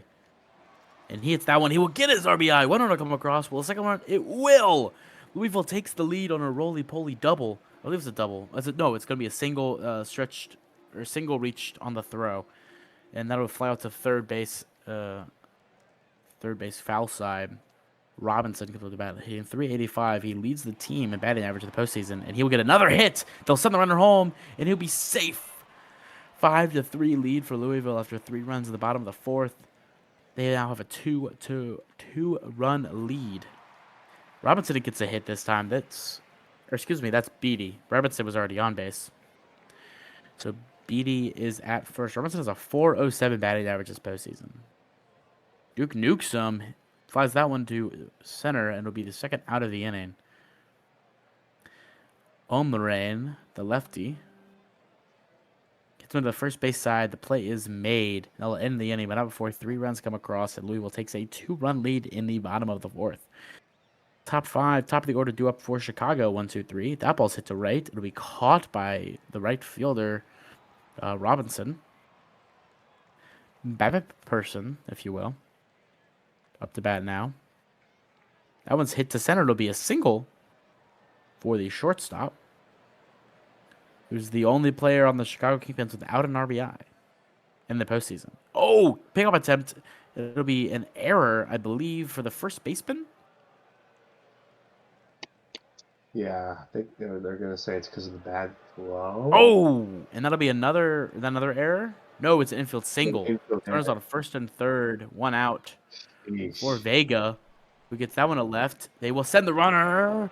Safe. The throw is off, and they get a run back on the sac fly to left field from Vega. Mexicano comes up. Mexicano hits that one to left, but there are 2 outs this time, so no sacrifice from first to second. So 5-4 lead now for Louisville in the bottom of the fifth.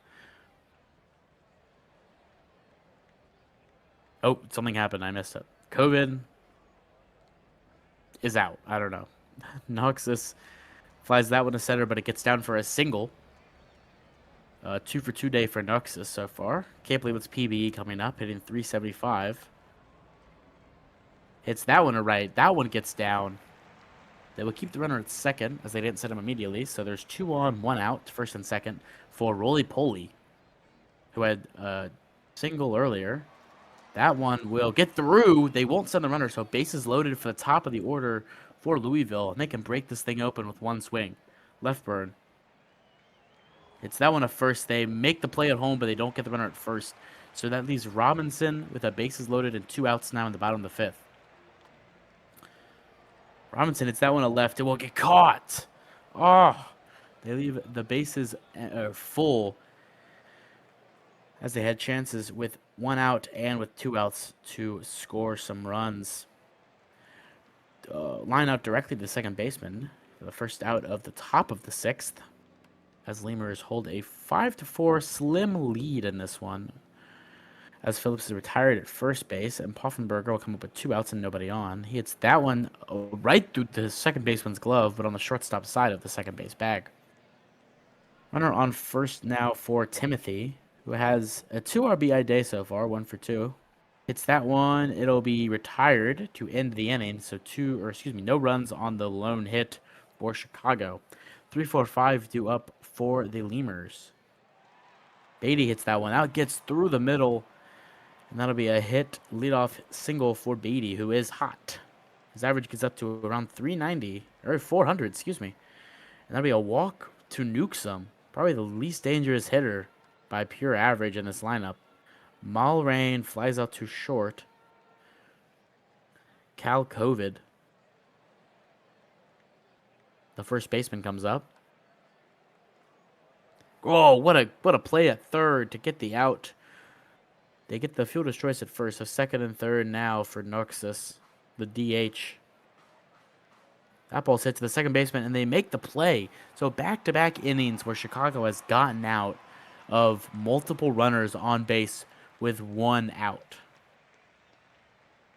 It'll be grounded to third. The across-the-body throw will be made by Locke. Babbitt person up to bat now. He hits that one to right. That one will get down for a single. JD Pants comes up. The go-ahead run at the plate in the top of the seventh. He hits that one to right, but it'll be caught by the right fielder.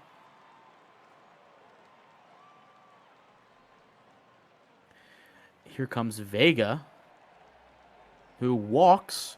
So 2 on 2 outs for Chicago. Mexicano comes up to bat. The third baseman's hitting .250 this postseason. New pitcher for Louisville, who immediately has a single, and a run will score. Runner advances to third, so runners on the corners now, tie game.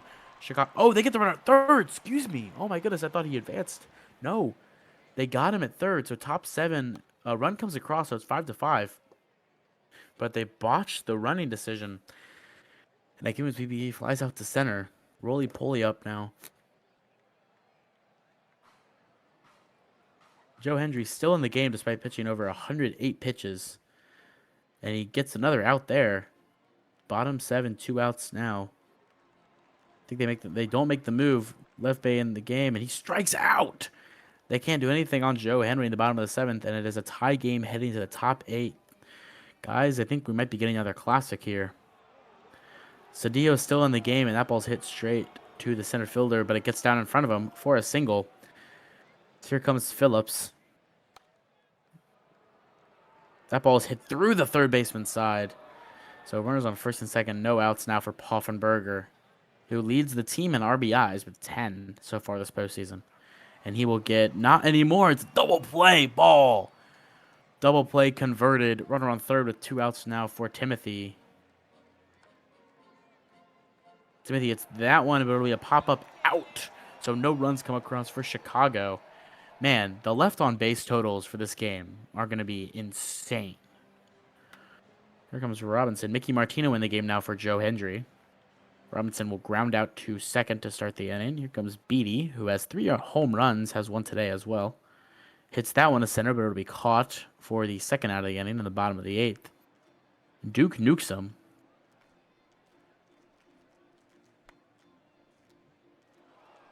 It grounds that to second. Duke has, he has the most power, the most pop on the team, but he's not had a great postseason so far. We'll see if maybe something can happen if they advance here. 1, 2, 3 due up for Chicago in the top of the 9th. If you want your best hitters up, this is the moment you want them up. Babbitt person comes up. He grounds to first, so back-to-back grounders to first to start this inning. JD Pants, who is cold according to the sim, hits that one to third, and infield single. He can't make the play, so 2 outs, runner on first now for Chicago. Emilion Vega will walk, so runners on first and second now with 2 outs. Full count here. Colby Renslaw in the game for Mexicano. Mexicano, it's that one to center, but it'll be caught. So we will either have a walk-off or an extra innings game. 5, 6, 7, 6, 7 due up for Louisville. That is a infield. No, they get the out at first. Cal COVID. Fans on their feet here in Colby Kaufman Arena, or Stadium, or whatever they call this place. That'll be a strikeout by COVID. So Noxus is the last hope to end this game before overtime. Extra innings. Noxus gets a hit to right field, and I can't believe it's PBE, who has had a great game so far and a great series so far. Hits that one to right, but it'll be caught by the right fielder, and we're going to extras. As if you thought this stream could get any longer. Lo and behold. Extra innings. That ball's hit by Monteplitsky to center field for the first hit of extra innings. Top 10, a single. Phillips up now. He hits that one to the shortstop, who makes the play just outside the dirt. Poffenberger, 1 out, 1 runner on first.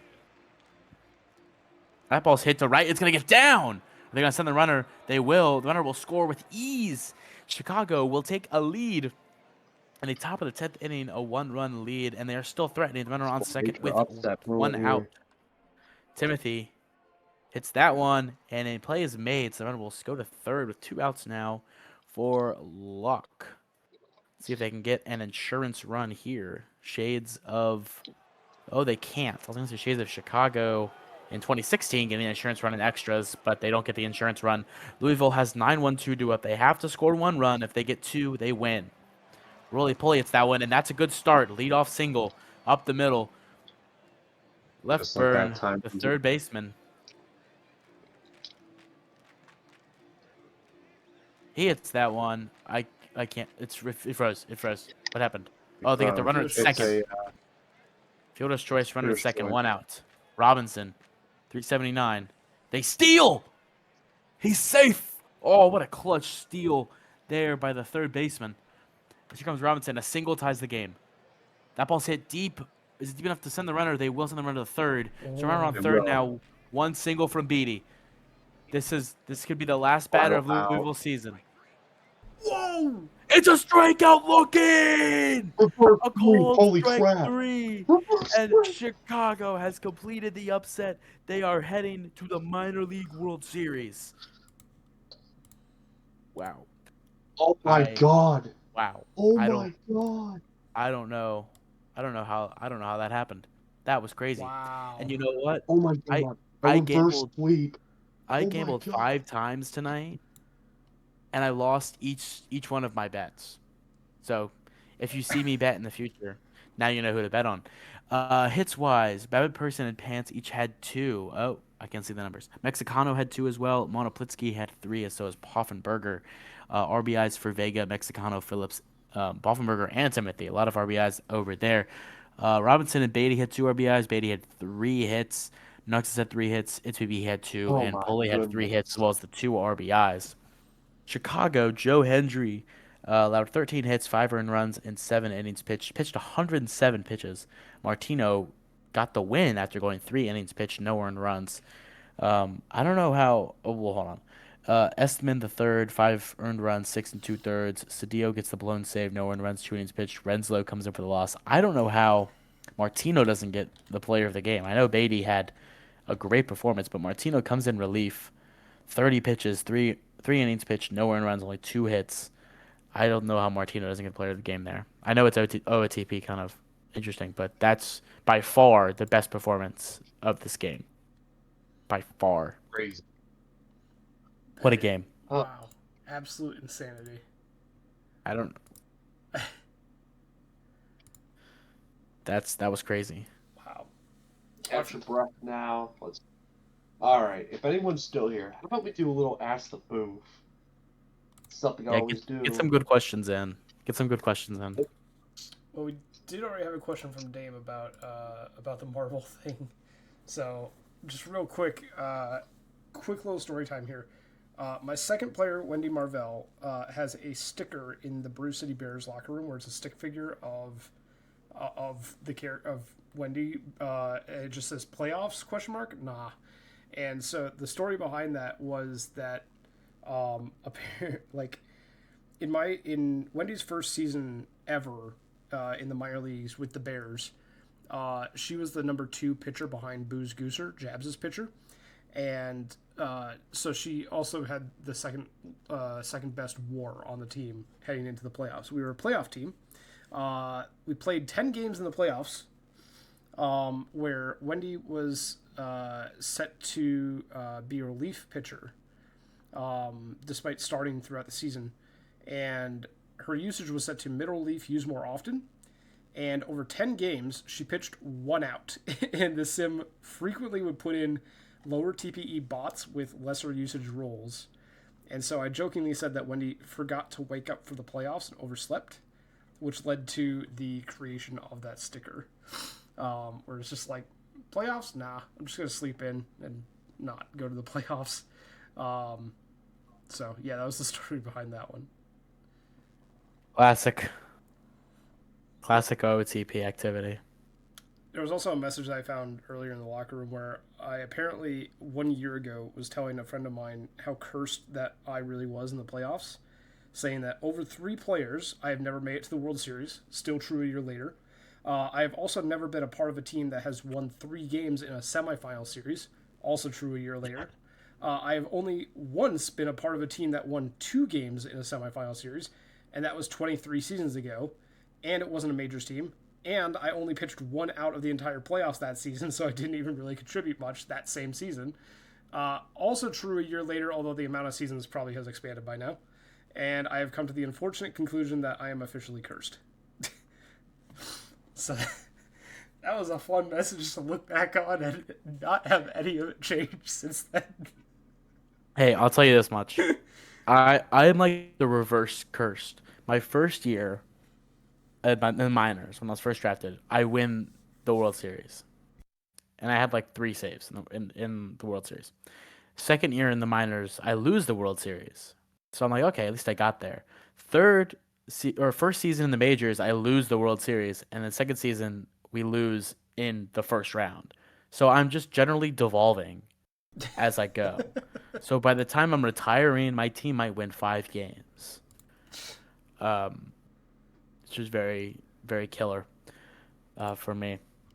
But I mean, compared to been in this is my third time bringing up the ISFL. I've been in the ISFL for literally 6 IRL years consistently. I have made 2 Ultimases, which is like the championship of the ISFL. I've made it twice. A third of my life has been a third of my real human being life has been in the ISFL, and I've made the championship 2 total times. And one of the times, I wasn't even actually on the team. I was just a ghost player. So I've only truly made, and you know what's crazy? The one time I made it was my second season, and I was the MVP of the game. But the I haven't made the World Series and actually been the player in about 50 seasons. No, 40 seasons. So if you think it's bad, it can always be worse. It Yeah, always gets worse. Let's see. So over 3 players, I've been to the playoffs 19 times. Well, So I've only been to the exactly. playoffs. My last 3 players have been in the playoffs once, Oof. which is 20 seasons, give or take. No, less than that. 15 seasons. Man, we're just a couple of really sour apples right now. I'm not sour. I Man. mean, the teams that I've been on have been good. I've been enjoying playing with the teams. I've been having fun with my teams. It's Does just anybody have been really questions for unlucky. me? Yeah, let's get No, let's is there I've any not had luck in PBE. I mean, I've won a few minors rings, but I've never won a majors one. let's get some ask the booth questions. Wait, I want to ask the booth a question. How do we feel about eggnog? Eggnog. Eh, Why'd it's you not repeat bad. why'd you repeat it like you're on like a spelling bee? You know, My like part, when they repeat the word before they Jack, spell can it. you put my part in Wild Zone 17 in Legends ZA real quick? Who is what? Mike? No, eggnog is good. You're uncultured. You don't know what real taste is like. I guess I'm uncultured Um, too. you're wow. I thought better of you, AJ. I thought better of you. I thought that you were a sophisticated human being. Actually, no. You know what? That's not true because The the heck two is or doing the World 3 seasons Series ago when we did Bamboo a City crap. 3 years ago we did the semifinal stream, and the end of the stream was us talking about the pickle slushy at Oh yeah. Sonic, Oh yeah. and you were like, "That sounds great," and I'm like, It was I great. lost all respect from you from that moment. It was great. You got it Yeah. Multiple times actually. multiple Yeah. times. I mean, for the most part, it was kind of like a lime slush. Like it was mostly lime flavored with like some pickle juice infused in it That's and just like popping pickle juice boba. Um, ugh, pickle juice boba. Just oh my god, it wasn't bad. you could you couldn't create a worse drink if you tried. Pickle juice boba. Listen, so I totally understand. I get that people don't like pickles and that drink would not be for them. I, however, am a huge pickle fan. So it was right up my alley. But I understand that it's not for everyone. That one is probably a very divisive drink. So I Yeah, get the that pickle one. slushy is the pumpkin spice Red Bull. Look, Pumpkin spice Red Bull, what? I think I know a lot of people who love Red Bull and who also love pumpkin spice. I think if they came out with a pumpkin spice Red Bull flavor, you would see a rise in cardiac injuries just from general consumption um of Red Bull because they would it would taste so good. Right, guys? Oh, okay. Nobody else wants to participate I'm in the not Red Bull, I guess. I'm not a big That's the question. energy drink guy, just in general. Me neither. Just I like the Celsius, the green tea Celsius. I don't know if you've ever Honestly, tried those. my question is going to be, who do you think is going to be my main streamer tomorrow when I do on Friday? No, for Saturday, I Saturday. meant. I don't know. Um, Someone will have to pick I that hear one. they're reviving Abraham Lincoln just to co-host with you.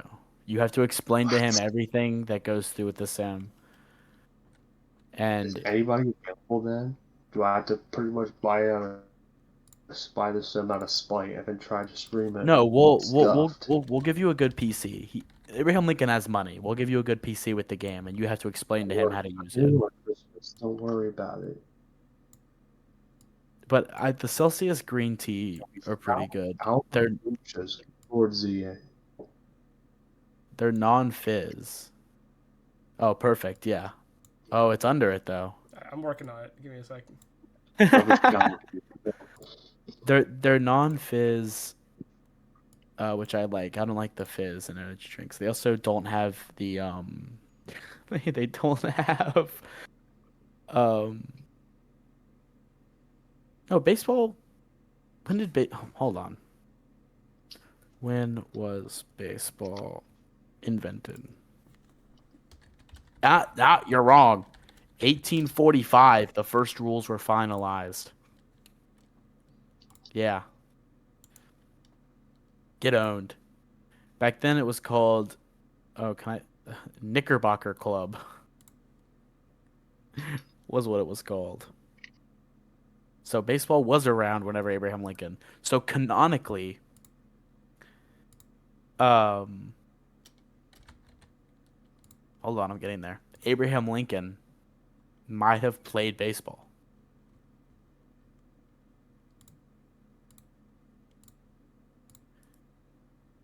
Let's see.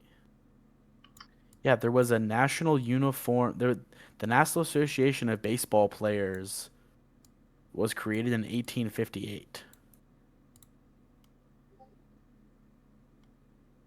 Interesting. God, is that it?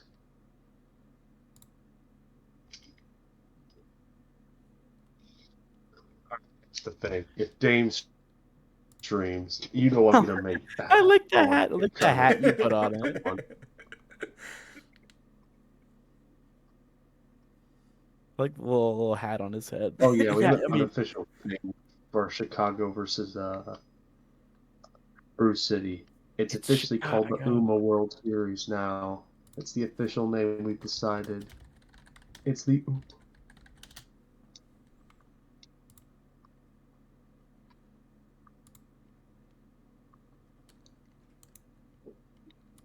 Oh, this is perfect. Hold on.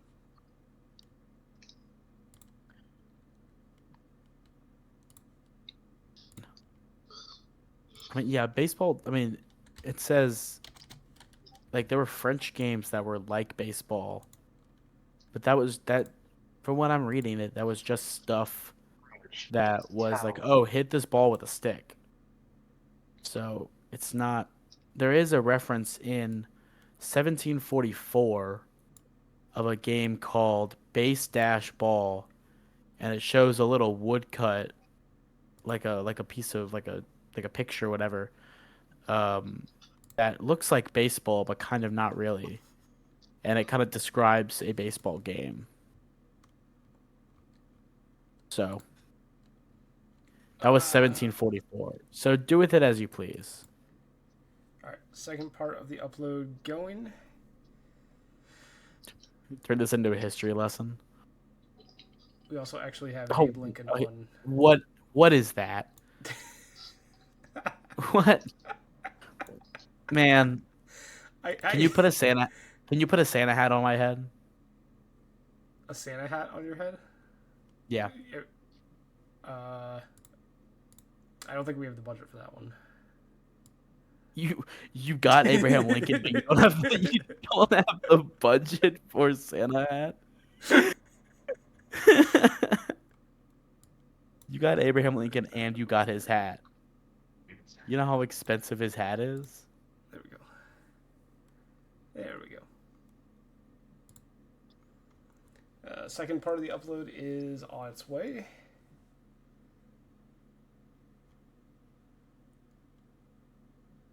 I'll make sure you have a Santa hat for next stream. We'll work it into the budget somehow. By the time I'm on stream next time, it'll be after Christmas. I'm not going to be on for the World Series. Oh, of course, yeah. Okay. Perfect. It'll be like the middle of like February. Just have a Santa hat on. No, actually, if it's the middle of February, I want a gopher on my head. All right, second part of the upload should be finished. Let me just double check. And while I have everyone still captive here, I just want to say that I am Person Man, and everyone is nerds for looking at baseball spreadsheets. And I don't know. I was gonna say more. Identity theft is fun. That's all I'm gonna say. Identity theft is not a joke, Jim. Things of that nature. But yeah, this has been Person Man, aka Abe Lincoln, as well as Waldo and Valor. Thank you guys very much for joining us, and thank you to the co-hosts and to Tampa for helping us out as well, and for our mod team. Much appreciated to you all. Yes, thank you all. Tune in on Saturday for more PvE Sim League, the World Series. Index is updated. Saturday, World Series. Stay tuned. Check out the Game Day channel, and you'll see when those are happening. I'm going to bed. Good night, all.